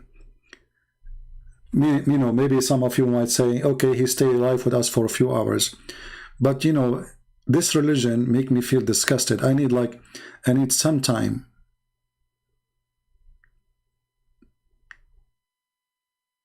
to cleanse myself from the topic. Many people do not understand that when you talk about this cult, it's disgusting. It's not something comfortable for me. It is the most disgusting topic ever. But because I have to, I am doing what nobody can do, maybe. Our priests, sadly, they are busy making speeches, but not teaching. And if you ask them about Islam, they will give you a wrong answer. So we are here to do what Christians should be doing, and those who claim to be priests, they are not doing. All of this, so your wife, your child, your daughter will not be fooled by a liar. Saving souls is the most important job a human being can accomplish. You can be a mechanic, you can be a doctor, you can be an engineer, you can be a lawyer, but none of those is equal to saving souls. When you follow a cult, that cult will destroy your life. It's worse than the drugs. Especially those who teach you hatred. When hatred goes inside you, hatred will kill you. Hatred will take over you. Hatred is a poison a person he take willingly. And Christ is against hate. So we praise the Lord for his love, and he orders us to love the Muslims and not to hate them. If we hate them, we will become like Muhammad. We will become literally satanic followers. We hate the hate, if we can say so.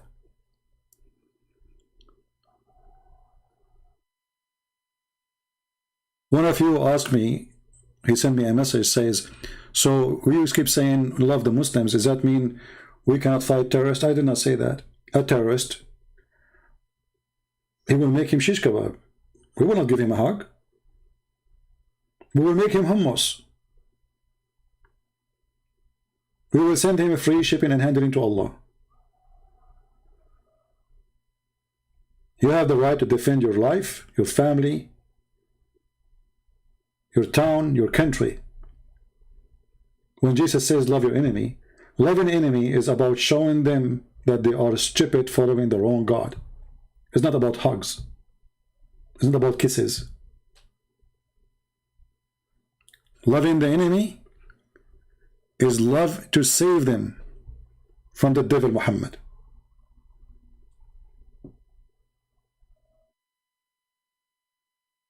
As simple as that. We don't want Muslims to be killed. We don't want Muslims to be hurt. There are people like us. They have feeling, they have family, they have children. Islam is the problem. When the Quran, when the filthy Quran says to the Muslims, take not Christians and Jews as a friends. Why Muhammad he did that? Because he's so evil. He don't want, even in the future, my kid and your kid to be friends. He wants bloodshed forever. A filthy man.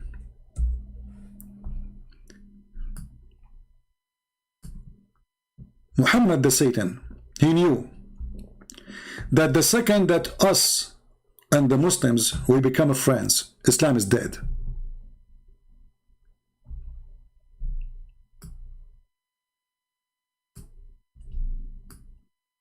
The filthy Muhammad, he knew that the second a Muslim, he will not hate me and he will accept me to be his friend. From his heart, Islam is dead.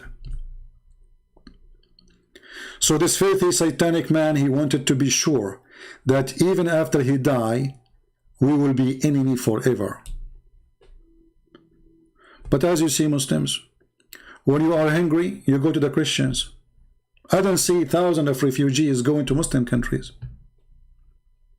I don't see millions of Muslims dying to go to Muslim countries. When the refugees, they run away from Myanmar to Bangladesh, do you know what they did to them? They threw them in the ocean. Go check it out. Muslims don't welcome Muslims. Muslims kill Muslims. Muslims bomb Muslims, rape Muslims. Christians give them health insurance, school, even pay for their mosque. Can you believe it? Can you believe it that the government of England pay for the Muslim program of youth and Mumi Hijab, he received some of that money? Watch the video of Shamsi asking where the money goes. About hundreds of thousands of pounds given from the government.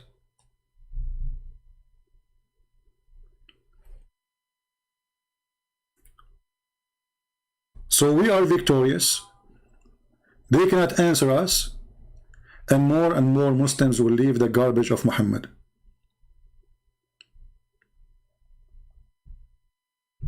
But the most important thing, that this season is a beautiful season with all those videos. And the funny is that they are the Muslims making the videos, recording the videos and posting the videos.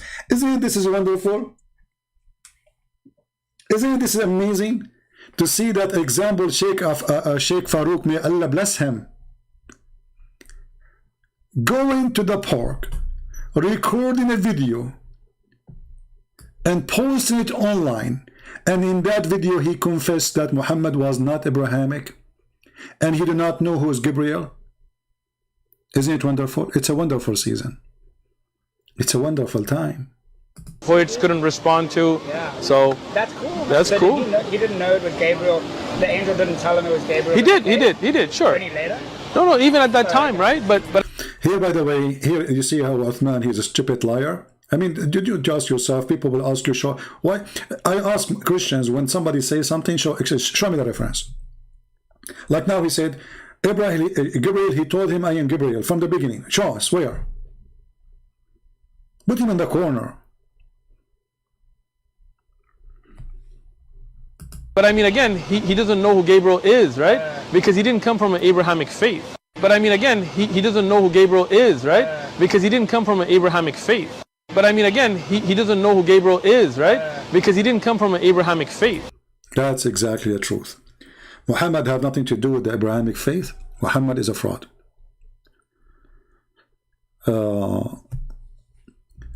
Prophet knew Gabriel through Ishmael. That part of his statement is not correct. I did not hear him saying he knew about Ishmael. He said he did not know who's Gabriel. He didn't say Ishmael or anything. He said he did not know who's Gabriel. Maybe you are talking about the person who called me. He said from Ishmael. No, the guy, he said it clearly. Muhammad, he did not know who is Gabriel. That's it. Why? He said why? Because the Arab, the people of Mecca, they are pagan. So Muhammad is a pagan. He lived in between the pagan. He is born of a pagan family. So it's very normal to be pagan too. Why the Muslim try to deny it?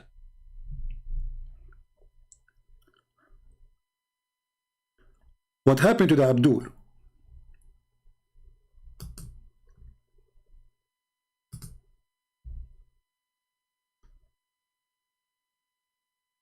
That he, as all Abdul, the same as Muhammad, when they talk, they fart. When they talk, they don't talk, they do farting.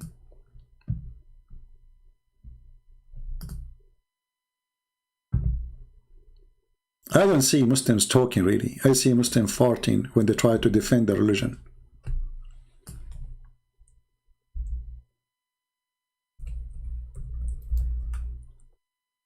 Shaitan, he sleep in your nose.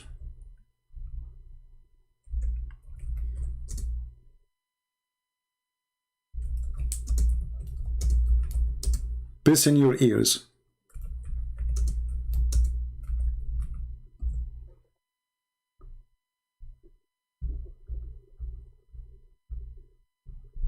Amazing knowledge.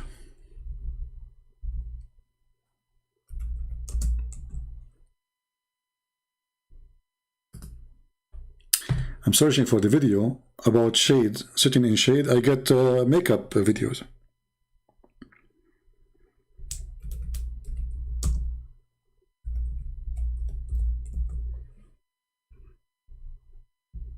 Yeah.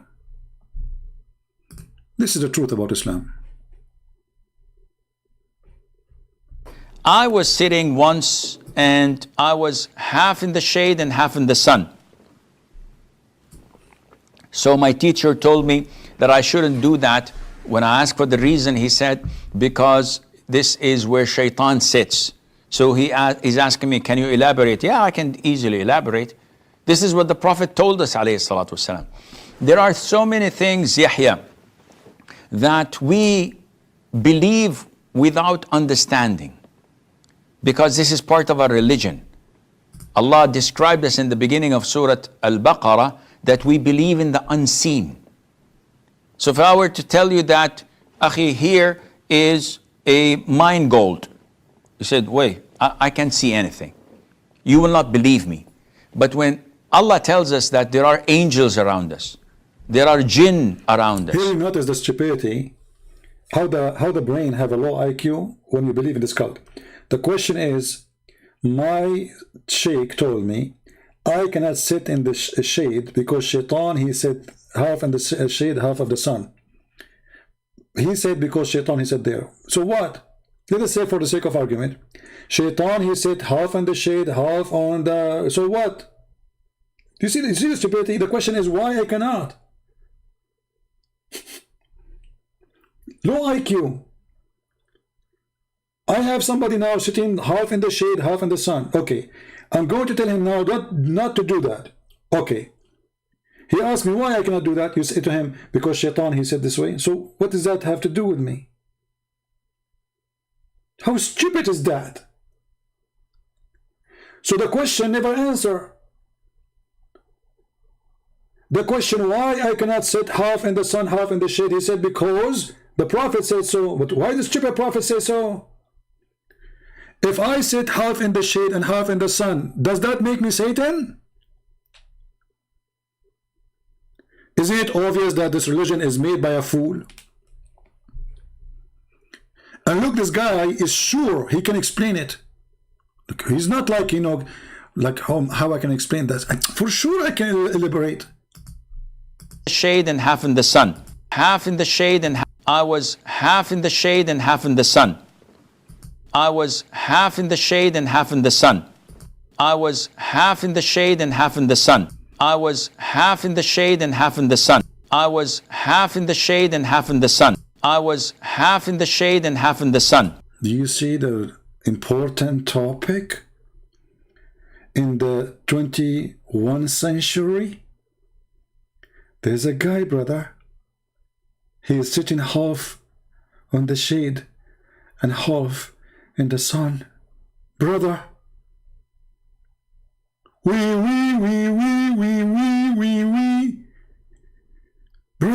You cannot do that. You better move right now. Move your ass. Why? Because and half in the sun.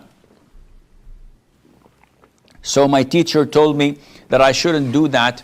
When I asked for the reason, he said, because this is where shaitan sits. So he's asking me, can you elaborate? Yeah, I can easily elaborate. This is what the Prophet told us, alayhi salatu wasalam. That's it. I can easily elaborate. You idiot, you stupid. He told you that the shaitan, the scholar, he told him why. He told him because the Prophet said so. So the answer is because the Prophet said so. Do you see the stupidity?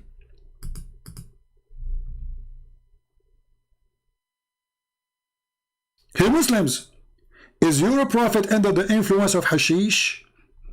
This is what his God told him, that you cannot sit under the sun and the shade in the same time. Why? Because Shaitan, he sit the same way. This is how stupid this cult is. And then the Muslims, they make videos about Quran and science and the Prophet and science, and we die laughing at the hypocrisy and the lies. Wahhabi Salafi book are not accepted for all Muslims. My friend, you are a joker. Wahhabi Salafi books are not accepted. Do you accept the Quran? I mean, hold on, you know what? I'm going to go to Skype just for you. Again, I logged out of Skype, but just for you. You said you are the one who called me before, right? Okay, I will open Skype for you. He said that those are Wahhabi Salafi, and their books is not accepted by all Muslims. So I want to ask you, do you accept the Quran? What was your name in Skype?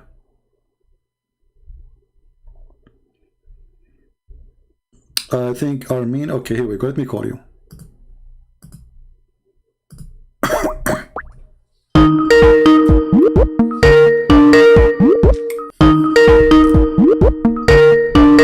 Yes, I accept from Quran. What's your point? You hear me, my friend? I accept from. Huh? I accept from Quran. What's your point? You accept from the Quran. Okay. So is it true that there is a guy in the Quran? He dies standing and nobody noticed that he is dead until the termite finished eating his steak. Okay. What is okay? You accept that? Everything God says in Quran is acceptable. Okay, so why you don't why you don't accept what is in the hadith? You accept this silly thing. So there's a guy, he is dead, and he was dead almost for a year, standing up. His name is Sulaiman.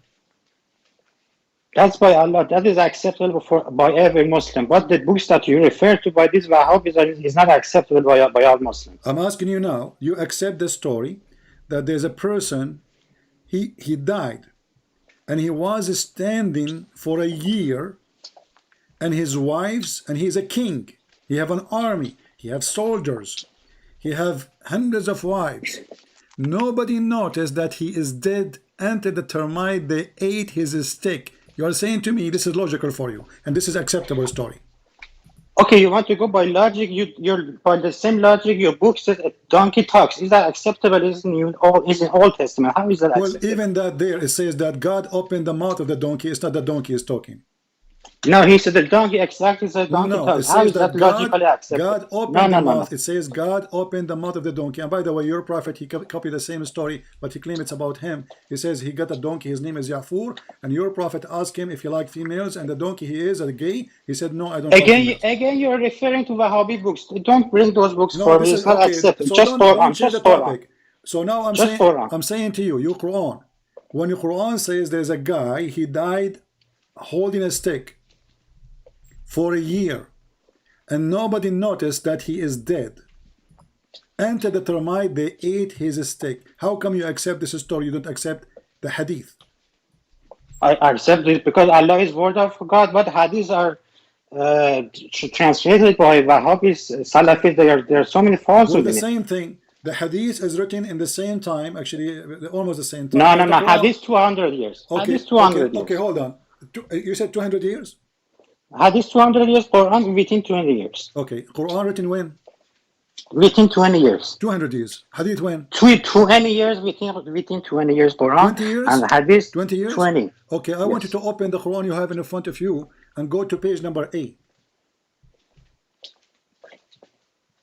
What do you mean page number? There's a page, it's called A, page A. It says that this Quran is written according to Hafs. According to? Hafs. Okay. Okay, Hafs. Ibn Asim. Hafs put it dialect. Hafs was exist what year?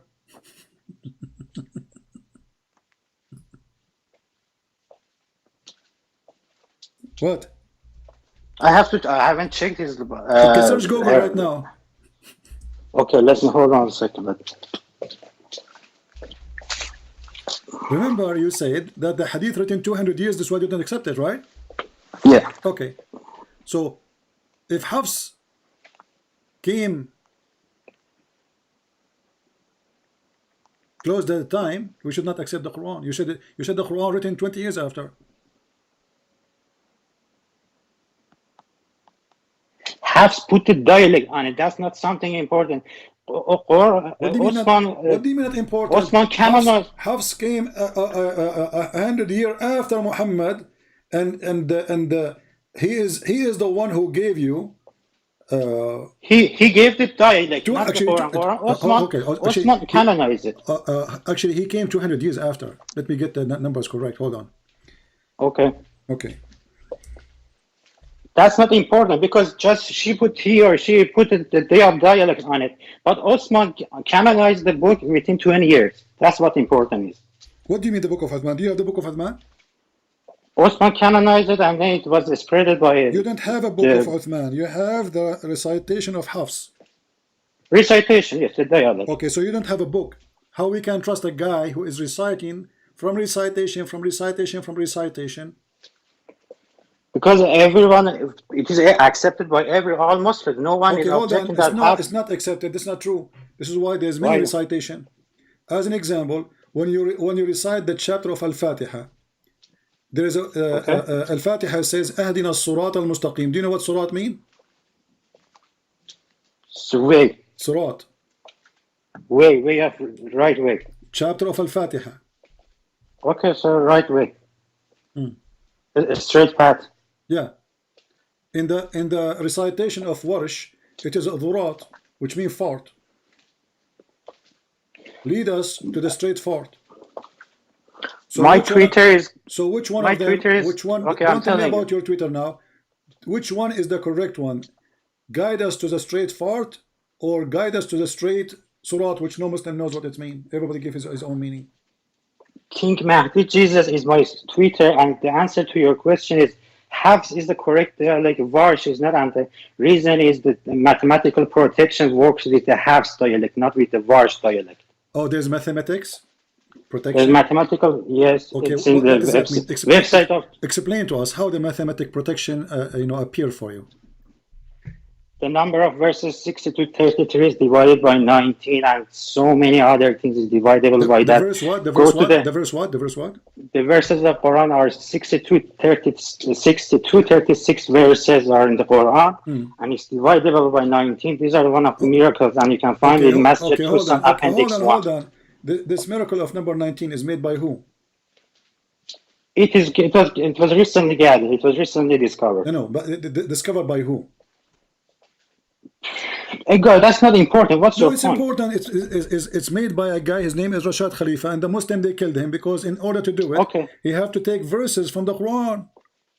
So you just admitted that the Quran you have today is a fraud because the guy he was killed by the Muslims. He was in Arizona. Because he is the one. He is the one who come. He is the one who come with this false miracle. And look. No. They killed him because later you go read his history. Don't make things up by yourself. He made himself a new prophet according to the very numbers, and that's why they So you are saying to me you took the miracle from a Dajjal. What Dajjal? Dajjal, because is he a prophet or not? You said he claimed to be a prophet. He said that by himself. So that's not related so the to one anything. who come to you, so Allah inspire him to discover the Quran to prove that he is a prophet, right? Allah, it didn't inspire. I did. Abdul. If Yes, we go to the website of this guy, we will laugh right away. As an example, the miracle of number 19 start from the chapter of Al-Fatiha, and he said the first verse in Al-Fatiha is contain 19 letters, correct? But I can show you now that there's 23, 24, 25. What 19 letters? This guy is an idiot. Anyone who speaks No. He got it from the 19 angels that are protecting the gates of. Okay, my friend, he got from the 19. But okay, did Muhammad say is that there is a numbers mathematic in the 19? Or this is your fabrication? Here we go. This is the same guy. He is the one who got it. He said that the first chapter in the Quran contain 19 letters. We can count them right now, me and you, and we will see that they are not 19. That part is not correct. Maybe you can rewrite the verses in different. Okay, guys, he just said this part is not correct, but the whole miracle is based on this part. Not based on the part. It's based on number 19.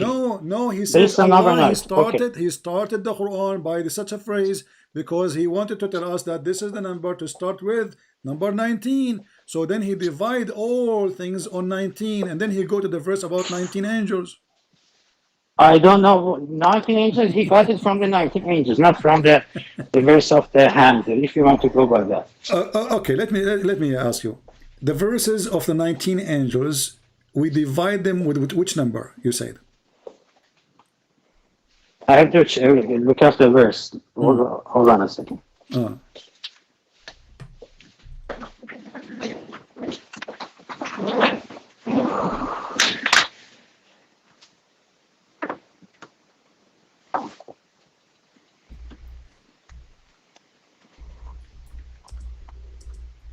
I'll try to find you his article about 19.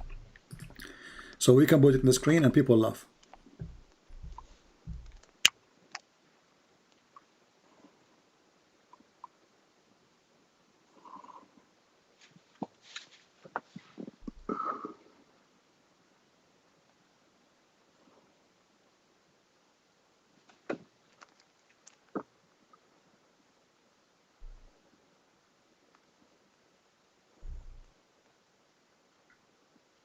Are you there? Yes, I found it. It's in Surah Mudathir and verse 30. I know where is the verse. I'm saying what the theory of this 19 saying. I know what the verse. You're silly. So you go to search Google to tell me what verse now? I'm asking you. This theory is based on what? Based on the 19. Okay, I know. And how he divide? He divide all the Quran or only that verse? All the verses of Quran are dividable by 19. That's one of the miracles. Exactly. And that will break it. Because first of all, the Quran, there's tons of verses are missing. And they are not there. No. If anything was missed, the mathematical protection wouldn't have worked. Okay, hold on. Are you against the Quran or you are with the Quran? I'm with the same Quran that has verses of 60 to 36. Okay, here we go. I want you to recite for me the chapter of a breastfeeding for adult. That's you want to bring again the hadiths made by Salafis and Sunnis. We are done with this. Okay, hold topic. on. Don't bring. I want you to bring me the verses which Allah He caused you to be forgotten. Chapter 2, verse 106. Hold on a second. Chapter 2, verse 106.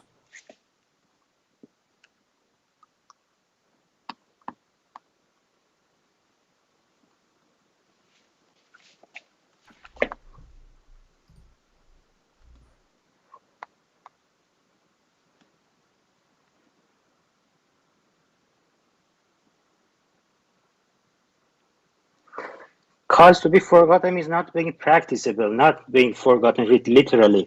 You're taking it as literally. Okay. It's not literally. It just get lost, not literally. So Allah will cause you forget it, but not literally, guys. It's not literally. Allah will make something similar, not literally. Allah will send you something like it, not literally. But number 19 is literally. Where do those people come from?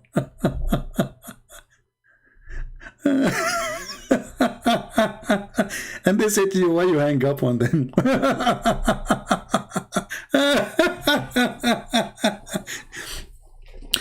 all the garbage of 19 is a fraud. You know, there is a video of what his name?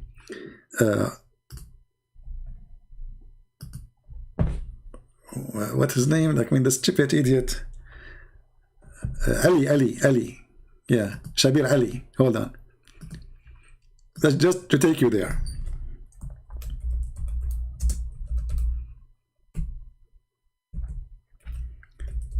He said, the miracle of number 19, if you calculate those numbers, will come.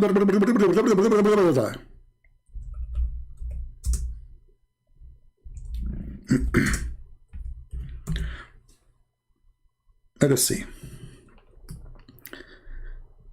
Try not to laugh.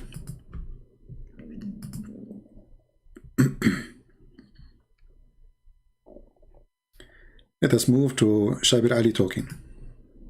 Coincidence, and a lot of times that is exactly what it is, just a simple coincidence. But what we know from probability theory is that yes, things may happen, fall into place by coincidence, but to have a series of such coincidences is actually very rare.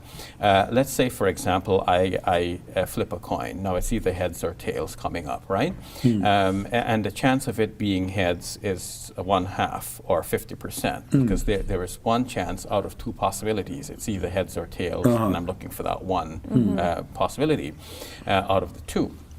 Now, to get heads twice in a row is actually 1/2 times 1/2, which is 1/4. Okay. In other words, 1 out of 4, because if you flip it 2 times, there are 4 different outcomes which are possible, and you need heads each time. So you need actually one. You need one possibility out of the 4 that could occur, meaning both are heads. And if you do it 3 times in a row, all of this to answer about the Quran, flip coins. How many times we flip the Quran? Are we going to flip the Quran now? So what is the miracle of the 19? Tell us. It's behind the Quran. And it is God's mind who put the Quran to be the way it is. It's not by human invention. It's not by a human invention. Did you hear it? But the Muslims, they agree that Allah himself, he caused them to forget Quran. The Muslims agree that the goat ate the Quran. The Muslims agree that there's a chapter of a breastfeeding and chapter of stoning to death, at least, are missing. But Allah, he put the Quran a certain way. But if you notice that all the chapter of the Quran today is written, or let us say they are organized, according not to Allah, according to the Muslims. So how those numbers work? Tell us more. And someone obviously did this research, right, in this area of focus. So can you elaborate a little bit on that? Yeah, the first person to come up with this finding is a man by the name of Dr. Rashad Khalifa. See, the Muslims are witnessing to a false cult leader. He claimed to be a prophet. He took verses from the Quran, and he calculated everything wrong. Actually, if we go right now, and you will see there's fatwas from all Islamic countries saying the Quran miracle number 19 is a fraud. How this guy accepted? Because they are desperate. Let me find you some of the fatwas. And I can debunk them whole easy. Because all the calculation is wrong, is false.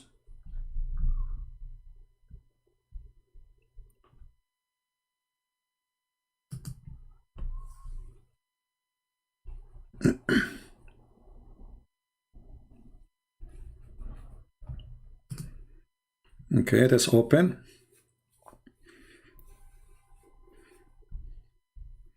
They're trying to open this website, it's not working. Let us see different website.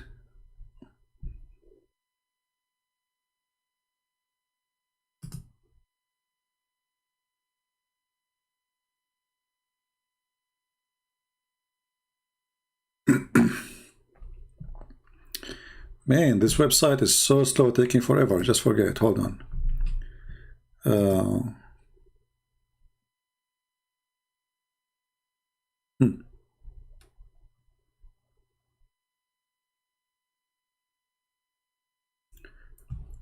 This is a Muslim article. Look what the title is.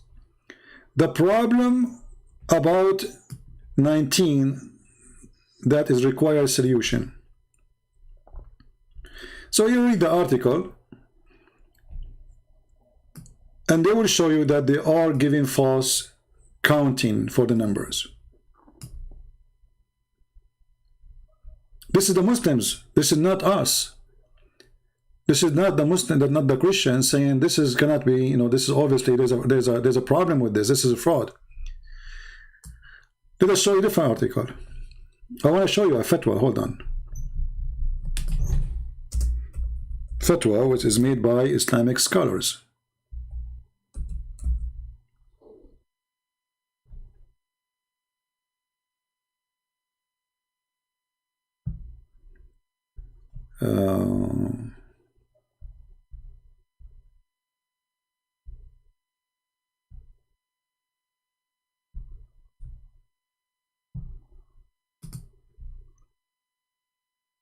Where is the fatwas? We are searching.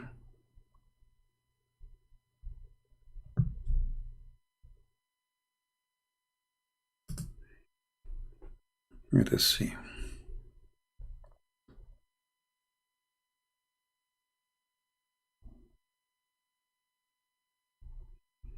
Anyway, I don't know, like I'm trying, because before I made a video about it, maybe I need to change the search key word.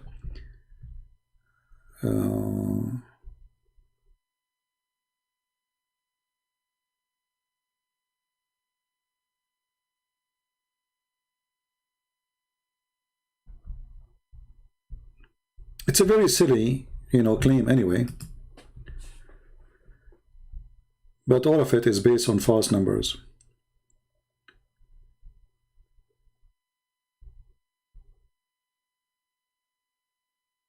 Let us change the search.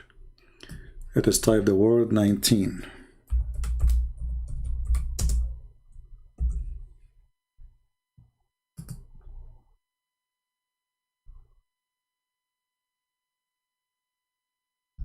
Okay.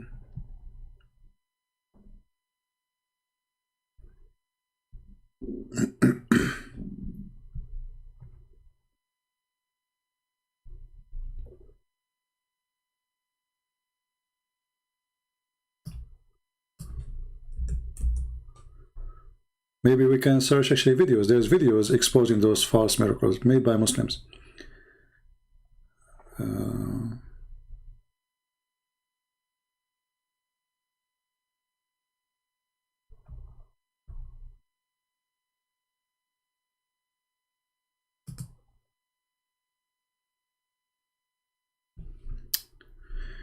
Here we go, another Muslim website. Angels or 19 miracles. Surah 77. So I mean, they are giving you the reasons that this is false. This is the Muslims. They're giving you tons of reason to believe that this is a false claim. But anyway, for us, the easiest way, because especially those who don't speak Arabic, to debunk this claim is the Quran itself. The Quran says, if Muhammad is a prophet, why his God did not give him a miracle? Chapter 13, which is a chapter given at the end of the life of Muhammad.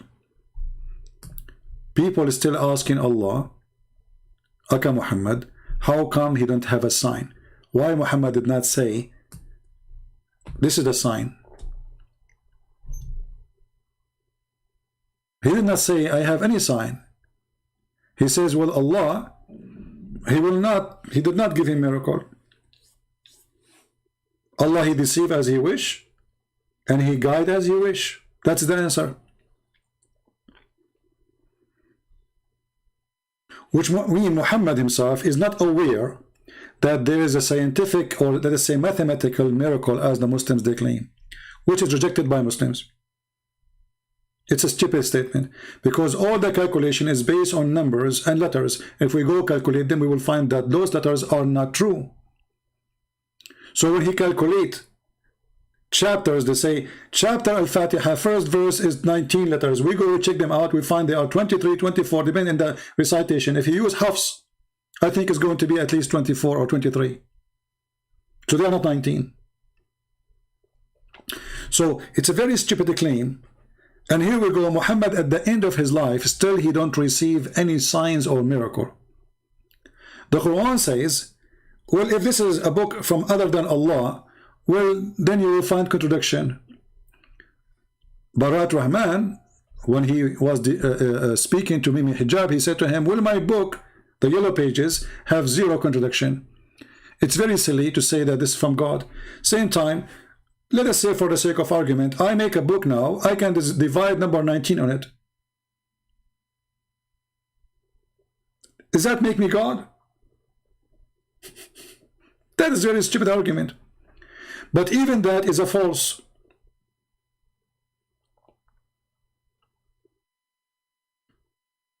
Because all of it is based on number 19. And number 19 is not really accurate in the counting they do.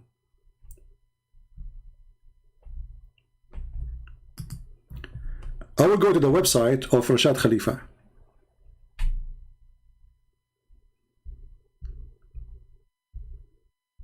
Let us see.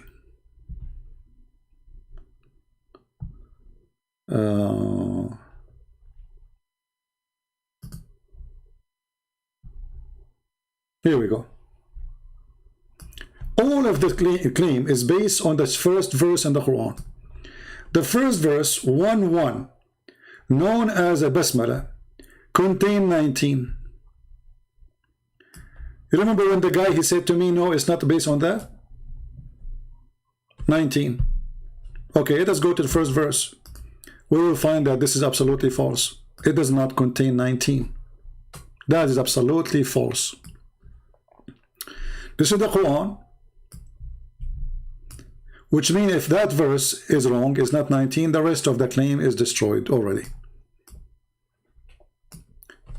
First of all, in Arabic, there is nothing called bism. And the Muslims agree that the original word of the first word is bi-ism, not bism. It was, the alif was taken off to make it easier to recite. This is why if we go in the Quran and we type the word in the correct way, we will find the word appear many times.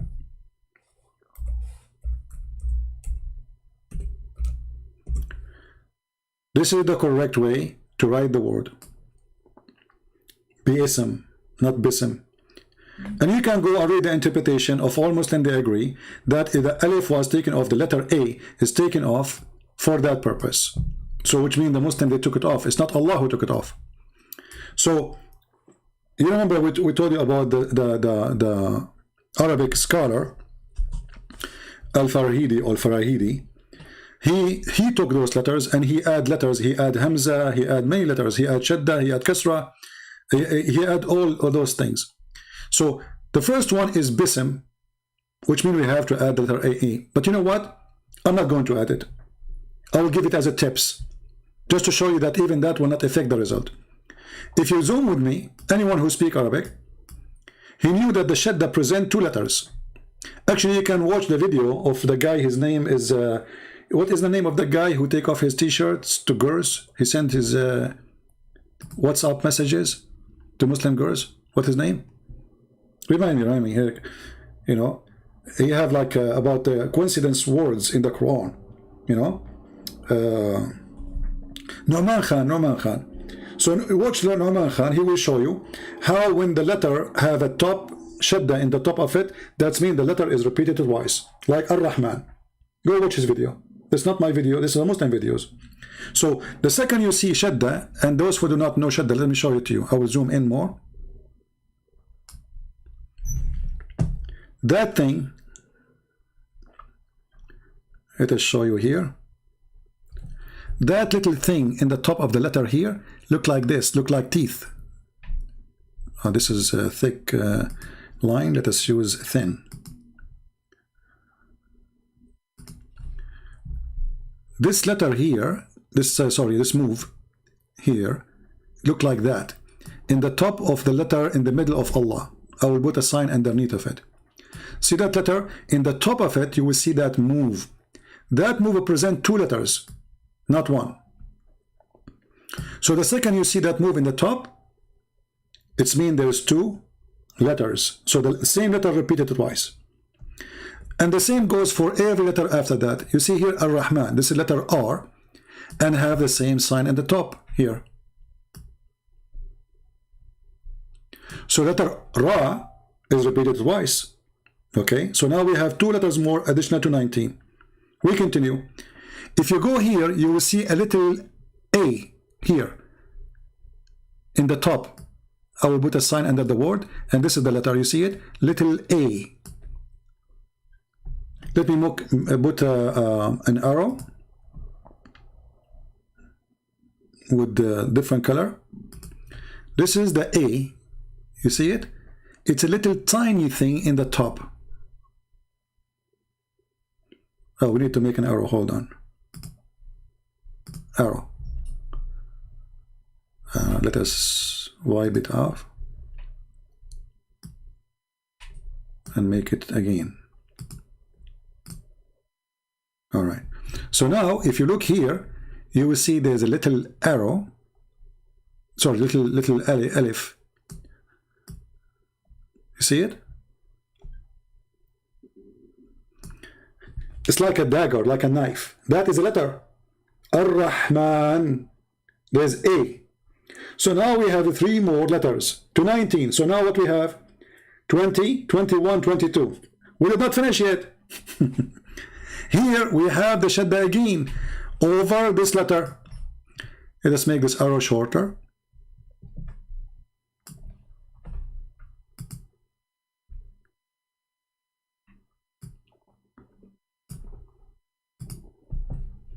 Here in the top of the letter Ra or Or. So now we have more letters. So now we have 4. 4 plus 19, according to his calculation, they are 19.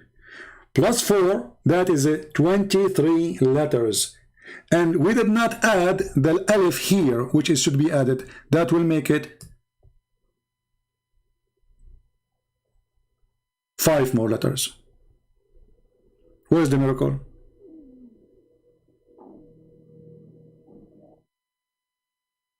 Where is the miracle? This is a basic Arabic. You see, when the Quran today is written is not according to the Quran of Muhammad. So before, when they write Ar-Rahman, they have to write 2R. So when we write Ar-Rahman, we have to do this. Rah, you know, like when you say Rasha. Ra. Let us switch to English. Al.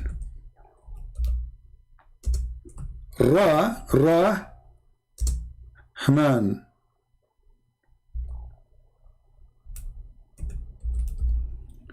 Even when you say it, actually, in Arabic, you say Ar-Rahman. So what is the alif? The alif is there, is small. He did not calculate it. Al-Rahman. Al-Ra. Al-Ra. Tura. Rahman. There is alif. So there's alif in the word. And there's 2R. This is in one word. There's two letters added to 19. So all the miracle is destroyed. This is why the Muslims themselves in Saudi Arabia, in Kuwait, in Bahrain, in Emirat, they laugh at it and say it's not true. So when this guy, he said it's not based in number 19, which is verse number 1, he was lying. We just went to the website of Rashad Khalifa and we found that this is the first verse ever he mentioned. It was a chapter 1. So if this one, because this is the base, the major base of the calculation, if this one was wrong, the rest of the calculation is wrong.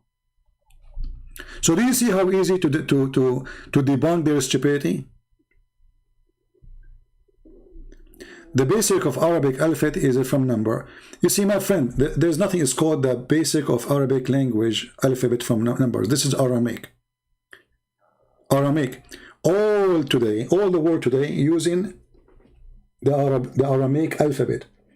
When you say number 1, number 2, number 3, number 4, those alphabet of Aramaic. Arabic does not have alphabet. Arabic does not have alphabet.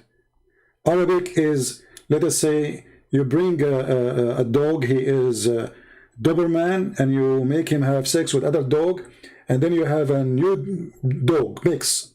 This is the Arabic. Arabic is not a language by itself. But anyway, Muslims agree that this is the true Arabic, and you can go, as I said, go watch let me try to find it just to show you. What his name? Nu'man Khan. Nu'man Khan.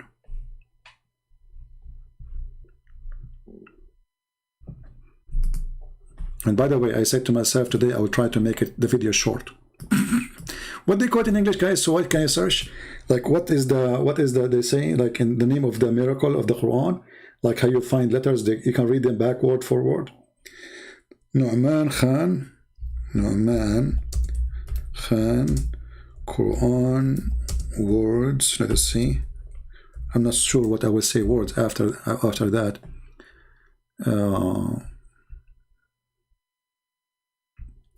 Yeah, here we go. This is the video.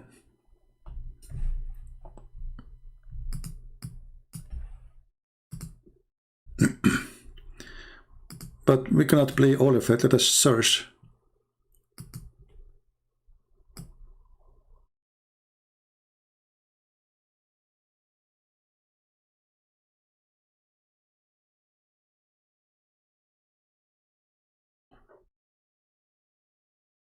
I don't know if this is all the video or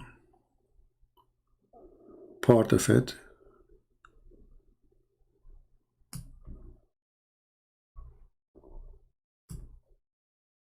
All right, let's see here.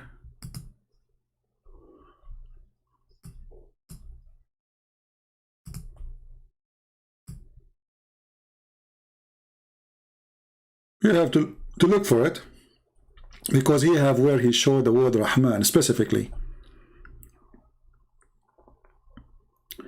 I'm trying to find in the video. I'm scrolling down because we cannot play the whole video. Ar-Rahman.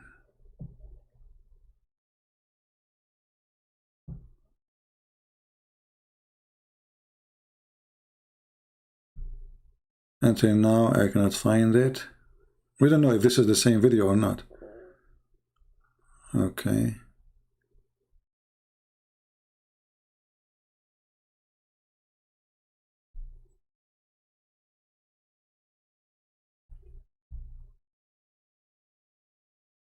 Until now, I see nothing. But I saw the video. It's one of those videos he make about the Quran words.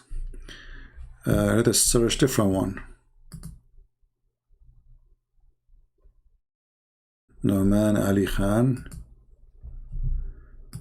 Okay. Nu'man Ali Khan, miraculous.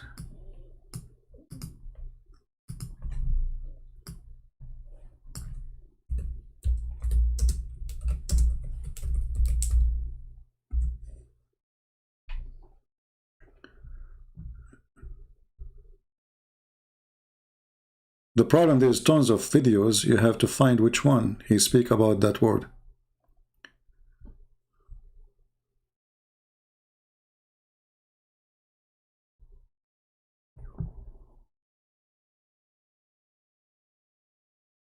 Let us see.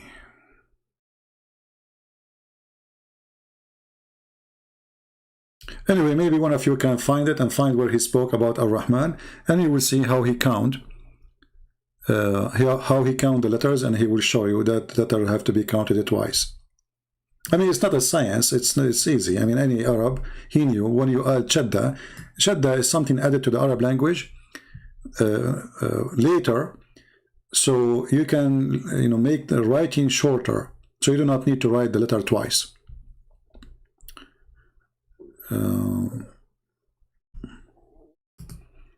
Let's see this one here.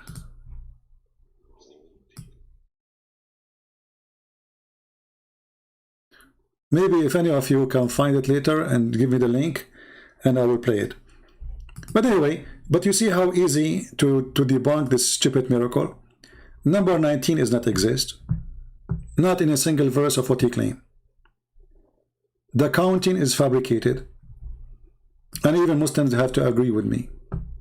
Actually, I challenge any Muslim right now to say to me that there's no 2 letters in La, no 2 letters in Ra, not 2 letters and 1 letter in Rahman.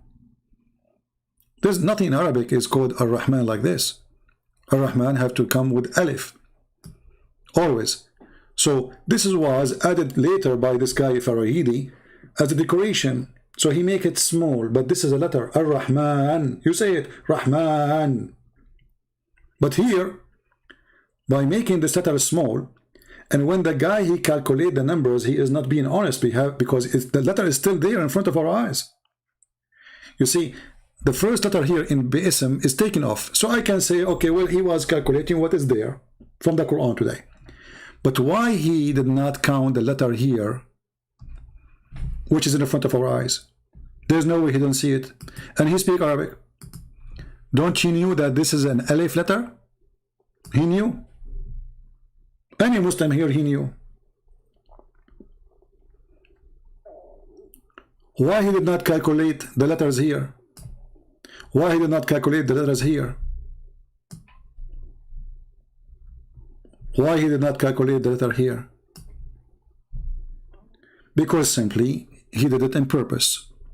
And then the Muslims, they are naive, copy paste, they get excited. Somebody said there's a miracle in the Quran, number 19. And then, by the way, in the beginning, all of them, they spread amazing discovery. TV stations spoke about it. And then the Muslim cleric, they start looking and they said, oh no, this guy is horrible. He just screwed up the Quran. This is absolutely fraud. So when a guy like Shabir Ali, and I challenged him, I said to Shabir Ali, the verses you mention in your video, I challenge you to do live with me and we will not debate. I want you just to calculate the letters. The one you mentioned. And for sure he will never dare to do so. And you ask yourself how Shabir Ali was sure. Do he speak Arabic?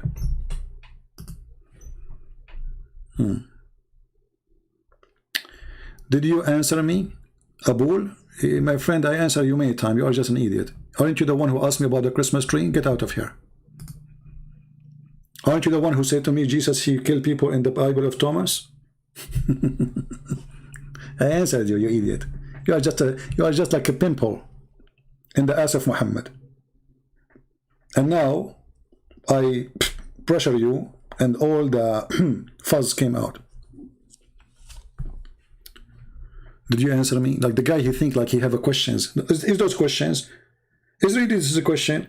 Do you know that Jesus, he killed people in the book of Thomas? Okay, give us the verse. Jesus killed people in the book of Thomas? This is about the judgment, the potato. I mean, where those dummies coming to me from? You know, it's like when an adult speaking to somebody, and then little child, he hold him from his trouser. Buy me candy, buy me candy, buy me candy. This is you. You are just a stupid silly. This is what you have. This is like they're against Christianity now. We celebrate Christmas. What a dump.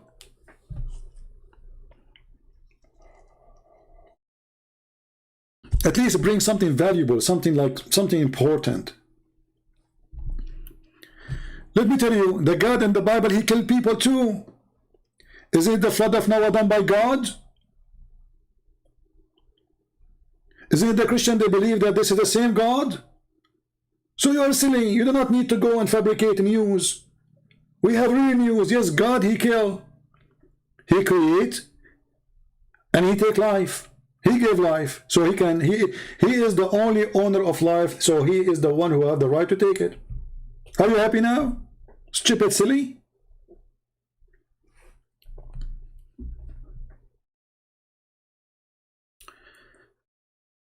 There is no Thomas in the Bible? What do you mean there's no Thomas in the Bible?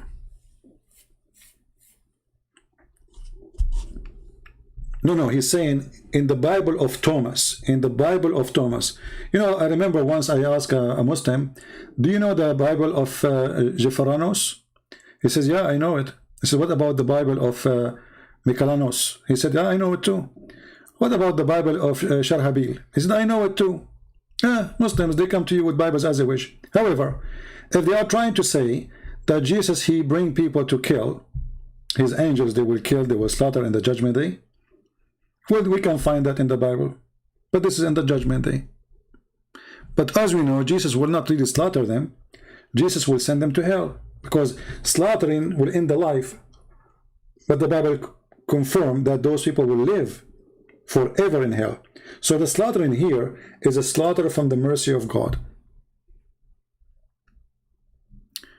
There's no gospel of Thomas in the Bible. For him, there is a gospel of Thomas. So I'm saying to him, give me the verse from the gospel of Thomas. What's wrong with you? For him, there is a gospel, the gospel of Thomas. He have it, have a verse. I said to him, show us. So we laugh. What's wrong with people? There's the gospel of Muhammad too. I have an auntie who converted to Islam while she was working in Kuwait. How I can talk to her to make her realize that Muhammad is a false prophet? Well, my friend, mostly your auntie, she converted because she married a Muslim, right? Did she marry a Muslim? So those, they are not really, those kind of women, they are not converting. They are, you know, whatever the husband in the bed, his religion, they will be. I remember, I was living in an apartment, and there was a lady in front of me. She married a guy, he is a Sikh from India. She became a Sikh. Then she started dating a Jew. She became a Jew. I don't remember if she was dating a Muslim too or married a Muslim, but I mean, she was changing her religion. Every few months I see her wearing different clothes because she had different husband or different boyfriend.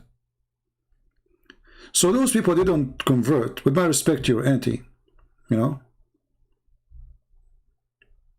They don't convert really. They convert because of a man. Same time, if you want to talk to her, give her my books. Let her watch her videos. Let her watch Muslims debating me and see how they can answer nothing.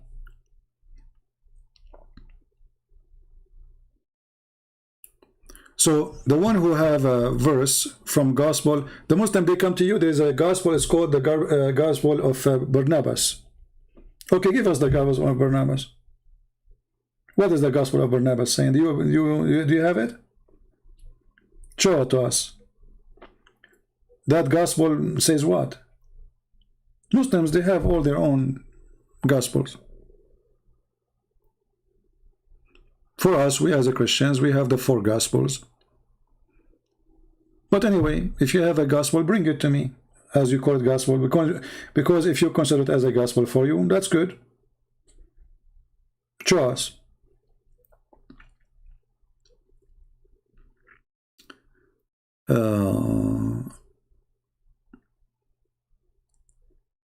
Yeah, Muhammad, he brought gospel too, the Quran.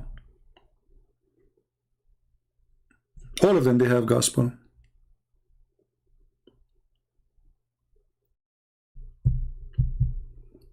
So do we have any Muslim?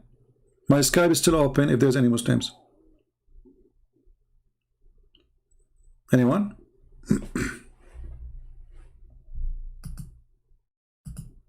Jehovah's Witnesses, they have 4 gospels too. They have the same names exactly.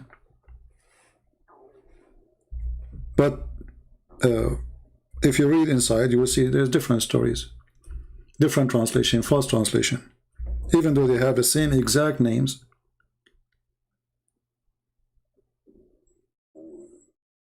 exact same numbers,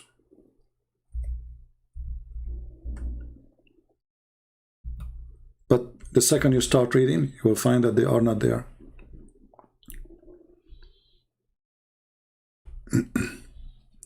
But anyway, if you have the Gospel of Thomas, please share it with us. We will be happy to read from it.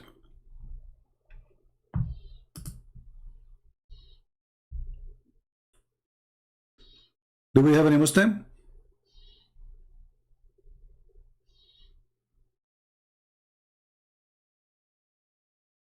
And by the way, there is some books called Gospel, but those are, we consider them as a fraud, right?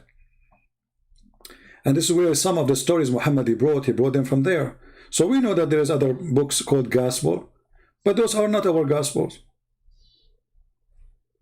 You can call them Gospel, people can call them Gospel, but they are not.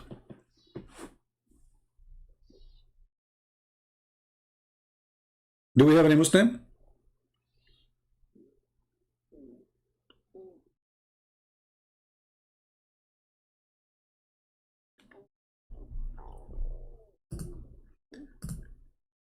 Always the Muslim, they try to bring verses trying to say that Jesus, he teach violence.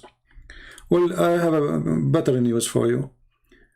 You can go to the Old Testament and you will see that God, he ordered people to go in war.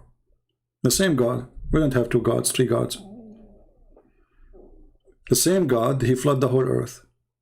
So you don't need to go after Gospels, which is your Gospels, to prove a point. God, he gave life. God, he take life.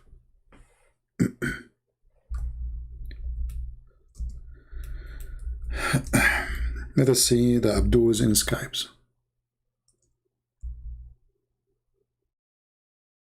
Like Jesus, he said, I brought a sword, not peace. That's what the Muslim, they copy for us.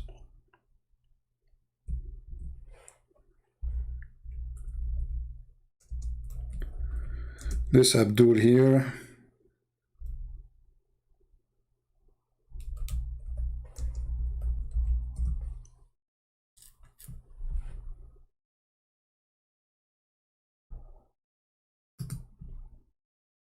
Okay.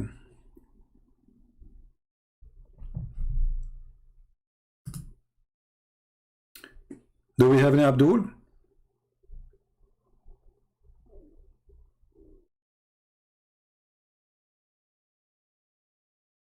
No, even those fake source they bring, they are good for us. Because you notice that even the fake source, which is rejected by us, confirming that Jesus is God. Even those fake books, they are in total agreement that Jesus is God, that there's a Father, there's a Son, there's a Holy Spirit, and there's a crucifixion. So they can bring it, no problem. Doesn't help them.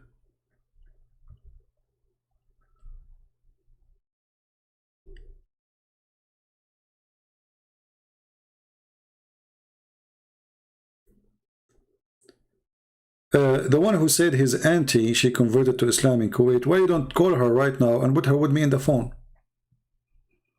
You can call her using Skype, and you can invite me to join the conversation and let me talk to her.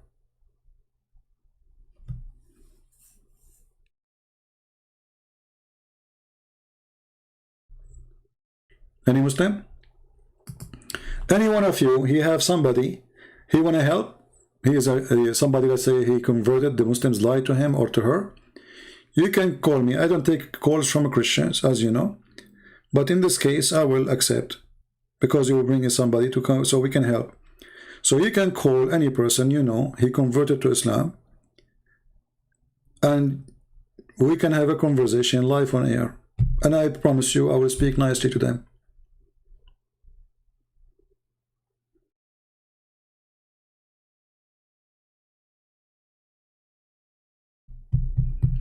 Do we have any Abdul? You know, Muhammad, he tried to copy everything in Christianity. This is why he says, take the Quran from 4. Why the Quran will be taken from 4 people? Because Muhammad, the fraud is always the same. Nothing changed. Muhammad, he claimed that he have 12 imams after him. Why 12 imams? Because there's 12 disciples. Everything is a copy. It's a fraud cult.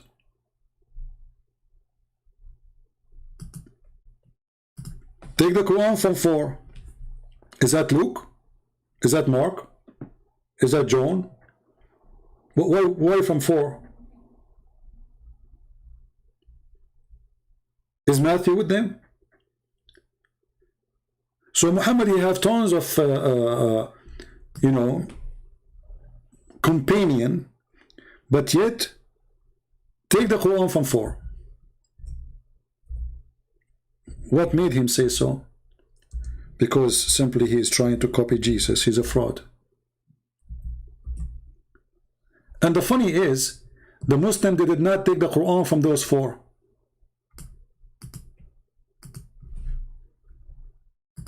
They did not. The Quran they recite today is not coming from those 4.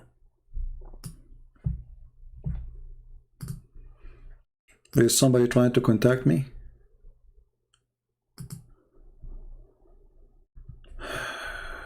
Okay. I want to tell me Sinai. Yeah, this guy is not even a Muslim. I want to tell you that the Mount of Sinai was truly at Arabia. You can see Galatians 4:25. My friend, when I say stupidity is amazing, I mean it. And stupidity can be infecting even people who claim to be Christians. It's called the Mount of Sinai. So how the Mount of Sinai will be found far away from Sinai?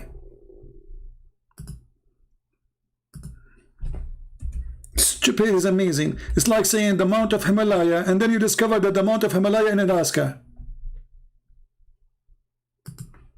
Dummy. And the word Arabia is a desert. You idiot. The word Arabia is a word meaning desert. Is not even a location in the map. Any desert is Arabia. So this is why they say the Arabian desert. Why? Because simply they are translating the word Arabia twice, saying Arabian desert, because now we know that this is where the people of the desert live. But the word Arabia is an Aramaic word, meaning people of the desert. So the second we say the Arabian, we are talking about people who live in the desert, whoever they are. So if the Aramaic word exists in the time of Abraham, sorry, in the time of today, for them Las Vegas is Arabia. If you live in Arizona, you live in Arabia. So don't bring your ignorance or your ignorance.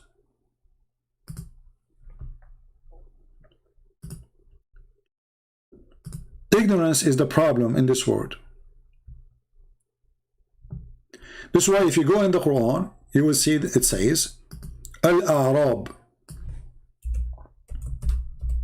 Al-Arab is a word coming from the Arab. Okay, what is the word Arab is?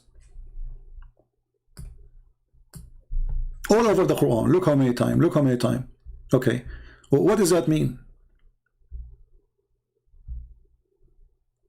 Arab are people who live in the desert, in the tent. Translation, the Bedouin. So people of Arabia is the Bedouin. Arabia is a desert where Bedouin live. The naive you, desperately looking for the Mount of Sinai in Arabia today, which is called in the map Saudi Arabia. At that time, that does not exist. At that time, any desert is Arabia. And the Mount of Sinai exists in the desert of Sinai, which is Arabia.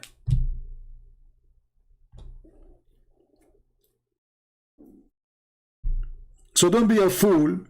You know, people, they get excited when there's like a new theory, a new discovery.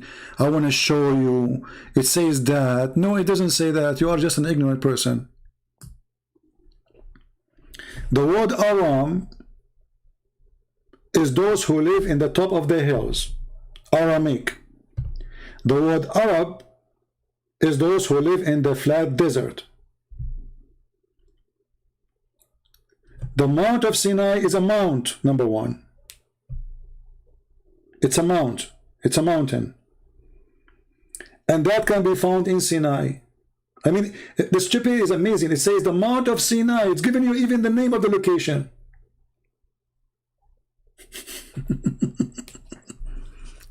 And you know, the funny is to make to show you how dummy a human being can. The Jews all this time they did not discover that. So the Jews, you know, Moses and the Jews who follow him generation after generation, writing in their books, and the rabbis, they did not notice that the Mount of Sinai is in Saudi Arabia. Dummy.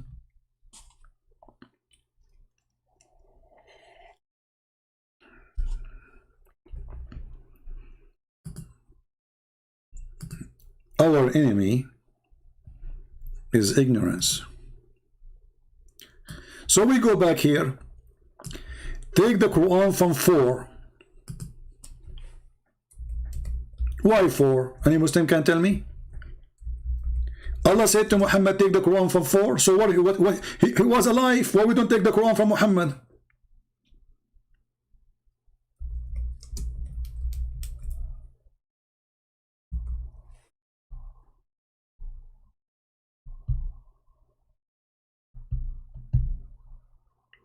Muhammad is alive. He is the one saying take the Quran from 4.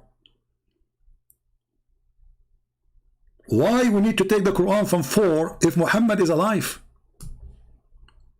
Did Muhammad forget the Quran?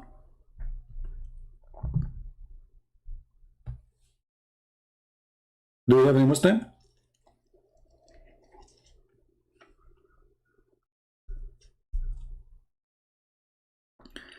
My friend, I do not need to find the real name of Sinai because this is the real name of Sinai. The Mount of Sinai is the real name.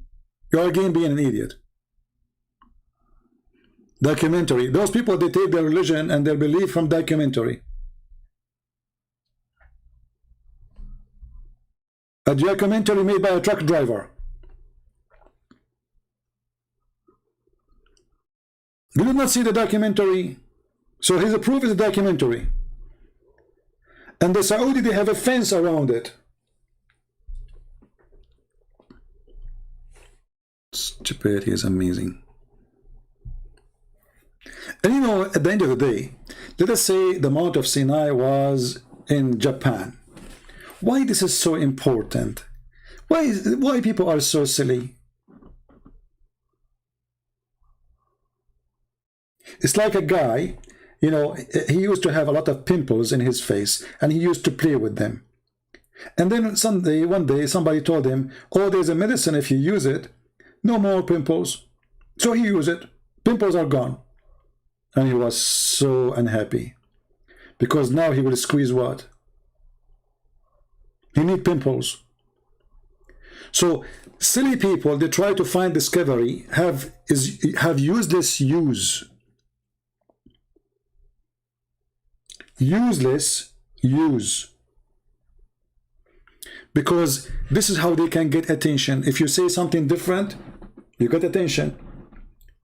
If I go right now in the highway in the wrong direction, all TV stations will talk about me. But if I go like millions of people goes every day in the same direction, nobody will talk about you. Right?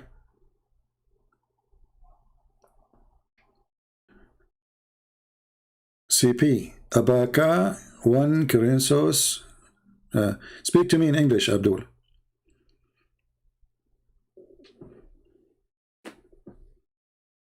I think this guy, he's saying that in 1 Corinthians, is that what he's saying? In Hindu, sorry, in Indonesian language, sorry guys. I drank too much coffee. So Muhammad, he have a 12 Imam, take the Quran from 4. Muhammad, he changed his name to be the praised one. All of this lead us, that's one thing, that Muhammad trying to be Jesus.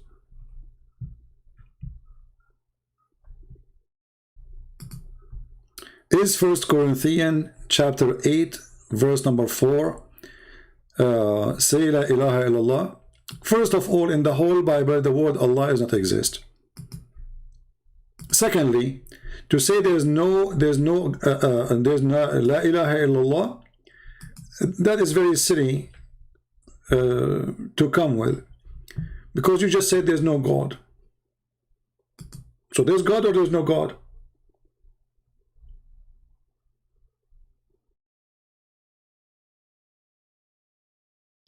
in order to make the phrase, let us say, come to be true, you can say there's no beside God to worship save God, but you say there's no ilah illallah. You just say there's no God.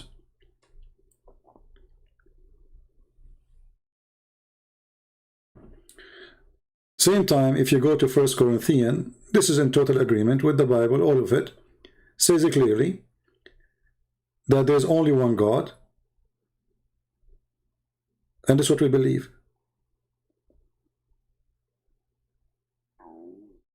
If you read verses after, one verse after, you will see that Jesus, one Lord, he is Jesus Christ. So how come Muslims, they see one verse, they don't see the other one? So if we open, 1 Corinthians, it says it clearly, there is no other God to worship beside our true God. And there is only one Lord, that is the Messiah, Jesus Christ, which is by him all things are created, and for him all things are created. So the same chapter confirmed that Jesus is our God, and he is the creator.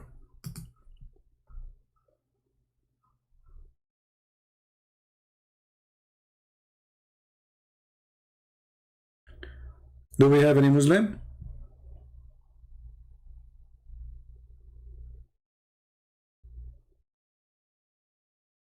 Any Muhammadan?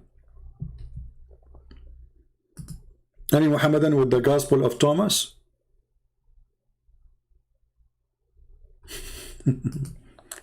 Gospel of Thomas.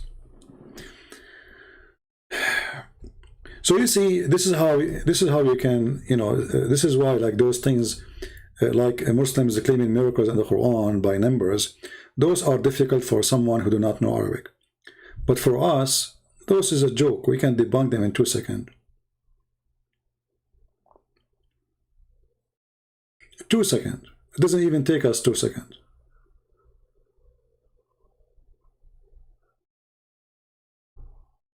And when somebody come with a formula, and this formula is based in fabrication, and even if, let us say that his calculation was right and it's not wrong, how that can prove that this is from God? Is Satan smart enough to make such a thing happen?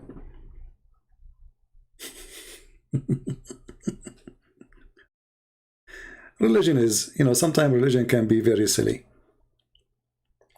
So the God of Islam is smart in mathematics to the point he said a lot of stupid things have to do with mathematics in the Quran. As an example, how many gods the Christians believe? The Muslims, they say 3 gods. They lie. They just quote for us a verse says there's only one God in 1 Corinthians.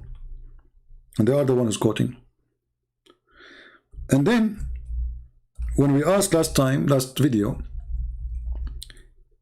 we asked a Muslim, what is the Trinity? He says, God the Father, God the Son, God the Holy Spirit. Okay, that's good. So we have God the Father, God the Son, God the Holy Spirit. So why the Quran is stupid? Chapter 5, verse number 17 says that the Christians believe that Jesus, the Messiah, is Allah himself. So if the Messiah is Allah, who is the second person and who is the third person in the Christian Trinity? Any Muslim can help us? Remember, your God is good in mathematics, right? We're trying to find the 3. If Jesus is the Messiah, in the belief of the Christians, sorry, the Messiah is Allah. Okay, so the first person is the Messiah and he is Allah. Wonderful. Who is the second person and who is the third person? Who is a Muslim can help us with this stupidity?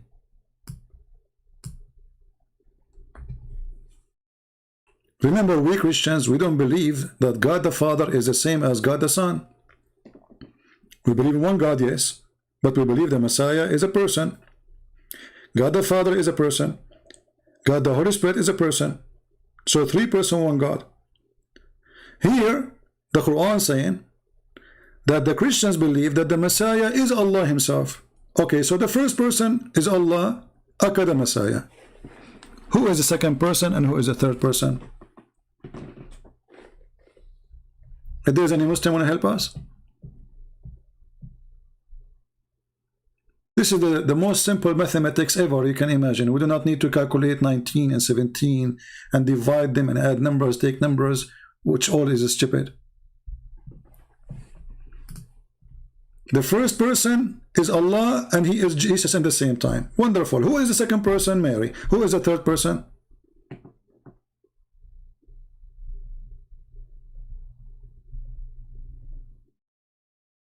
Any Muslims? If you say to me the Holy Spirit, you are in trouble, because the Quran never says so. The stupid Quran mentioned in different place that the Christians, they believe in the Trinity, and the Trinity is Allah and Jesus and Mary. Like, what the heck? First, we don't believe that Mary is part of the Trinity, not a single Christian. Secondly, what we will do with this verse now? Because if the Christian, they believe that Allah and the Messiah is the same person, then the Trinity does not exist, because what is left is Mary.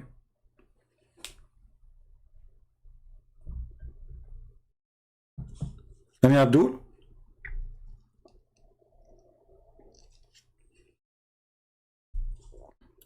Again, we remind you people, today I'm really happy. This is why I'm staying long. We have our first book translated in Chinese. The Deception of Allah today is available in Chinese language. And we have the Six in Allah translated into Russian language.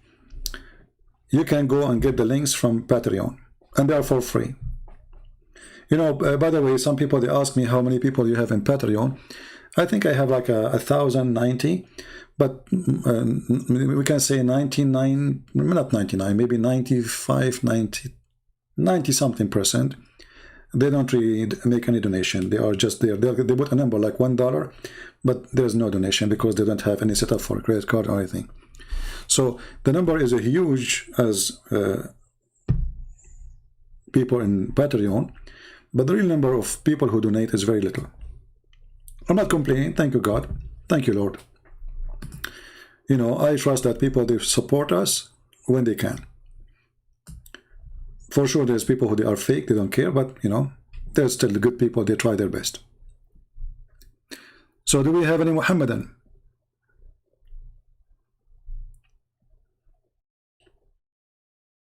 Anyone?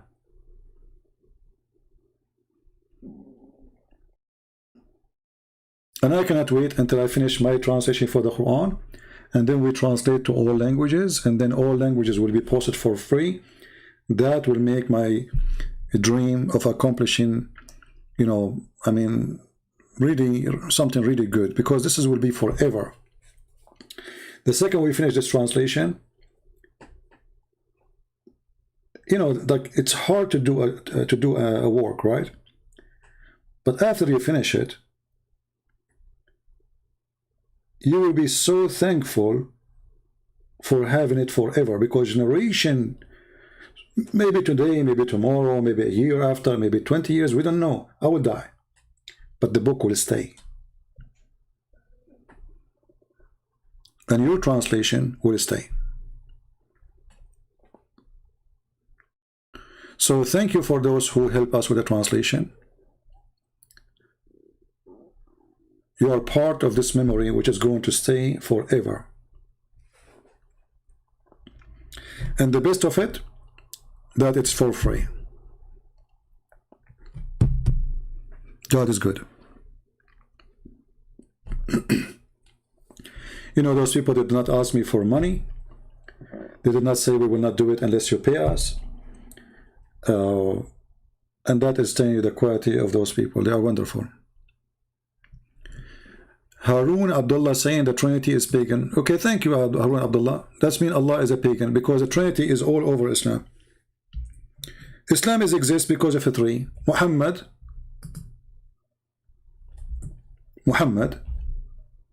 Allah, and Jibreel. Prove me wrong. All of Islam is based on three.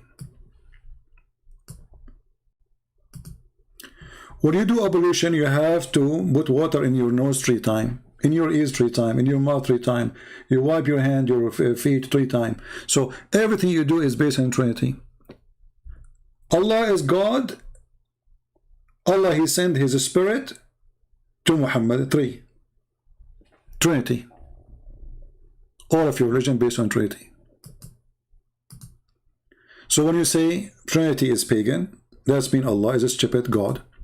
When Mary, she spoke to Allah, Allah, He said to her, you know, okay, you fast for 3 days from talking. Why 3 days? Trinity. Same for Zechariah. When Zechariah, Allah told him he will have a son, He said to him, give me a sign. Allah, He made him mute for 3 days. 3. Why not 4? Why not 5? Why 3 is all over? When your prophet, he take an oath, he have to repeat the same word 3 times.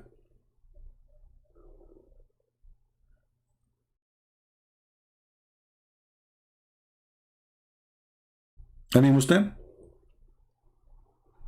All your religion is based on number 3. When we speak about Jesus, we have a day He was born, the day He was died, and the day He was resurrected. 3. So the stage of life is 3. Birth, death, resurrection. Are you with me, Abdul?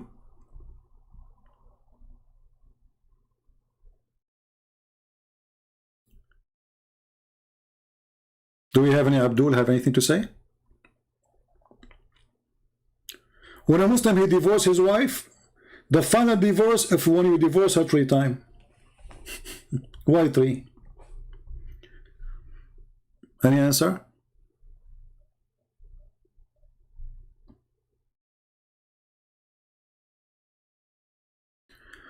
When you are going to make your translation of the Quran, I'm working on it. Now, do you think I can work every day? Like, here we go. We are live for 4 hours.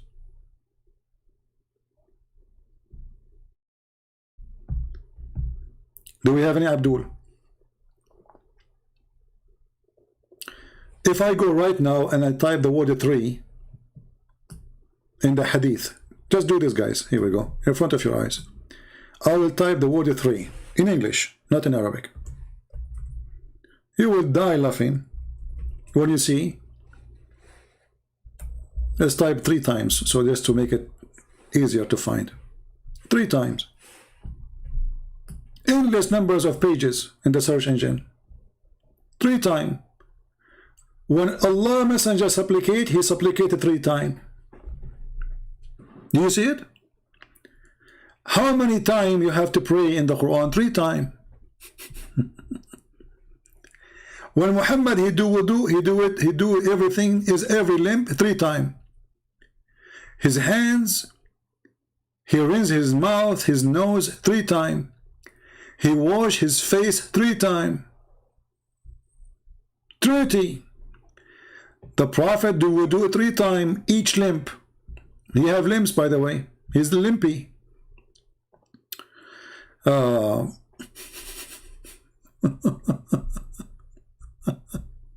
Look at this. 3 times. 3 times. 3 times. 3 times.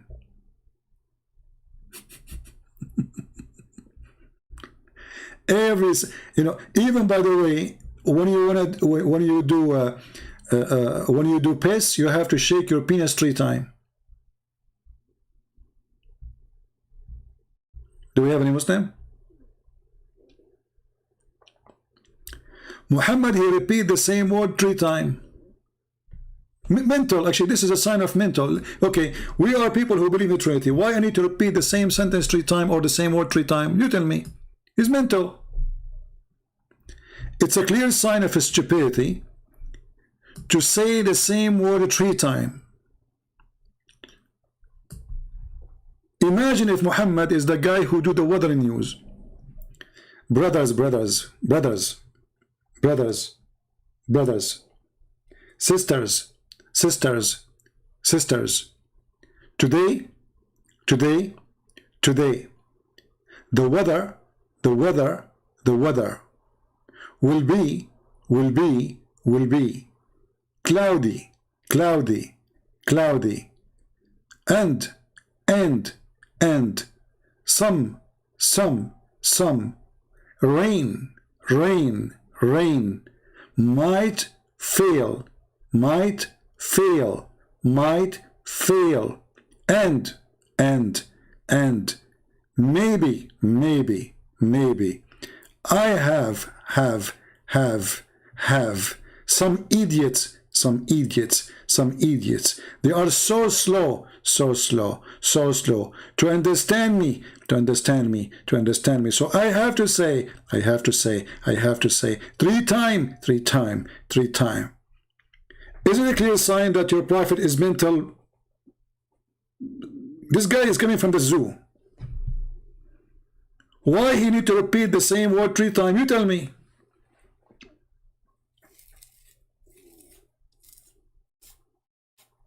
Any Muslim?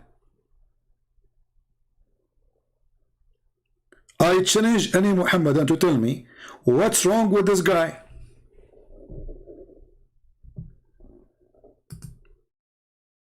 Is he like a CD stuck?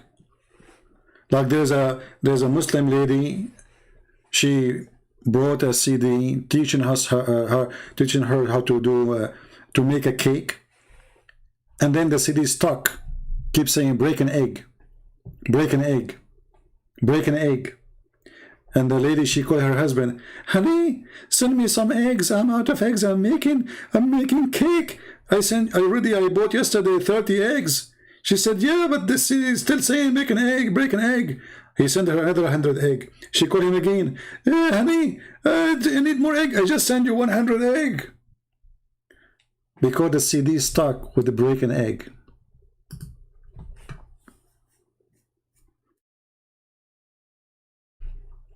Do we have any Muslim?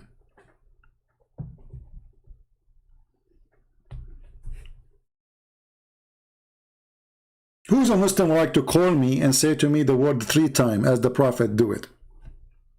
Because I'm curious to know. I want to know how he do it. Narrated Anas bin Malik that the Messenger of Allah would repeat a statement 3 times.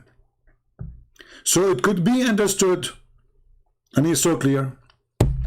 And here you see how stupid that is, because if you repeat the statement 3 times, it's the same statement. So you did not make it clear. It's the same statement.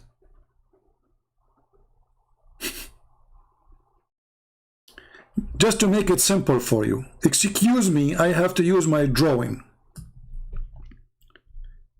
So I said the word arrow. Use your arrow. This is a statement. Use your arrow. Oh, he did not understand. Okay. Okay, I will say it again. Use your arrow. Oh, okay. Still he didn't understand. Okay. Use your arrow. Idiot. Obviously, there's nothing changed. You do not explain the statement. So why repeating the statement 3 times does not explain the statement?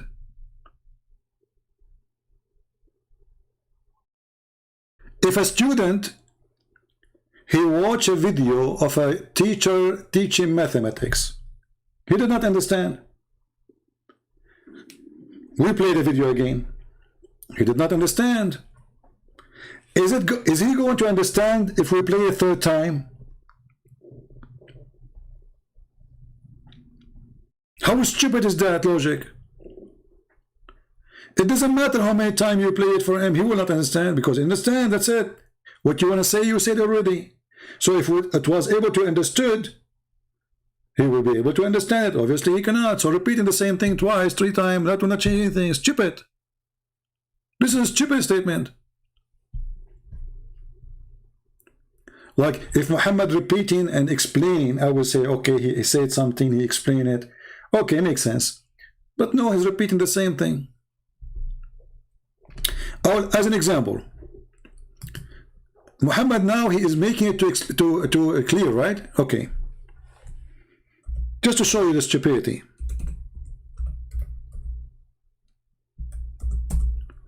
Adam, he have a debate with Moses. Don't ask me how. Please, please, please.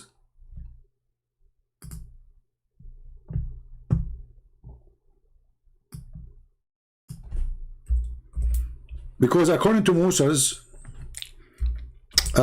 Adam was dead long time before he was exist. So Muhammad, he told us the story about Moses and Adam, they are debating. And then Muhammad, did he repeat the story 3 times to explain it? No. Or what he said. So Adam, he confuted Moses 3 times. Is that going to make us understood the story?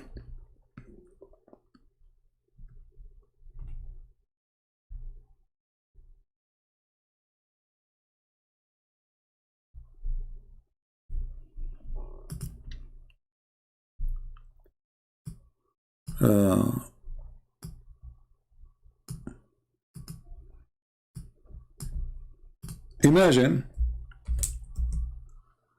I make a story for you, and I say a story, and then at the end I says, so Adam, he confuted Moses. Adam, he confuted Moses 3 times. How that will make me understand?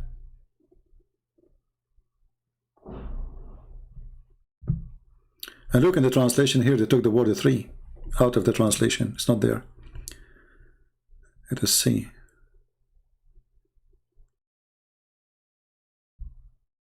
Here we go.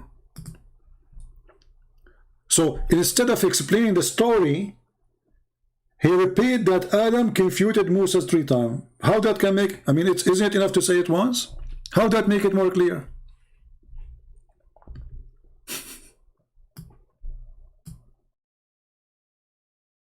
Any Muhammadan before we go for today? Last call for Muslims. Who is a Muhammadan willing to call us?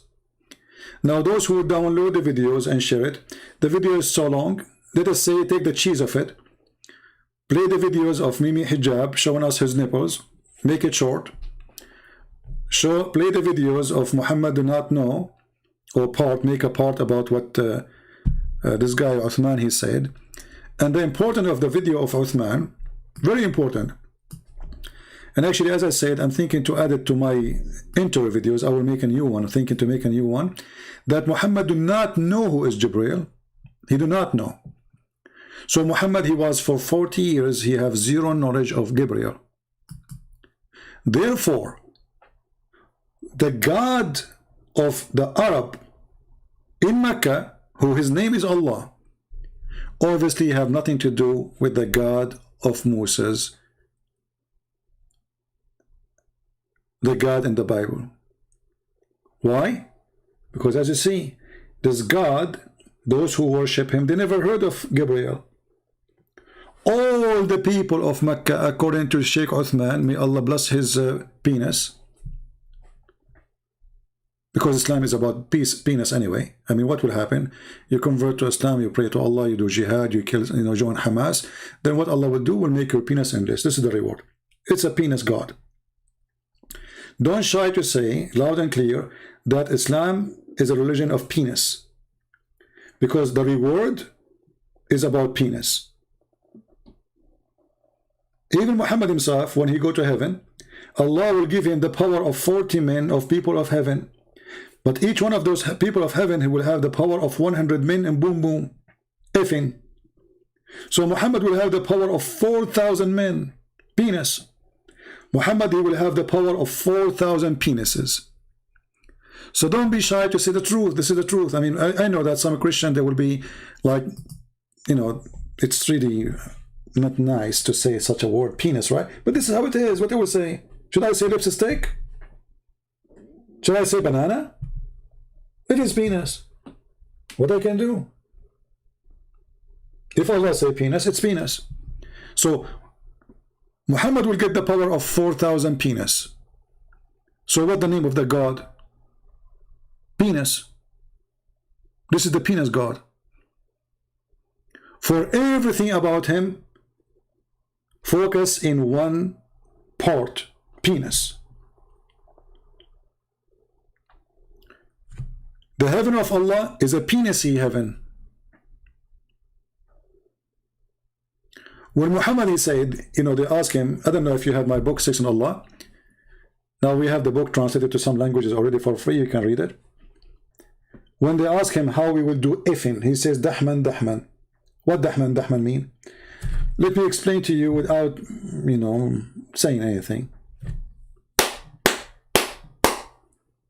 That is dahman, dahman. And I change any Muslim to say I'm lying.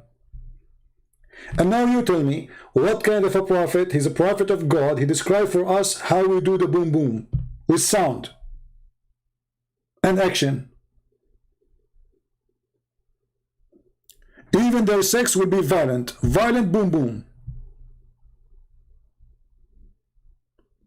And he used the name of his God to swear, saying, I swear by Allah, you will do it dahman, dahman. And then he continues saying, وَذَكَرٌ لَا يَرْثَنِي, and a penis will never go limp.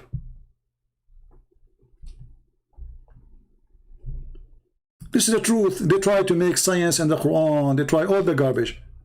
The truth is, this God is the God of penis. Penis God.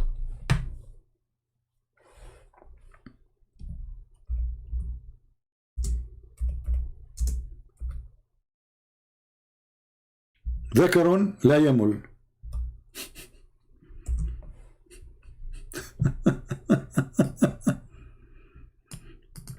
And the desire will never stop. Who said that? Mumu, the penis prophet.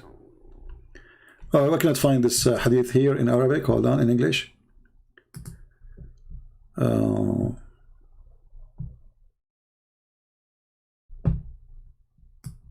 Let us see this one.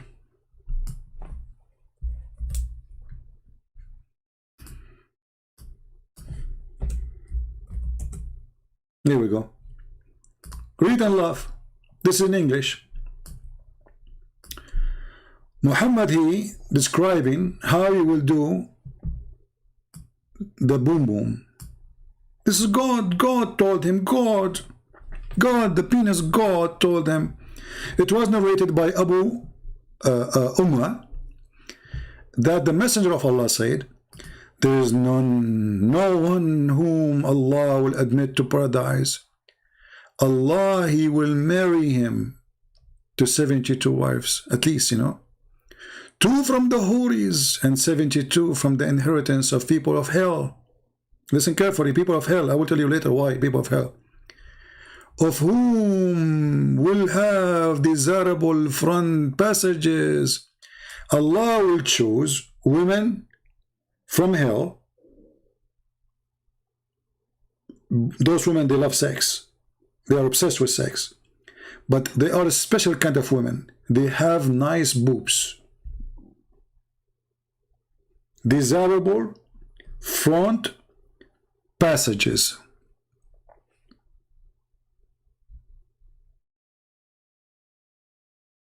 Desirable front passages. Muslim, put your comment.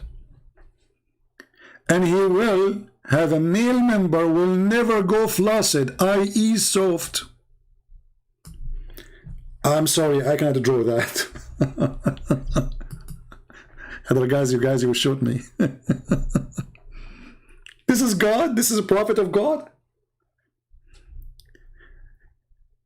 This is the good news of Islam. If I believe in this God, he will make your penis never go limp, and he will import for you women from hell, not good women. Look, in the heaven of Allah, he's saying he's da'if. Da'if is accepted. He's saying this hadith is da'if. Just to show you the stupidity. When the Muslims, they say this hadith is da'if, so is it bad or good? If it's bad, why is it there? It's there because it is good. As Sheikh Hamza, he said, weak da'if is a weak argument. So brothers and sisters, when the Muslims, they say to each other that women who they are bad, they will go to hell. No. In fact, the more bad you are, the more you are wanted in heaven of Allah. Because as you see, Allah will not import normal women to heaven. He will import hookers. So if you are a hooker and you have nice front passages, that is your ticket. Don't worry about it. You are going to go to heaven guaranteed. For all the women who they are hookers, who they have nice boobs and nice bum and nice legs, Allah will take them to heaven.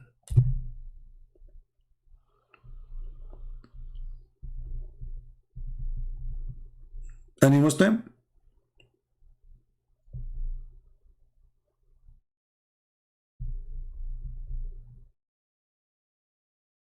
And the Muslim, they made a video to refute me. They said, brothers and sisters, Christian Prince is lying. It doesn't say they have nice boobs. It says desirable front passages. Okay, it's not boobs, guys. It's not boobs. It's not boobs. It doesn't say boobs. Christian Prince is adding words there. Okay, Muslims, what is the desirable front passages? Somebody help me. Huh? What is the desirable front passages of those women? It's not boobs. Brother, it's not boobs. It doesn't say boobs. Let me think about it. There is a woman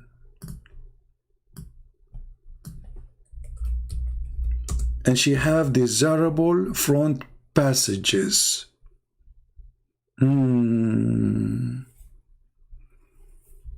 What is that? I'm thinking. Oh, I got it. CP, I got you busted. It is her iPhone.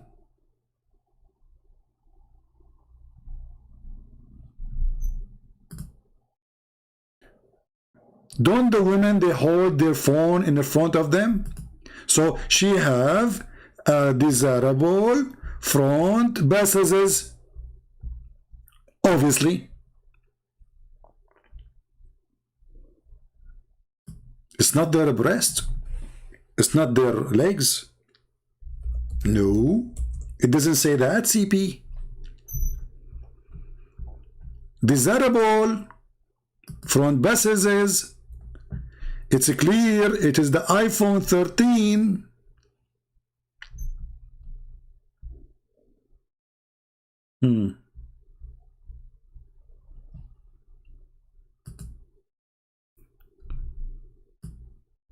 So Allah will go to heaven, or to hell.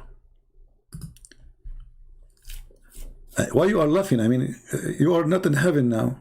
You are not Muslims. So Allah will go to hell and he will look for females who have desirable front passages. If there's any Muslim want to help us in how there's desirable front passages? Any Muslim? What is the desirable in their front passages exactly?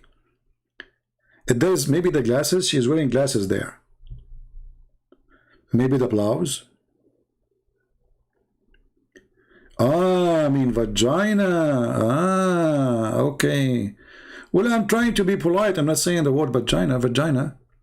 I mean, come on, Christian Prince, you say the word vagina 1,000 times before. Why now? Because it is desirable. So, desirable front passages is whatever in the front of the women. It can be her breast. It can be her vagina. It can be her legs.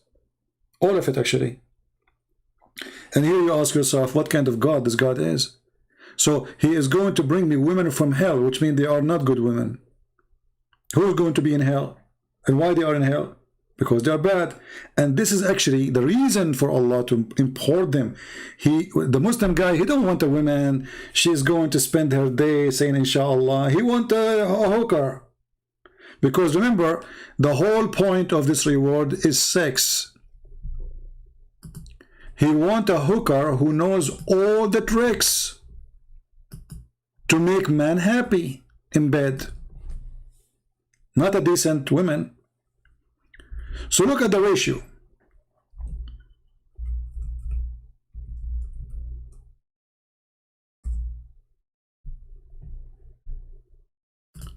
From every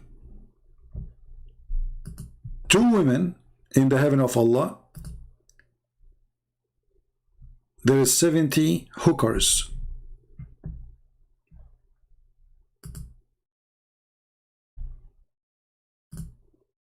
Can you believe it?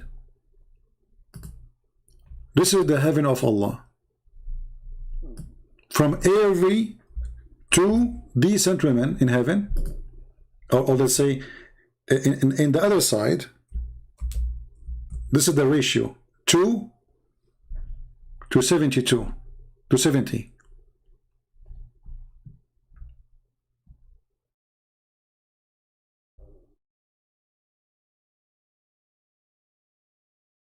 Why does God, he want hookers to be important from hell?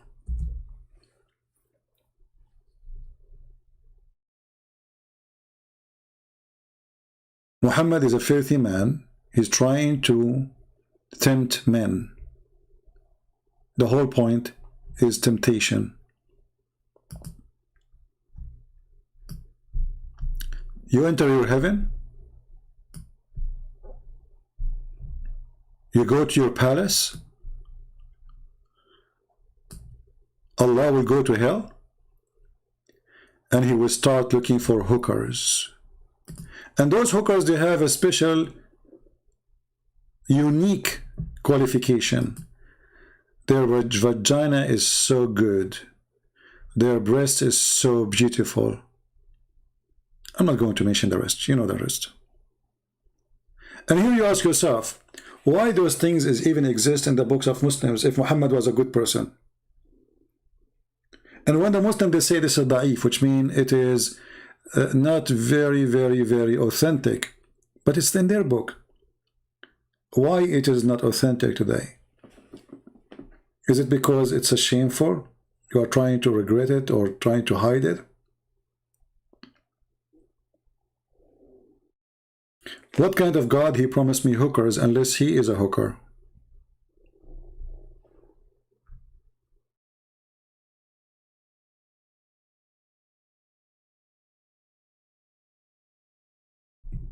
Any Muhammadan? My Skype is open, by the way. What happened? Why we are going dry? What happened to the Muhammadan?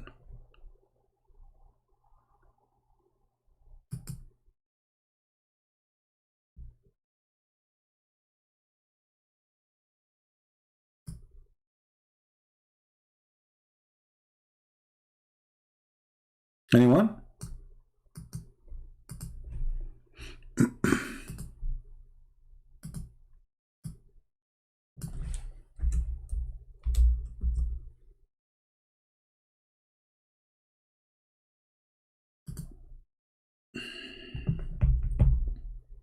Anyone? Any two?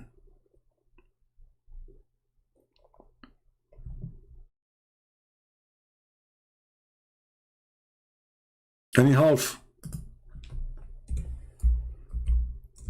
The God of hookers.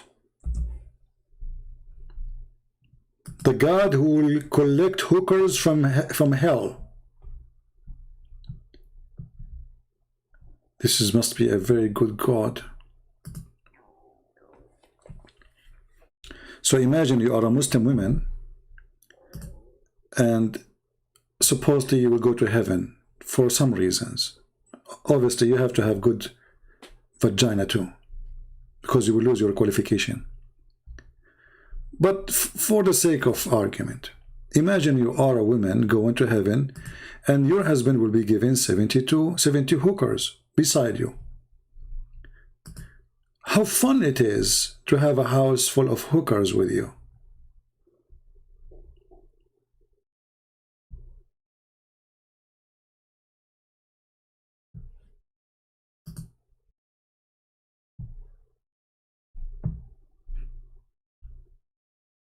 Anyone?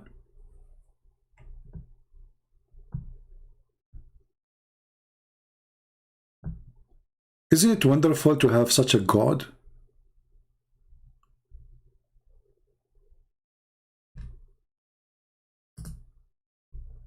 This is not a prank. This is true.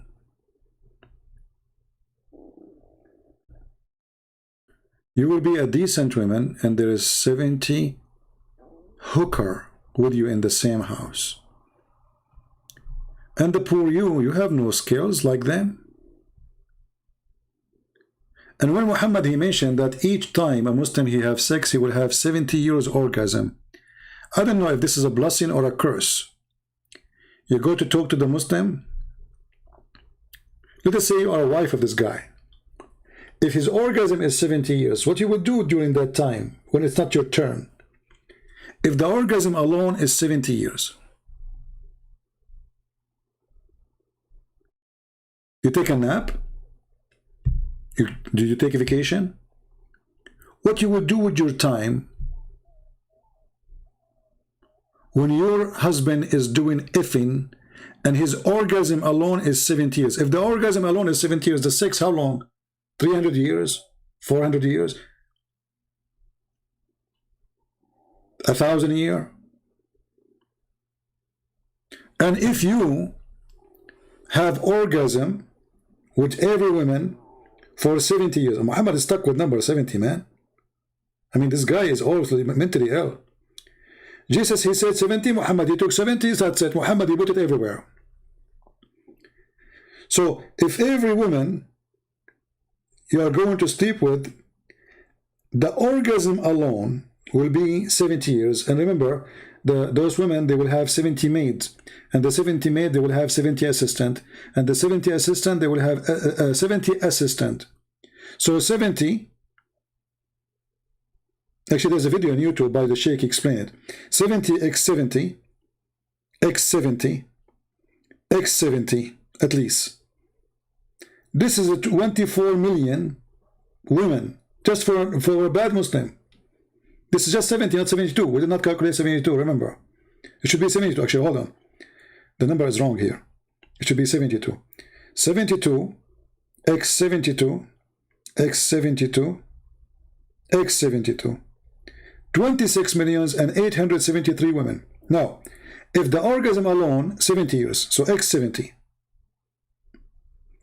So, if you have sex with your husband today, and he just finished his orgasm, the next time you will be able to see him or sleep with him is going to be 1,881,000,000 year and 169 years and 920 days.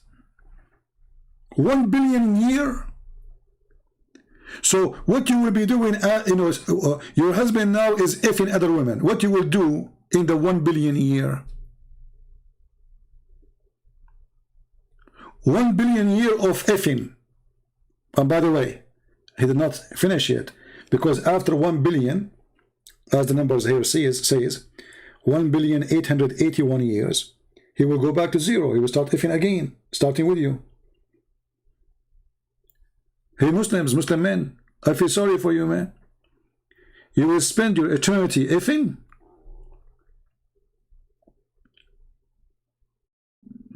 And you know, it's very funny and very stupid to the point that Allah will make them virgin again. Cheating. Even the virgins are cheating. CP, why there is incest in your Bible? You perverted Lamo. Okay, my friend, show me the incest in my Bible. You want to tell me about Lut? That is stupid of you. This is the girls having sex with their father is not God. He said that to them. However, the incest is in your book, you stupid idiot. Isn't it Adam? Children's. They have sex with their sisters? Did Adam children's, according to Islam, had sex with their brothers? You will say at that time there is no, so it's incest. Forget about that.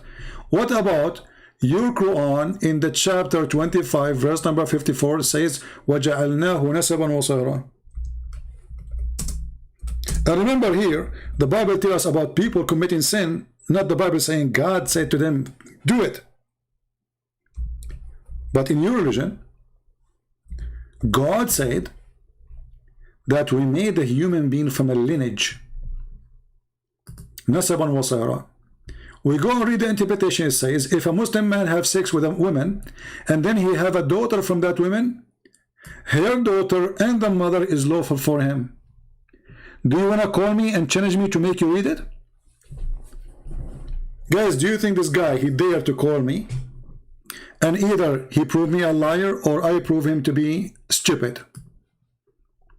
That in your religion you can have sex with your daughter if she is daughter from adultery. This is your religion teaching that. The Bible never teaches you can do incest. Nowhere. The Bible reports stories of people who did sin. This is your religion says that you can have sex with your daughter. Who wanna get me busted?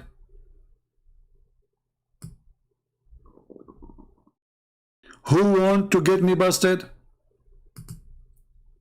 Mayday, mayday, challenge in front of everybody. I want a Muslim to call me right now and get me busted. Either I am lying or I'm saying the truth. That you can have sex with your daughter if she is a daughter from adultery. Adultery. Not daughter from marriage. No, you cannot have sex with daughter from marriage. But a daughter from adultery is lawful for you to do boom boom with her. Who wanna get me busted? Cowards. So you talk about incest. This is your religion. And not only that, in the heaven of Allah, all of you Muslims will have sex with your family. Go watch my videos debating the Sheikh. He said, so what if I have sex with my mother in heaven? He said, there's no sin in heaven. There is no sin in heaven.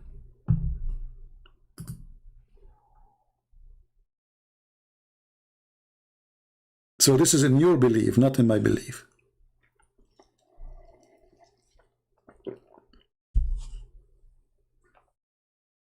This is in your belief, not mine. And to show you how ugly Islam is, a person, he is,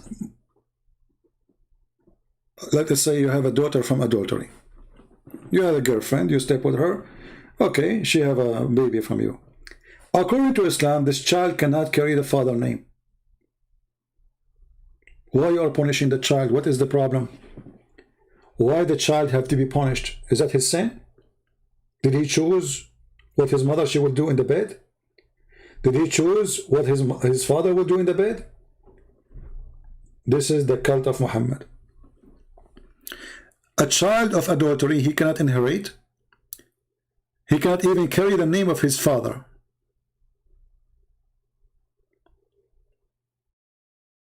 But Muhammad was born 4 years after his father's death.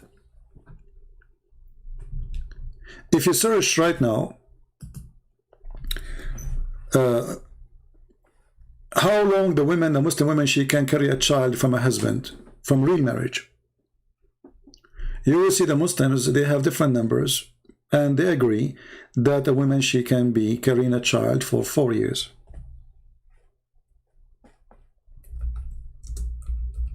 Let us search for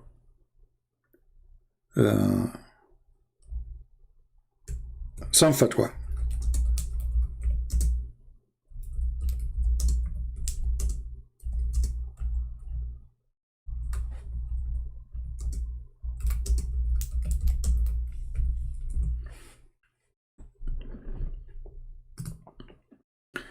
Who won this answer?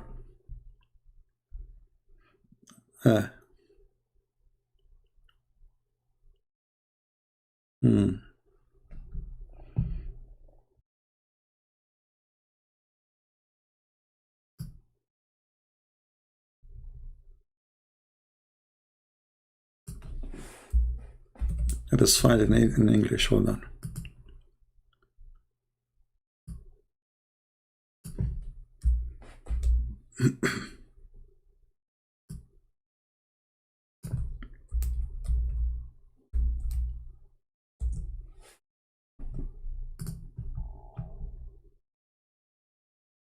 I'm trying to find it in English. I have it in Arabic.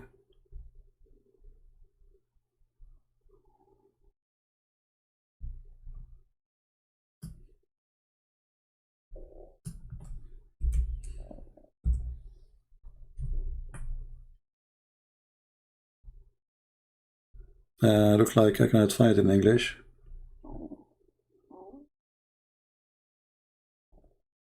Okay, let's do it in Arabic then.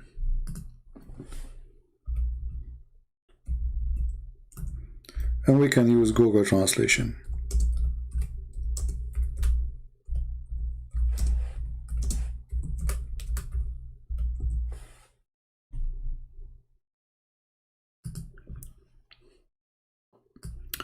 This is the Muslim website, Islamic questions and answer, and those are scholars, supposedly. The question is, what is the maximum time or period a woman she can have a child, she can carry a child? The answer is here.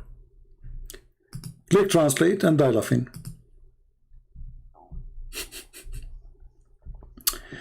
According to Hanifa, and this is one of the Islamic sect, big sect, I think Mimi Hijab is from the Hanifa.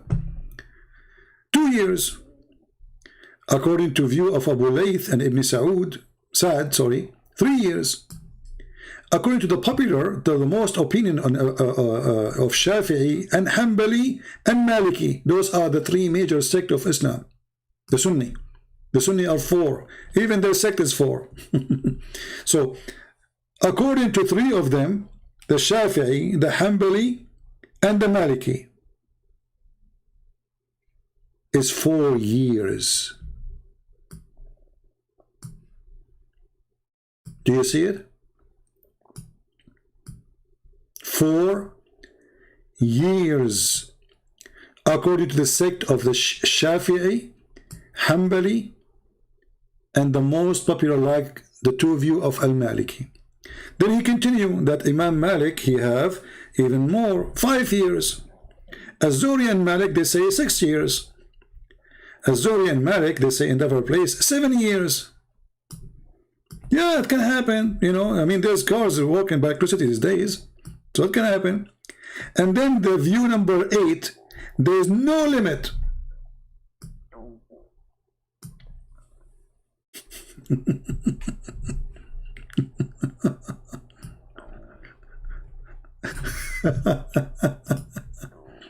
No limit.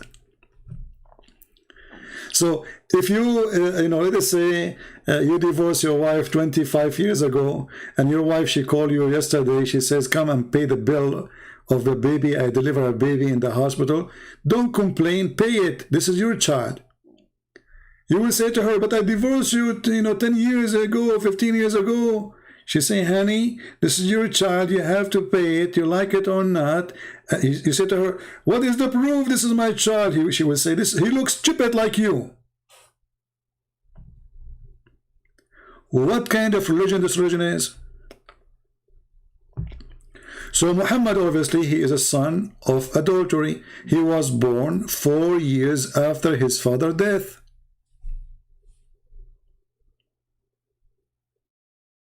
Who is the father of Muhammad?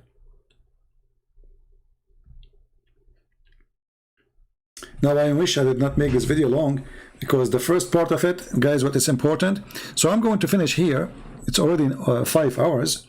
You know, it's 4 hours and 59 minutes, 13 seconds. By the time we say bye-bye, it's going to be half hour from now. So those who would download the video, please don't keep the video as it is. Cut it pieces. This is where you can get more people to view your channel, and make it a topic like Mimi Hijab going striptease to fight the Chinese. Okay? Muhammad did not know the angel Jibreel. He never know Jibreel. So make them short, so Muslims, they can watch, Christian can watch, atheists can watch.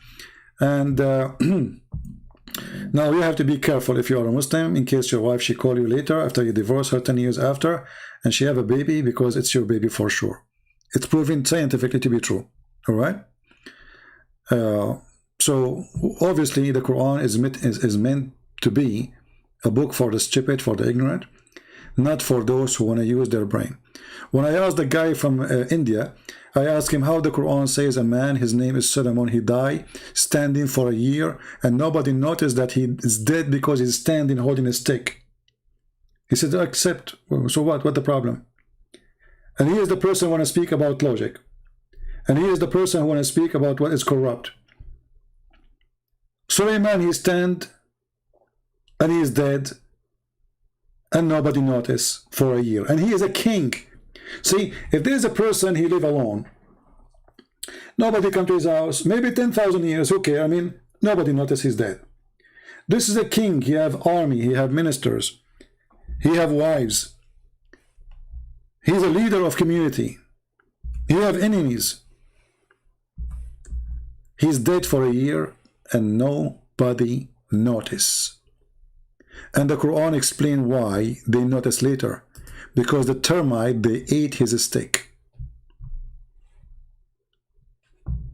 Now you can go and ask yourself, a piece of wood, the staff of a king, is going to be made from the best wood you can imagine. Correct? I mean, he's a king. There's no need to explain that. So how long is going to take a termite to eat the stick of a king, a staff? And how in the world the staff can hold the king standing? Because if the termite ate the staff, and this is what made him fail, that means for a year, his flesh is fine. His body is fine. The termite, they were eating the stick, but nothing was eating the flesh. All of us, we knew that when you die, your body will start being damaged. There's even bacteria inside you start eating your flesh. If a person, he died, right away you see the flies all over him. So based on this story, Allah, he did not let the body decay, but he could not protect the stick. Allah have a weakness when it's come to termite. I mean, termite, they are able to even to have victory over Allah. Look, he was able to preserve the body of the human. He was standing, nobody noticed, but the termite, my friend, the termite is the problem. So I warn you from the termite. Even Allah could not stop the termite. This is how dangerous they are. And this is the mathematics of Allah. This is why, me, myself, I'm going to use like some kind of aluminium stick, so termite cannot eat it. And on top of that, Muslim will not know that I am dead, so I can go live forever. I will go live when I'm dying. I will hold the stick, and none of you will notice. I will go live forever. Nobody will notice. Not you, not YouTube, nobody. Look like if you are standing up, nobody notice you are dead. It's not like you don't talk, you don't breathe, you don't eat, you don't move. That is not a sign that you are dead. No, no, no, no. It is because you are standing, obviously you are not dead yet.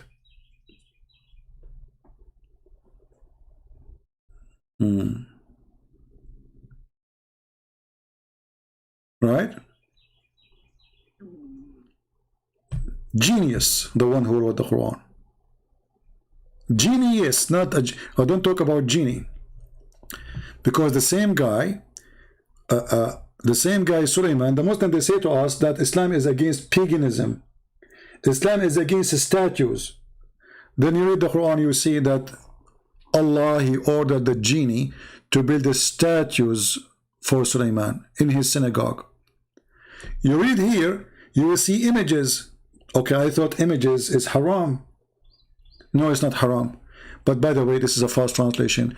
You change the translator. This is Hilali and Khan. You go to Yusuf Ali. This is Yusuf Ali. It says images too. Where is the statues? We go to different translation. Hilali and Itani Allah. Okay. Here we go, statues. See, statues. Statues. Islam is against paganism. Islam is against statues. And the Muslim, he will say to you, oh, some Christian churches, they have statues. This is your God. He gave an order to Sulaiman to give Shaitan an order, the genies who are controlled by his ring, horrible ring, to build for him what? Synagogue full of images and statues. And my stomach is singing, so I better go. So I want to say, guys, thank you. And again and again and again, please don't forget to share the true translation we posted today. Actually, we have the link in the info of this video here, or you can get it from Patreon. The Deception of Allah for the first time in Chinese. And again, thank you for the translator. I cannot thank you enough. And we have Sex in Allah in Russian. We got it today. I see we posted today. What is the link? Hold on. Sex in Allah. Okay, Sex in Allah. What is Sex in Allah? What? Here we go. Sex in Allah. MashaAllah, MashaAllah. Here we go. In the Russian language. So we have two books, and soon, this coming week, I will publish the translation in Persian and again for free.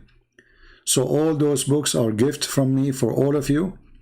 And now I need your help to spread them all over the internet. Even if you don't speak Russian, even if you don't speak Polish or Chinese or Croatian, it doesn't matter. We need your help to share those books. It costs you nothing. You see? It costs you nothing. Zero. Except copy, paste a link in Twitter, in here, in there. Let people download for free. I want to have like a good news that by the end of today, we will have like maybe 2,000 downloaded from that file. At least. And then the 2,000s will not multiply. And imagine how many people will see how stupid this cult is. We are coming to you, China, and nobody can stop. And actually, somebody should contact the Chinese embassy to take my book and teach it in their schools as a gift from me. So Muslims will leave Islam.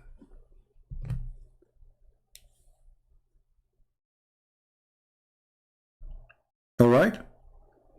And now I'm working in the Quran translation to English, and I hope when we are done, we will publish it too. So I want to say thank you guys for being here. May the Lord bless you. It's already more than 5 hours here. Enough for today. Download the video, cut it pieces, make it short, 15 minutes each maybe, and share it with your friends. And we are very thankful for the nipples of brother Mimi Hijab, because now the Chinese, they are really in bad shape because of Mimi Hijab showing his nipples. This dummy idiot, he loves showtime. He want to take any excuse to take off his t-shirt. He think he have a body of a hero. He shave his chest. This is how dummy he is. He is weird. He is, I don't know if he's homosexual or not, but I cannot find any reason for a human being who respect himself. He claimed that he is a Muslim doing dawah to take off his shirt, shaving his chest a day before.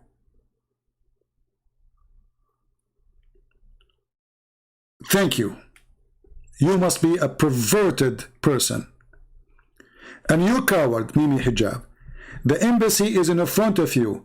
So you want to fight the Chinese embassy? Not by taking off your t-shirt. Go and knock at the door if you are brave enough. You did not even dare to touch the door. Taking off your t-shirt, here on YouTube. He's a hero on where? In YouTube.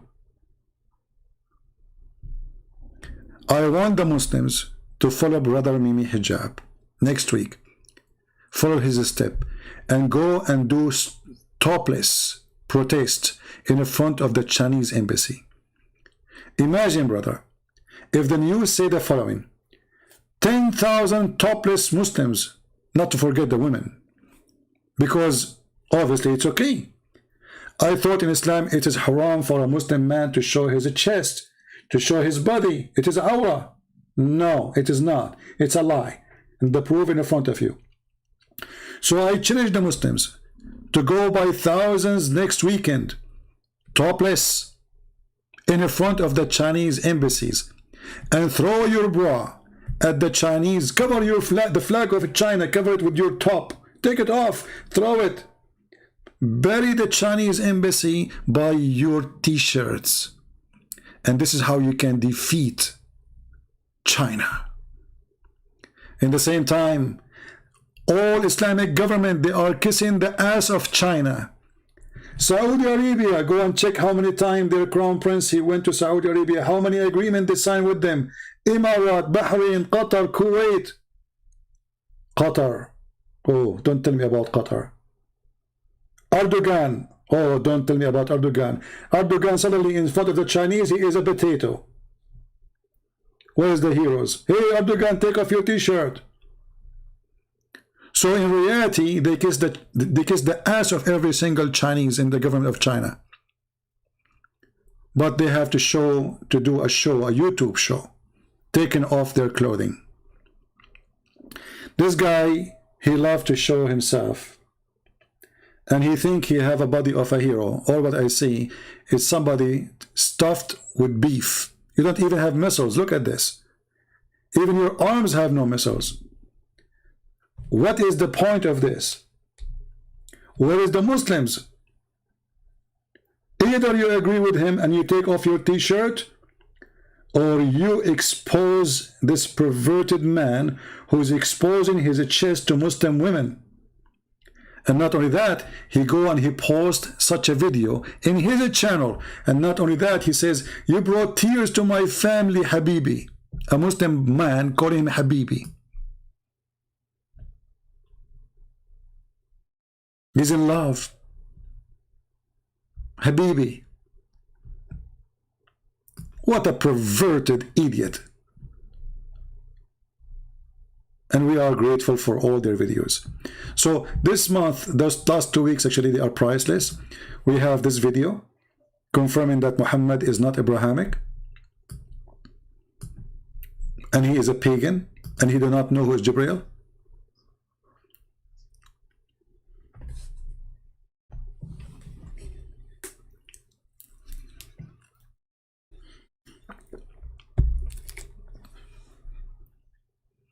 He did not come from Abrahamic faith.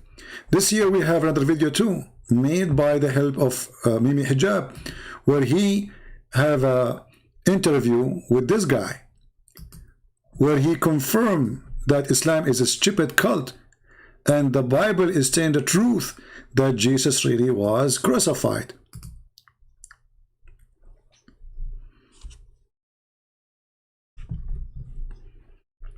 Oh, there's no sound, sorry. The Christian one. I wouldn't say that they line up well with the Muslim view.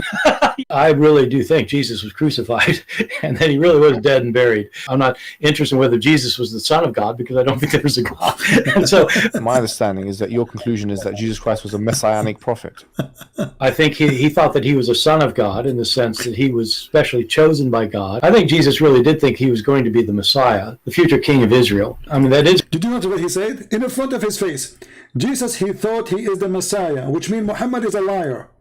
Because Muhammad in the Quran, he confirmed that Jesus is the Messiah. And this dummy sitting in front of him shaking his head. I mean, how we can get wonderful videos more than this? He is the one calling this guy, calling him a scholar. They are inviting him supposedly to defeat Christianity. And look what happened. Stupidity is amazing. He taught him that I believe that Jesus is not the Messiah, he thought. So Muhammad is a liar. He said to him, I believe that this man who claimed to be the Messiah, he was killed and buried, and he was crucified. So the Quran lie, because obviously it's not the same person. And obviously the Bible teach that he was crucified and he believed this is what happened. So all the attempt was a big failure. Actually, I did not watch the whole video, which is 3 minutes. It is hilarious. And then with this idiot, he said to him, the Quran says that the Quran is preserved because there's no contradiction. Refuse to admit it's a mistake. You think either it can be reconciled in some way, or that there's something we just don't understand about it, or we have and in the Quran it's mentioned, if this book was from other than God, they would have found in it many contradictions. If a book is without contradictions, that has no bearing on whether it comes from God or not. I've had phone books that are inerrant, but I certainly don't think God gave them. Hey,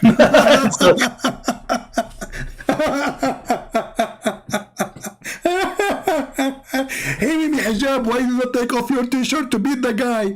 He just compared your Quran to the yellow pages. And not only that, he confirmed that yellow pages have no contradiction, where we can show tens of verses in the Quran are contradictions. Especially the one about which one is created first, the mountains or the stars, the trees or the stars. And by the way, this guy, he looked like a crazy, huh? Don't you see? Guys, did you notice with me? Even his laugh, like, look, he jumped. No, look at this, look how he laughed, look. I certainly don't think God gave them. No, that is my view. It's a necessary condition for a book from God not to have contradictions. That's an assumption about what kind of book God could write. I know this is an important argument that apologists use for Islam. As somebody who is not either Christian or Muslim, it doesn't make sense to me for humans to say what God has to do. If God wants to make a revelation, it has to be this, or that. You're talking about somebody who's beyond your imagination. Well, there has to be something. You see how he got him busted? So this stupid idiot, he thought he will have a guy, he will side with him against Christianity. And this is the whole purpose of this argument, supposedly, or this interview. He earned debating the guy, and he lost. He had no answer. The Muslim, they want to tell God what to say, and what to do, and how to be. The one they invited, they said, you cannot do that. And now we have to finish with this, with commercial break. Thank you all for being here, and we appreciate your support if you like to support us.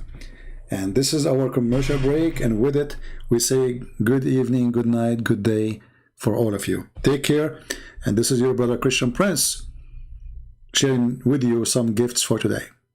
God bless you. Commercial break. Hello Habibis. If you would like to support Christian Prince, please go to Patreon and show your support. www.patreon.com/Christian Prince. We thank you all for your kindly support and enjoy the video.